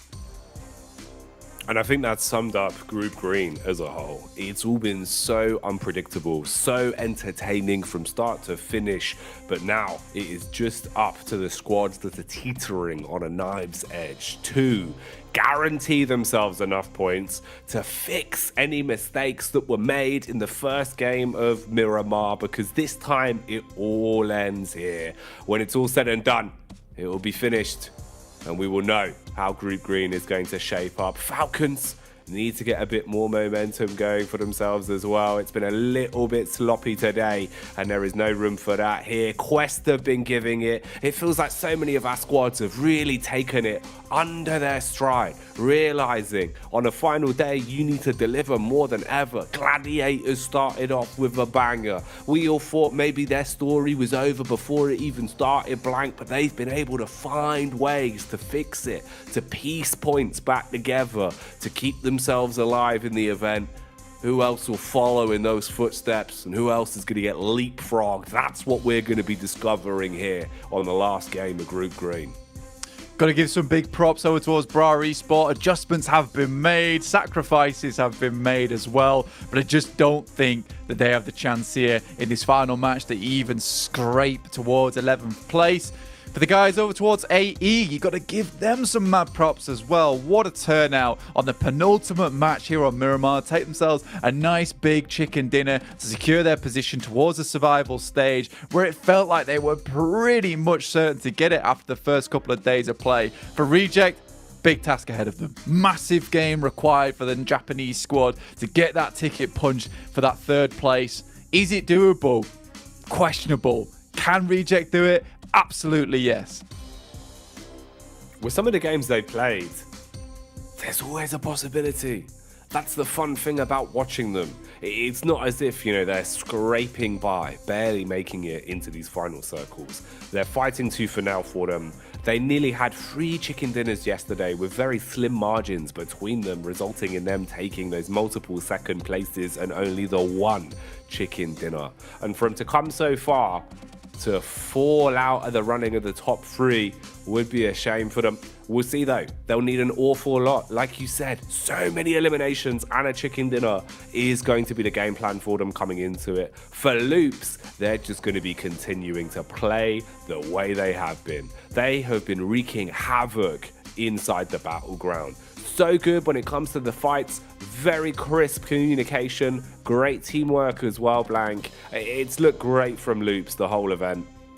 Yeah, it's been pretty magical from Loops overall. And I think that for Americas as well, this is actually kind of a big deal for that region, because I think there's been a lot of looking down upon the Americas as a region as a whole in terms of their skill, in terms of their macro. Yes, there aren't some amazing squads in that region, but we've at least produced 2 superstars here in Alpha 7 as well as Loops, these Brazilian powerhouses that have come through in the group of death and just shown everyone what's what. SCE at risk of being shoved off that second place spot, in which case it would be green from first to second, and I think that would be the awesome ending. Another one for the SEA region though would be for Stalwart to finally, as I said before, have that grand reveal in the last game, pull out some magic and take back that first place spot, put them in their place, bring back the Mongolian Massive.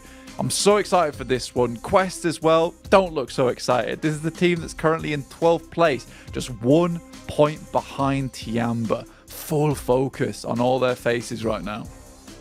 Man, it's crazy for Quest. Been a rough group stage for them. Had some big games. Had some moments of momentum where they had to fight back really from the back foot with very unlucky rotations, very unlucky circles. Haji was saying how the team was feeling a little bit down in the dumps because of it, but you hadn't seen that.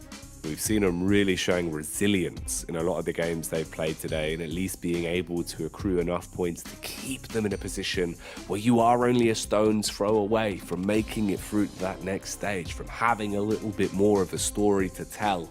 Gladiators, they had a similar sort of path ahead of them, man. This was the first time over the past couple days, Blank, but we had really seen Gladiators kind of having some positive emotions on side of the camera, right? Like when we're looking at them in their player booths, they were smiling, they were looking a little bit happier, they took a chicken dinner, they've been taking some firefights, which honestly I don't think they would have been over the past couple days. They've been playing a lot more reserved. Definitely a good step in the direction they need to go in. Of course, it's not going to be a freebie straight through though. You've got your invitation here, but now you have to survive that next stage if you want to make it all the way to the big one, all the way to the grand finale. The longer the battle rages on here. I think if you're in the survival stage as well, and you're in the survival stage coming through from Group Green, you're somewhat almost happy about it, right? Because the fact of the matter is that you've played against some of the best squads in the world in a really difficult group. It can't be much harder when you go to the survival stage, right? I think the difference between this Group Green and survival stage is that there is so much pressure on you in the survival stage. The speed at which you can go out, the amount of teams that go home in the survival stage is terrifying. So I think for Gladiators, yes, it's going to be easier for them when they go to the survival stage. Anyone else in this lobby, similarly, Malise, Tiamba, DX, AE, Madballs, Pazija, Evos, Reject, potentially. We don't know just yet. That's where you feel a little bit better about things, that you know that it can't be much harder than this. Doesn't get any easier, but it certainly gets a lot more scary. with the way games have been going. Right then, seems like we've resolved all the issues, got everyone drilled and ready for this. Bra Esports getting the headphones on and still showing they got a lot of personality. They've shown resilience throughout the whole tournament. But what more are we going to be seeing on the battleground? That's the question as we get everyone prepped for this one. The last game of Group Green. 24 games. An awful lot of PUBG Mobile over the past 4 days. Consistently seeing which sides can take chicken dinners in their strides. Which teams have been able to adapt. Who's been falling short. And now we will decide who makes it through to that survival stage off the back of a few points, because that's all it is. 1 or 2 points make a world of difference, Blank, as we get into our last game now.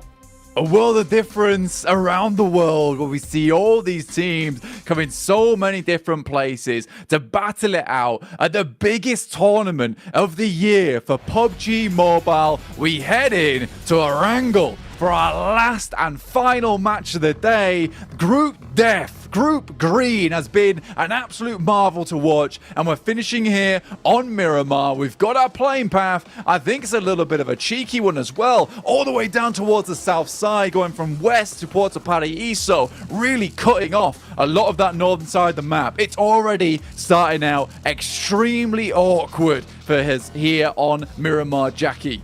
Ooh, the Scoville scale is off the charts. These are some Reaper peppers that we're starting to taste here on the tips of our tongues, as a lot of teams will have to make some slight adjustments in terms of their drops. We'll see if there is any X's painted on teams' backs going into this one. If anyone will thirst for those early hot drops to try and take control of the game, try and deny point gain for any other rival squads. We've seen how fine those margins are. Let's see what we get on the drops.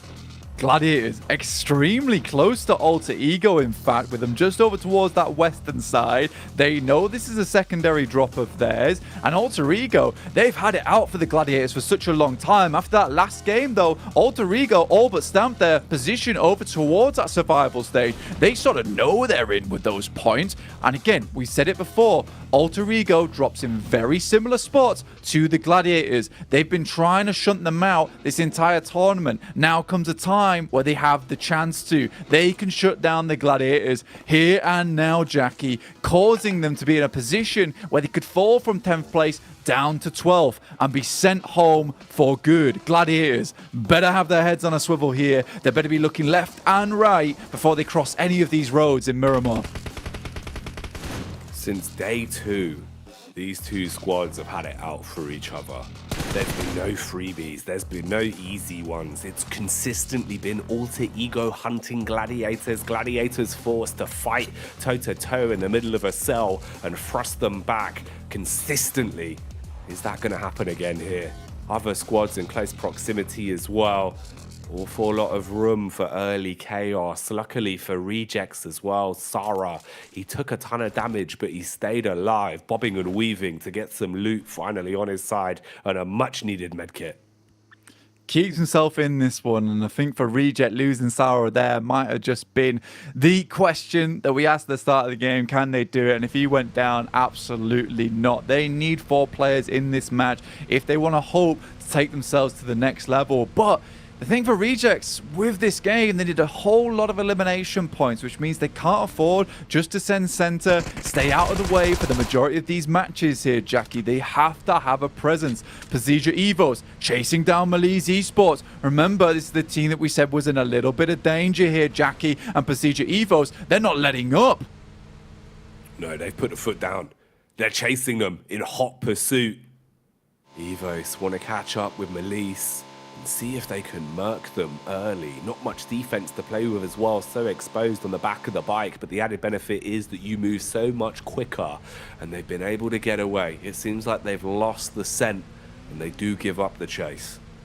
But PMGC Evos, they've pulled apart Malise Esports like a cheese pull here. This doesn't look good. Poser is off in the distance with his teammate. You've got Kissu over towards Graveyard. Now CEO Later and co are over towards the south side of Quest. This is a nightmare situation for Malise Esports. And remember, 9th place, 123 points. That's by no means safe here. There is teams that could still jump up. They would need a couple of these squads underneath to go out early and them to stay alive before they can feel any form of safety. And with this initial hunt down from PMGC Evos, their game becomes all that much harder. Axa sprinting down the cliffside, looking to get away from the map control that has been claimed by Alter Ego. Doesn't want to give them any early points. 6 comes in for the quick secure and will grab his mate, seatbelt on, and back on the move. Get out of there for now and keep your noses clean. Falcons, what can they really do today in this last game? More so than anything, it's the chance they have to deny points for other squads, namely Alter Ego. If they lost that fight, you'd be very frustrated with yourselves. I mean, for Alter Ego, they're just chasing them down right now, quickly sending off the top of the ridge. And again, this is the team that realizes that, yes, they're on the cusp of things. They can just make some strange plays happen, cause problems for a lot of teams inside this lobby. Falcons go down here, makes it an awful lot easier for Quest to not worry about another team catching up. Falcons just want to get away because this is a squad that needs a humongous game if they want to even have a chance at getting in.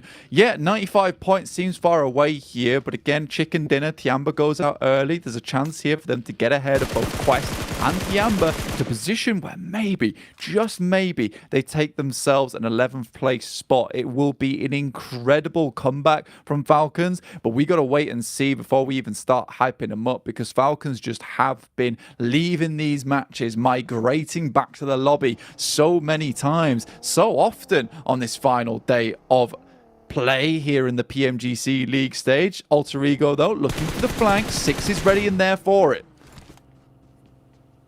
6 catches contact, tries to back off, get into a better position, had the vehicle stashed close by, jumps in it, driving seat getaway, turns the corner quick with a handbrake turn, readjustment from Axa, 1v2, surely goes down here, overwhelmed, but Fnatic has suffered the same fate. He's taken a burst to the face from Falcons and gone down to his last legs. Rosemary, the hero of the moment for Alter Ego, but the longer this goes on, the worse it gets for them, Blank. Alter Ego losing an awful lot of their players now. It's all down to one man. This is not looking good.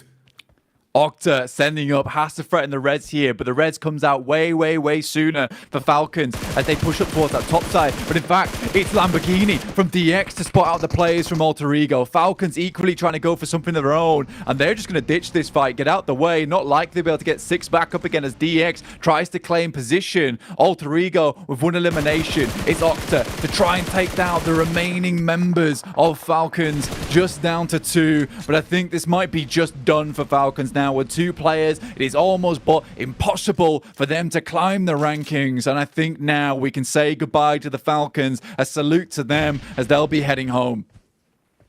Such a rough stalemate for both Falcons and also Ego on that one. Far worse for wear for Falcons there, as they are not in a safe spot in terms of the standings. Meanwhile, Bra back on screens here, trying to clash versus I8 and seeing if they can secure some pickups at the very least. Bit of chip damage done. Zia as well, third partying into this one. So the bottom of our standings, all scrapping amongst one another, taking away potential Elim points from some of the other squads that are really going to be fighting tooth and nail for them. Falak with a mini 14 popping off and doing something obscene uphill, as that was slap Coursera straight in the face. Yeah, this is typically how it goes in that last match as well. A lot of people throw caution to the wind, and you're right, it removes eliminations available from the board, making it hard for a team like Reject, who knows they need to have an absolute ginormous game here to even attempt to get over the top of Alpha 7. But with players dropping left, right, and center on the final match, that possibility becomes further and further out of reach for them. Loops rotating over towards that northern side. Stalwart waiting for them on their rotate. PMGC Evos moving in. i8's taking a lot of damage here. You can see Bra Esports trying to get this one done. If Reject needed a ginormous game, Bra Esports needs something absolutely galactic if they want to make it in. They still have a chance now with the players they have remaining. It's Tospic up front towards Blade at the moment. Looks to dull him. Blade on a peak, spamming his way through him. The SMG will lick him up. And he drops down. The man that aggresses from Bra. Re-peek off to the wayside as well. Ready to continue forcing the issue. And it's nice damage established. Ooh, nade chucked up close and personal from Kane. Coursera so far away, trying to find an opportunity to peek down the hill, get the scope in the right location to strike against Ghost. But Ghost, he plays it smart, belly down to the ground, keep himself alive. Meanwhile, we've got two of our top squads scrapping as well, it seems, as Loops have lost a player, Stalwart aggressing against them. Looks like some of our refs have organised a cage match on the northern side of the circle. You're right, Loops and Stalwart currently taking it to one another there, and it looks like Loops are losing. Ghost underneath inside the ditch. That nade should be decent, does a lot of damage. Won't fully finish him off now, though, and all the while, Tospic is bleeding out. That nade should do the trick, though. Will take down Ghost. Blade, though, sharp as ever, moves up towards the rest of the players from Bra Esport. Blade. He was on the move. Looked like he was actually moving with a lot of volition. Pretty confident about his pacing on this one. But a barrage of bullets from Coursera does slow him down. Forced to pop a heal. Tiamba. Okay, this is a position where potentially they could actually get some much-needed eliminations as well. You get a backstab here onto Zia. Shopper's quite low. He's at least been able to whip out a rapid heal and reset. Uh-oh, this is going wrong though, Blank. Tiamba losing numbers. One man's knocked. That's Ren. He's been a big player for Tiamba as well. And with two players down on their last legs, you can't afford to suffer casualties like this. Oh, Zia no. just running through them. Tian Yu down as well, Lee's out, and Tiamba not safe at all on the barest edge right now, and they're gone. 0 eliminations, 0 points found of the match. That opens the door now for Quest. They can finally crawl upwards. They are still at 4 players. They're moving in on that northeast side. They'd have to go down now with 0 points, 0 elims to stamp their ticket out and go home, but I just don't see that happening. They're determined. They know what needs to be done now. Just 2 points to leap ahead. Oh, it's carnage, man. Tiamba must have thought, you know, this was their day in the park. This was their day to just stroll through Zia. But Zia not going down without a fight, ruining the hopes and dreams of Tiamba. And maybe giving an opportunity for Quest to begin their conquest, to climb out of the depths of the leaderboards and save themselves here. Can they do it, though? How much more leeway can they find? All of our teams on a mass migration, rotating as the zone gets tighter and tighter. A lot of big name players close by towards Quest as well. Tiamba just taking a gander nervously over towards the lobby right now, hoping that soon Quest is going to go down. They can't make it much further. They cannot find themselves any eliminations. Cardozin is out and Reject starts their reign forward. Alpha 7 been real cheeky about this as well. They're playing all the way over towards the western edge of the map. They're playing it safe. They just want those placement points. They want to profit on this game, make it now impossible for Reject, even with their central position, to catch up. Reject have been trying their damnedest as well. You can see them still sticking to their guns where they feel most comfortable, trying to play around the early circle, getting into a better forefront position as early as they can. Thing is, it's the eliminations that are lacking if they want to be able to push past Alpha 7. Such a hard, tall order for them. Meanwhile here, Quest on screens, it's Gladiators that they're going up against, just having a read of the situation now. There is room to breathe. You're not right on top of one another. Bit of spacing between the two compounds. Matic plays point man, tracks down Quest, but starting in this fight, you need everyone honed in. You cannot afford to solo onto this, and also Stalwart are pretty close by as well. So if Gladiators make too much noise, Stalwart might pull up. got to be seriously careful. They see him off in the distance. They're taking a couple of pot shots of their own, but they make it in. That is the main job that they need to do. It's the first step on a long, long path that they've had here over in the PMGC to try to get towards that top 11. And Tiamba, they've left the safe wide open, ready to be snatched away. And Quest just needs 2 eliminations, Jackie. That's it.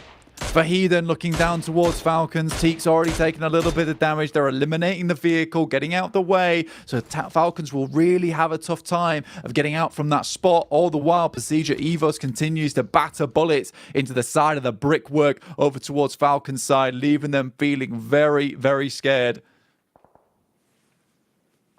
You could cut the tension in the air with a knife at this point.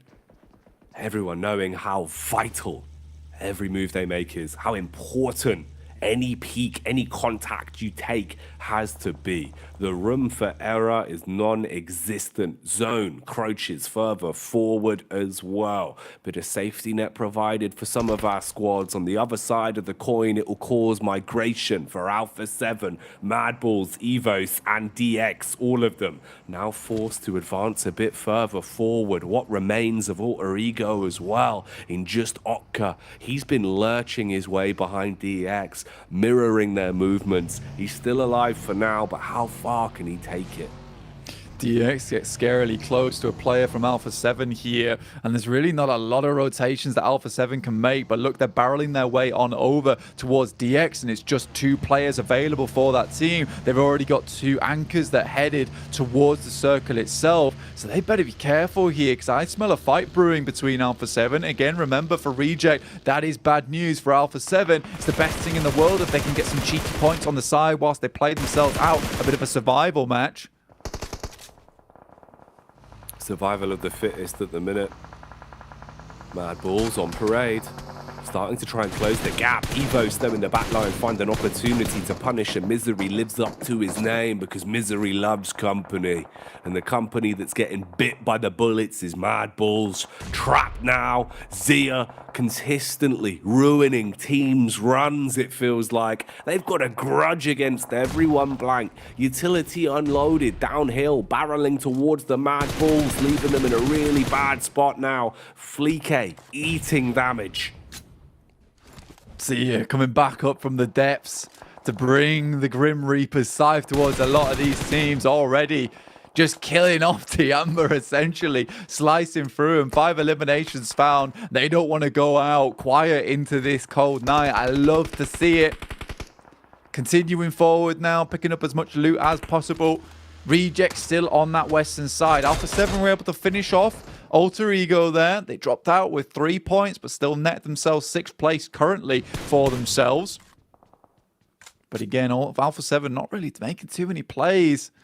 Life just gets awkward for Reject. You can see here, even at this point in time, stage 4, usually we'd have 50 plus players still remaining. We're down to 13 teams, 47 players alive. I think although there was a chance at the start of this game for Reject, it is looking ever slimmer now for them to pull this one off.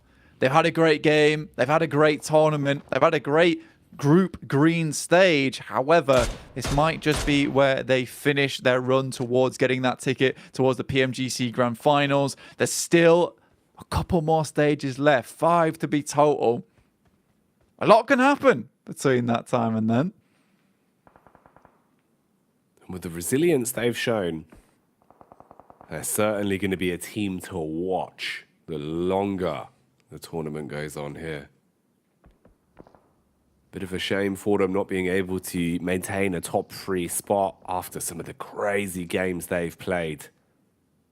But like you're saying, the chance for them getting enough eliminations here is now such a ridiculous task because everyone's been battling. Everyone's been throwing caution to the wayside. Everyone knows how important the fine margins of points are in a game like this. And the zone moves further forward once again. Pressure being reapplied onto a lot of these teams. Rotations have to be clinical. STE on the advance, closing the gap between them and Gladiators. Meanwhile, Bra taking pot shots down onto him. We'll Sarah being able to spot STE's rotation. Action's already knocked. Nerzed advances. Matic on screen now as well, as Gladiators finally find a compound that they feel comfortable in. Terrifyingly close. The players from Mad Bulls here. 3 alive for him. Matic looking to throw a cheeky grenade into the mix here. Bounces it off. Should hit happily as well. And Fleek goes down. That's big news for the Gladiators. They needed points, but more importantly, they needed a home to stay in. And Matic is just breaking down the door with a battering ram and a grenade in hand. Tulika alongside the longhouse here has a nade to send on over. The boys are supporting him from afar, but I think they need to get in close and personal now. Give him the backup he so desires. The nade is good from Tulika. The res is threatened. Kitsune applying more pressure. Nades out towards the wayside. Fleek. Can he get back up? Can Tulika save him? He thought they were coming in quicker than they are. It's the nades that forces him off the res. He exchanges one of his own, flinging it out the window.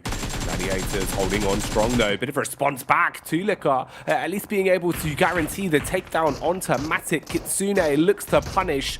Molotov burning brightly. Nade connects nicely. Dives over the wall and creates a bit of space. A panic for Mad Bulls.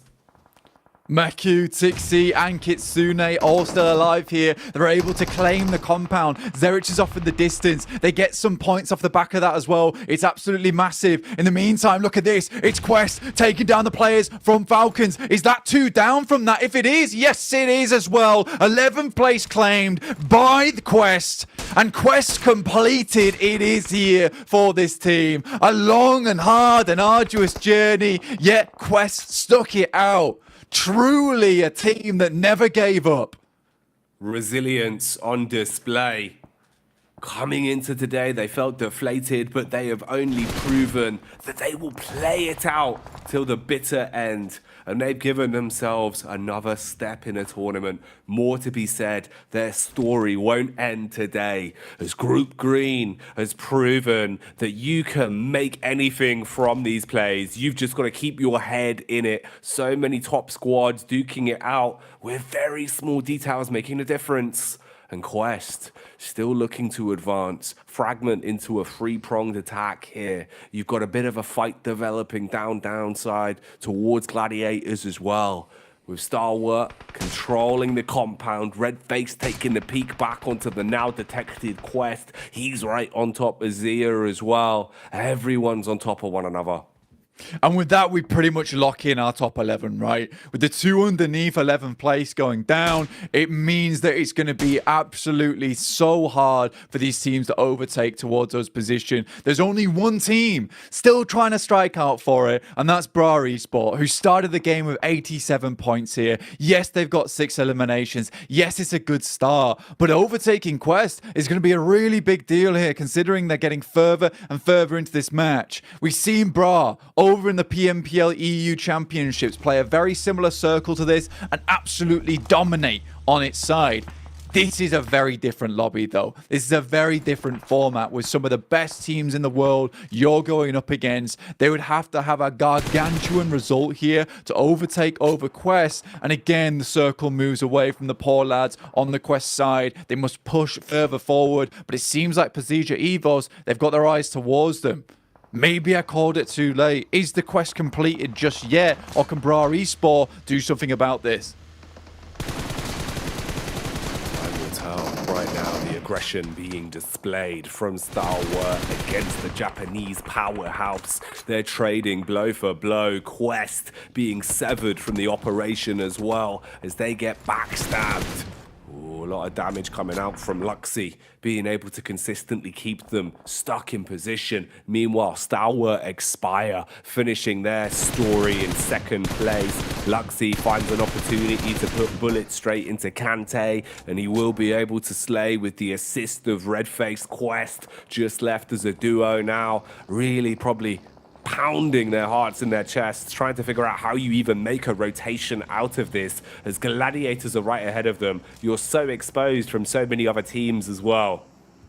Gladiators forced to change so much this tournament, right? You know, there's been so many differences we see from them. Much faster rotates. Yes, it's still sloppy here and there, but with that, they absolutely will secure their spot towards the survival stage.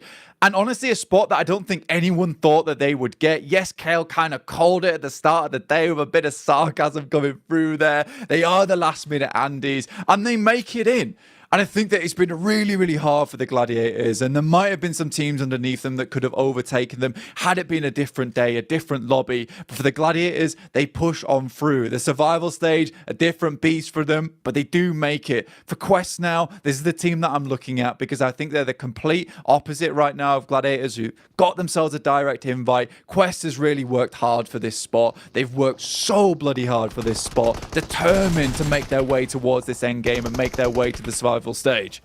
It's a big fight between the both of them, both earning their move up for different reasons. Resilience on display from Quest, but how much can they push it? Not looking good on the close quarters engagement as Gladiators begin to blow them away instantly. So much damage established. At least one knock onto Meku, looking for the hard commit to take him down. Nade thrown in through the back door. Bit of chip damage found as well. Quick heal. Molotov through the window. Ignites the roof. Burning bright, but not in the right place. Looks to push up now as well. Wants to get stuck into it with his rifle. Bullets come out from the back of the DBS. And Gladiators finish the quest. That'll be finished for them. But Bra Esports still continue on their journey. For Quest, not an awful lot of points gained on this match. I think it is simply 2 total. Surprisingly, Bra is still going. And that is a terrifying prospect for some of these teams. I think 14th place, it looks very hard right now. With the 6 eliminations they currently got, they're on 93 points. It would have to go even harder to get towards that top side. But we'll check back in with that later as we're looking at PMGC Evos taking down Zia, the Grim Reapers of the lobby. Took out Tiamba, crushed their chances to get in towards the finals, towards that survival stage. Nades over towards Megamind. Headers it back towards them. Been ruining every team's hope and dreams, but will Megamind finally have his reign of terror ended? Look how much scrapping is going on around here as well. DX and Alpha 7 battling it out. Meanwhile, Luxy finds a well-paced nade to end Zia after they wiped Tiamba off the face of the battleground. Now we can get stuck into Alpha 7's attack. Closing in on DX. Wow. Blow after blow, removing them. That was kind of a crazy amount of eliminations that came through from Alpha 7 in such a short amount of time. PMGC Evos must have heard that, but assumes the fight's still ongoing, right? But it ended so quickly. And I think with that, Alpha 7 up to 5 eliminations and 7 points with 22 players left in the lobby. Reject's task becomes nigh on impossible to complete now. Towards that top side. Gladiators still going strong. They know they've got to push this even further. They don't know how the leaderboard stands at this current present moment, so they still think that their lives are on the line. They're playing like it. Play to the bitter end. Don't give up until it's over. Still more to be said for this game. Still more to happen here on our last Miramar of Group Green. Bruh. Just trying to hold their angles right now in very close proximity to Rejects. Rejects still just sitting pretty, waiting for first contact to come their way. They want Bra to make the first move, make a mistake that they can strike off of. Meanwhile, Loops, they get let loose. Chief proving how powerful he can be. The Warlord from the balcony, spraying down on the Gladiators. Their chainmail, unable to bounce the bullets back. They crumble away with 2 hefty knocks onto them, looking for the finisher now. As one by one blank, they are dissipating, and it's only Meku that remains. Meku just wants to live as long as possible, potentially get himself another knock here, maybe another elimination, set themselves just a bit further into this lobby. But right now, they've done enough. They'll be secured towards that survival stage. In the meantime, Mad Bulls ladder up towards a 6th place position. Much more how we thought they would end up. Bra Esports, they try and assault the position that Reject is currently holding. Kane is down. Kakali on the ground himself, getting picked up in the meantime. Coursera takes a nasty blow to the face. Zara. Oh, look at the nade on it. Straight through the window. Kakali blown to bits because of it. This man's been so good at lining up his nades. Trying to bait them out with a few pot shots as well, hoping they'll peek into it. Meanwhile, OCO plays Medic to reset the fight for Rejects. Close quarters combat, playing on the off angle. Top stick gets one. Trade back onto the second as well as Coursera cleaves his way through them. The butcher knife is coming out, but OCO denies it. And Rejects should be able to get a full squad back up to force. Pasija Evos, another team that's been chasing down Alpha 7, but they've been so fast in their approach towards the top side of the lobby. Even surprising Loops and Stalwart with their speed, with their alacrity, getting in towards the third place and challenging for second now. Alpha 7 look to take down the Indonesian squad of Evos, who don't want to go out quietly here. They want a loud bang to end this one off. MG3 on Carrillo. Oh, it's a horrifying sight, though, as he sprays through the stairs. And looks like Pasija Evos drop like dominoes. And like that, they are gone. Pasija Evos out of the runnings now as they have been slain, lit up by the big guns. And Alpha 7 with newfound confidence try and continue punishing, but right now it's Rejects that are going absolutely nuclear blank, finding pickup after pickup on multiple big name squads and adding a few extra eliminations under the belt. Alpha 7 gone. Reject now looking to claim themselves one final chicken dinner to finish off the group. They refuse to be beholden to the curse here. This team looks for chicken dinners, and they'll find them in future as well. Second place will never ever find them again if they play like this in the future. Sarah looking for Zerich, looking for this elimination. For all they know, they might have done it, but it's just not quite enough. Despite that, Reject in a different world, in a different reality. If they'd hit those chicken dinners earlier in the tournament, maybe it's them going through to third place. Zerich looks like he's about to be overcome by the players from Reject, and what a way to win this with a team that has done so much, pumped the numbers so hard, and from Japan we never expected them to make it this far towards a fourth place finish. They make it. The Japanese side surprises with a final chicken dinner quest. Complete their conquest to get themselves just enough points, just a thimbleful to push further into the survival stage. So many teams fought hard over the course of 4 days in what was one of the most stacked groups we've ever seen here in Group Green, but deservedly so, Blank. We saw the talentedest bunch move through to keep it alive. The top 3 squads absolutely deserved it as well. They pulled out some bangers from day one the whole way through. For Quest, it's an unbelievable victory for them. You can see they can't quite believe it themselves. Reject, I think they can hold their heads high here. Sarah should be flexing those biceps if I was him. Their journey was amazing, but it doesn't take them to the PMGC Grand Finals. And that's got to be a bitter sting with the way that they've played today and yesterday. Maybe if they'd hit those chicken dinners, this would be a very different story, and Japan would have one of their own directly qualified. But honestly, I don't think the survival stage is going to deter this team. I fully expect to see them into the Grand Finals after that is all settled.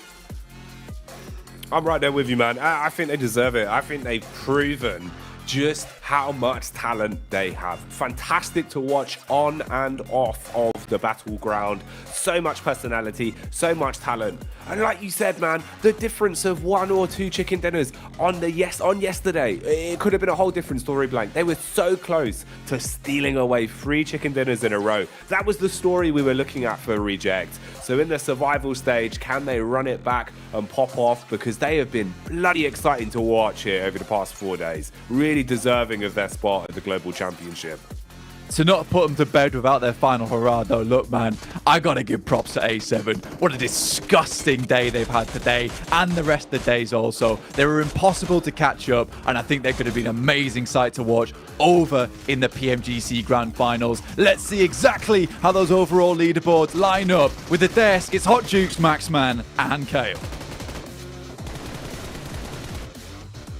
Let's go. What a stage. Group Green, the group of death, did not disappoint in the slightest. I got to give mad props to our top 3 finishers, Luke, Stalwart, and Alpha 7, with how they played. I mean, I don't think we could be more proud of 3 teams going into the finals here, Max Man. Yeah, I mean, Brazil, man, what the hell is going on with that region? And I'm still expecting a lot, I would say, Hodges, from Influence Rage, right, in their group. I think that they're also going to pop off. So I think you said, Kalaris, earlier, if they qualify too, there will be 33% of teams that qualify directly into the grand finals that would be from Brazil. Like, that is an insane ratio to have at this level. But Reject at the end, wrap it up in style with that chicken dinner. Yeah, absolutely. And I like even kind of crossing all the T's and dotting all the I's for Alpha 7. Even towards the end of this game, I think they realize ultimately kill feed wise and kind of in terms of like which slot the teams are in, they realize don't give any more eliminations to Rejects just in case they have maybe popped off throughout this game here, because of course they were trying to encroach on their territory. So they just feed themselves to the blue at the end. I completely understand why here. Alpha 7 alongside Loops and Stalwart to a lesser extent looking fantastic in the top 3. Ooh, I will say this about the top 3. I think we might have a change up here because Maybe. Alpha 7 got 14 points. Stalwart went out early with 2, and it shocks me because Stalwart was so dominating at the start. I think halfway through this, we thought that they were going to be the champs without a doubt, right? Yeah, I mean, Stalwart were trying to actually hold away Loops in San Martin to get those eliminations, and I feel like that was not the right focus. Your focus should have been on Alpha 7 because they were waiting in the background, lingering to take away that second place. Sure, it's not a big difference in prize, but you're still making it to the grand finals, but for the extra bit of prestige, it is always nice for them to have. So I think that Stalwart might have fallen short on that last game. I think so too. I think it's twofold. I think that not only did the meta slightly catch up with them, but also they slowed down a little bit in these last 2 days. So, but I mean, that's by the by. I still think they're an excellent team here. Going into that grand finals, I think they'll give everybody a run for their money. 100%. Well, you know what? It's going to be crazy to watch because Reject get an amazing chicken dinner here at the end. We got to be so proud of them. But at the end of the day, too, it isn't enough, right? They're going to have to hopefully put in some work and get through that survival stage because it's going to be a brutal one. I know Prestige is going to come bring its survival stage as well. Yeah, the survival stage is going to be insane, man. I'm really looking forward to a lot of these teams, Reject in particular. I really believe if there's a few teams of this group that are going in the survival stage that could qualify to the grand finals, it has to be Reject. This is the best Japan has ever looked in an international event in what seems years now, Hot Juke. So I think they've played really well and they started to heat things up on day 2 and day 3. So I really hope they can go the entire way. 100%. I think we got to be super proud of them. And also the teams that make it in, man, it's so crazy. I know real soon we're going to be able to look at it, but it's so crazy to see Quest barely making it in, Kalaris. What do you think about that, huh? I mean, kudos to them. Barely. Yeah, absolutely barely. Kudos to them for being able to make it. I think our suspicions were realized, though, in saying that Tiamba was going to be one of the weakest to try and defend their position going into the survival, and it looks like that materialized here. Again, I don't know the exact standings just yet. I'm sure we'll look at those down the line here, but yeah, so for Tiamba, everything just seems slow, not aggressive enough, not able to defend positions enough. It's unfortunate for them. I really hope that these teams that just barely qualified, like your Quest, like your Gladiators, we'll see, of course, as we check out the rankings soon enough, that they are going to bring changes to the table. You have the chance to be looking at the next 2 groups, Group Red and Group Yellow, before heading in the survival stage. You can put a ton of prep in to hopefully qualify into the grand finals. So clearly, if you're at the bottom of the rankings, it is not going to be enough to go the entire way. So big iterations in your strategy are going to need to be made. Yeah, another team that made it in, right? Gladiators, let's go, right? Being able to clutch it up, Kalaris. I knew you never doubted him for a second, huh? I don't know. Skin of their teeth. Like, it's what we said at the beginning of the day, right? Like, I didn't expect them to have huge pop-offs, but I did expect them to just barely do enough. Did that come at the behest of other teams not doing enough themselves? Yes, to a degree. But I mean, when you see Gladiators able to get a few cheeky extra points towards the end against the Quest that's pushing in against them in a favorable position for Gladiators, I mean, look at how instrumental that Sandhawk was for their campaign here. If that does not happen, down to the wire, they're probably not going through, and an invite team that we had question marks around before would have been eliminated already. And when you think about it, also, the 3 hot drops that they always had against Alter Ego hurt them so heavily going into this. If they didn't do that and they actually had decent Sanox moving a little bit quicker from the northwestern island, chances are they would have been in the middle of the pack way safer. They were not just going to qualify by the skin of their teeth, apparently. So, as I said, I want to see some changes for some of those bottom teams, but Quest in particular, I really want to highlight what a significant improvement we have seen from these guys today. Playing 2 circles around apartment on Erangel so effectively, so aggressively at that and holding down those key spots. So yeah, I love what we've seen from Quest, and I hope we're going to see a continuation of that improvement heading into the survival stage. Yeah, 100%. I mean, they did definitely improve, but they also barely made it in, right? As we take a look here at the overall rankings, 1 single point. Max, didn't I say at the top of the show, right, that we didn't want to see one team just make it by 1 point? Exactly what happened. Yeah, it could have been a tiebreaker too. It was just that close, but we already talked about Gladiators, Melise, Quest will make it in. But look at that, Kalaris. You were saying we could have a first place and second place Brazil showdown, and Stalwart were indeed overtaken in that podium position. Sure, they're all going to the Grand Finals, but Brazil, what is going on for this region? Wow. What power they've shown here. What amazing consistency as well. Even when, so of course, never mind the fact that Loop's 4 chicken dinners always ever so present in some of these final stages. Alpha 7, even when they weren't getting to podium, always 7, 8 eliminations, just terrifying in the gunfight, terrifying in the 4v4, and resilient when it comes to recovering from some relatively unfavorable positions from time to time. So Brazil looking absolutely excellent. I'm excited to see Influence Rage as well, man. I think these 3 teams are going to give proper runs for the money at the World Championship. We clearly have an MVP, right? For like, I don't think we're going to show one, but we have an MVP for this group stage, technically for Group Green.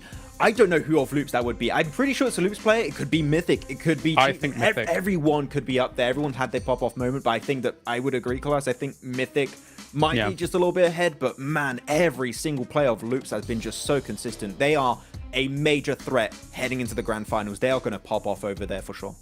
Man, Brazil dominance. And they did. I mean, we were talking about it behind the scenes when we would watch Loops in a great position, Alpha 7 in a great position. It's just like nobody else stood a chance. It really had to be, they had to be put in such a disadvantage that it was ridiculous. And then they would finally go out. So crazy to watch. And I'm so excited to see how they do in the Grand Finals. We're going to have some time to get there. So I hope they do their homework here, Max. Yeah, hopefully, man, there's going to be just major threats around the board for these 3 teams that just qualified to the Grand Finals. And I'm really looking forward to the next groups. No, they've been looking at these teams like, oh, Brazil, we are going to be in a tough spot going up against these teams. Stalwart, Loops, and Alpha 7 are just so incredibly consistent. But, man, this is just the first week, right, Hodgix, of PMGC. We still got so many great teams and individual players. Then we're going to have the survival stage, the last chance to Grand Finals. I really can't wait to see how the next weeks of PMGC are going to go down. You know, this might be my regional bias showing, but Mad Bulls had quite the glow up as well, actually. 6th place overall, considering that they were looking like potentially an eliminated team halfway through Group Green, so good for them. It's not perfect, but it's good. Vamos! Vamos! Vamos! The chants that are probably uttered by the Brazilian fans at home, where the top 2 spots have been taken by 2 Brazilian teams, Loops as well as A7. Tash Bunny here on ground, and with me, I have the top team, Loops, who have dominated the entire ladder for Group Green this week. Their dominance overcame the entire group, showing us why they are the clear favorites to take over the home spot. And with me is Ayala to share with us their journey in the past 4 days. So he's looking a little bit nervous, so share with me a little bit about how it feels to be here, just dominating and just winning against the best of the best teams here from around the world. Conta aí como é que se sente estar aqui, ganhando no grupo com os melhores times do mundo. Muito feliz, estou muito feliz pelo resultado que tivemos com o meu time aqui. I'm really happy the results that we managed to achieve together with my team here.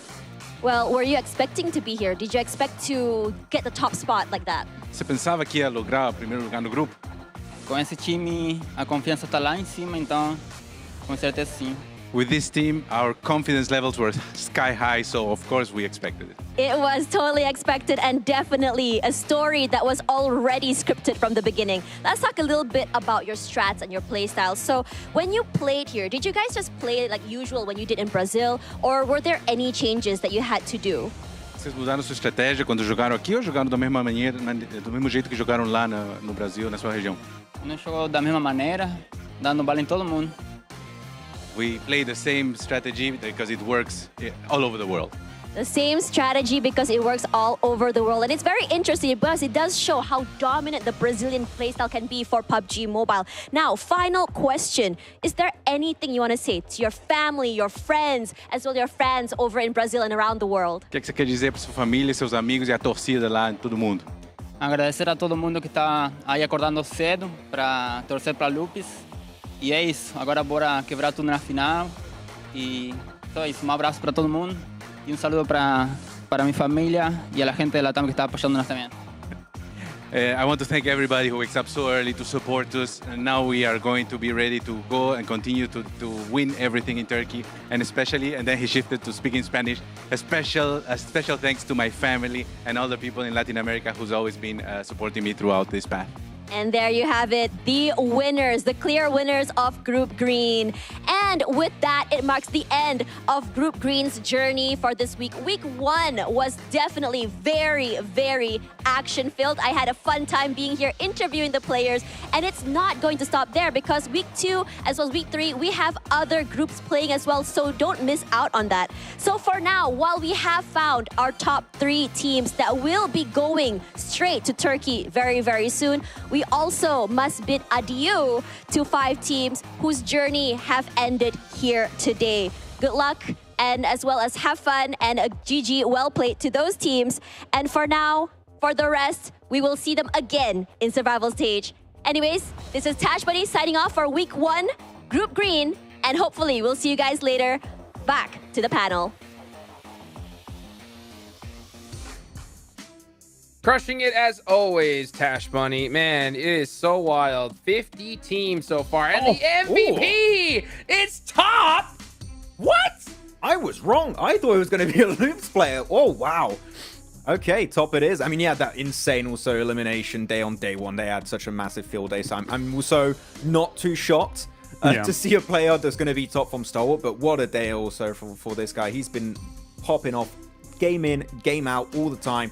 I wouldn't have anyone else for the side of Stalwart already up there. Kalara, sure, Nazadan, everyone's been up there, but Top has got a legacy when it comes to being MVP in PMGC, it seems. I'm happy that dropping a casual 2,000 damage game was able to result in him getting MVP. You know, that was something special. They just got to kind of tighten some bolts here and there. I mean, it's funny when I say that because I'm thinking to myself, okay, yeah, they got themselves top 3. They got themselves into the grand final. Cool. But this team is aiming for world championship glory, right? So, you know, if you want to beat out these Brazilian teams, there definitely needs to be some fine tuning. You know what? I will say, though, right? They did make it a top 3. I think they kind of also threw the cover over the eyes of a lot of people because, you know, teams I think now are going to be studying Loops and Alpha 7 a lot more, you know? Yeah. So we'll see how that ends up playing in the end here. But we can see individual leaders. Mythic ended up with the most eliminations by a good chunk more than Top. Yeah, actually, I was looking at that. I think that 2,000 damage elimination damage game from Top actually is the reason why he is MVP above Mythic, because that damage he got in that singular game really just put him so high up there on the MVP leaderboard. So really strong stuff on Mythic, Ayala too, and I really wanted to hop on the topic of Ayala in particular here, Hot Jukes. I remember this guy playing with Team Kessler and he's just never able to quite make it, but he's found his team with Loops. He has found where he belongs, and currently this is the best iteration of Ayala we have seen in a while. Loops, they're going to go the entire way, man.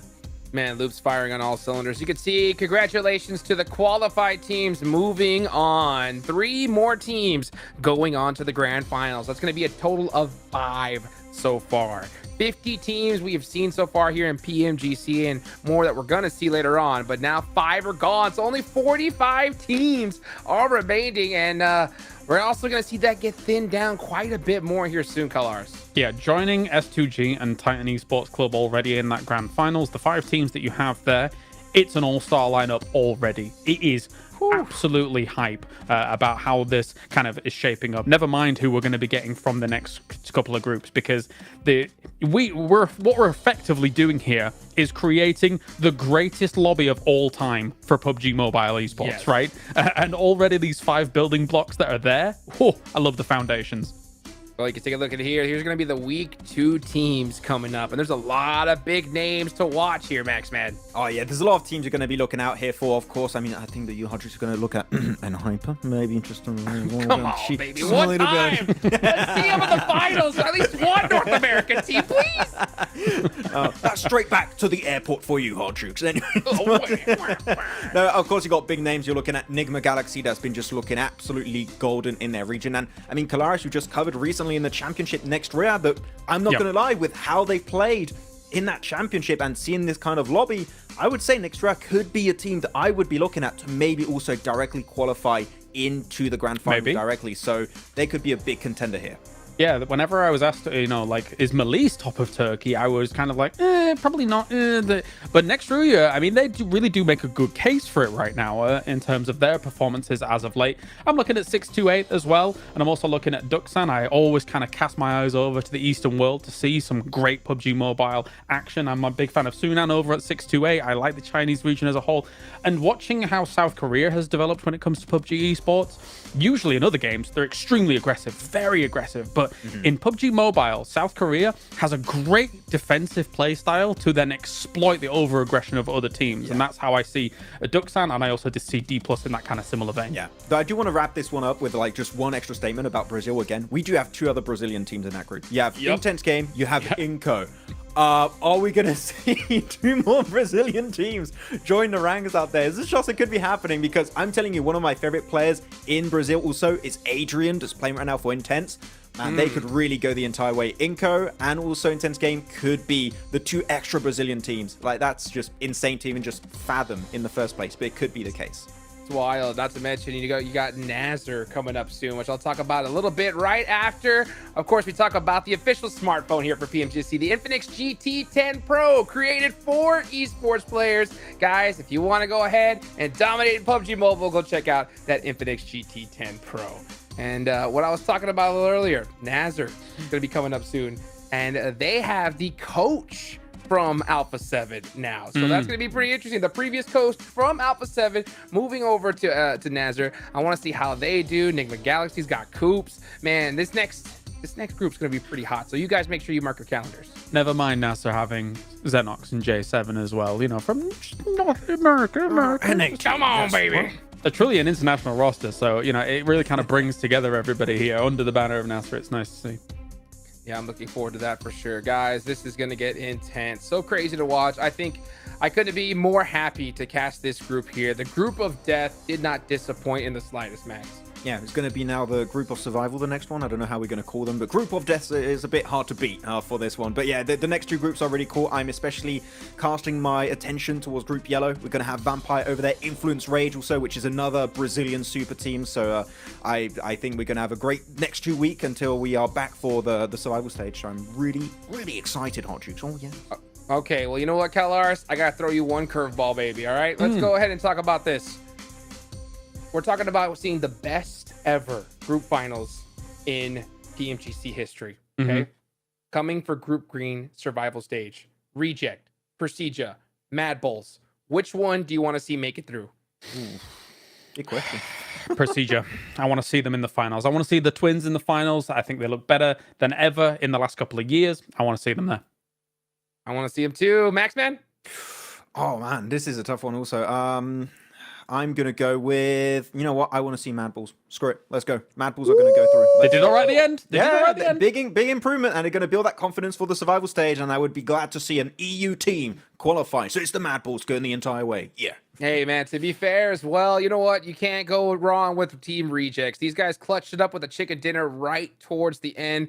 What more could you ask for here? Their mentality going into the survival stage is going to be at an all-time high. So hopefully they get that homework done, get some nice rest, celebrate a little bit, right, for that last chicken dinner. But at the end of the day, they're going to have to put in that work.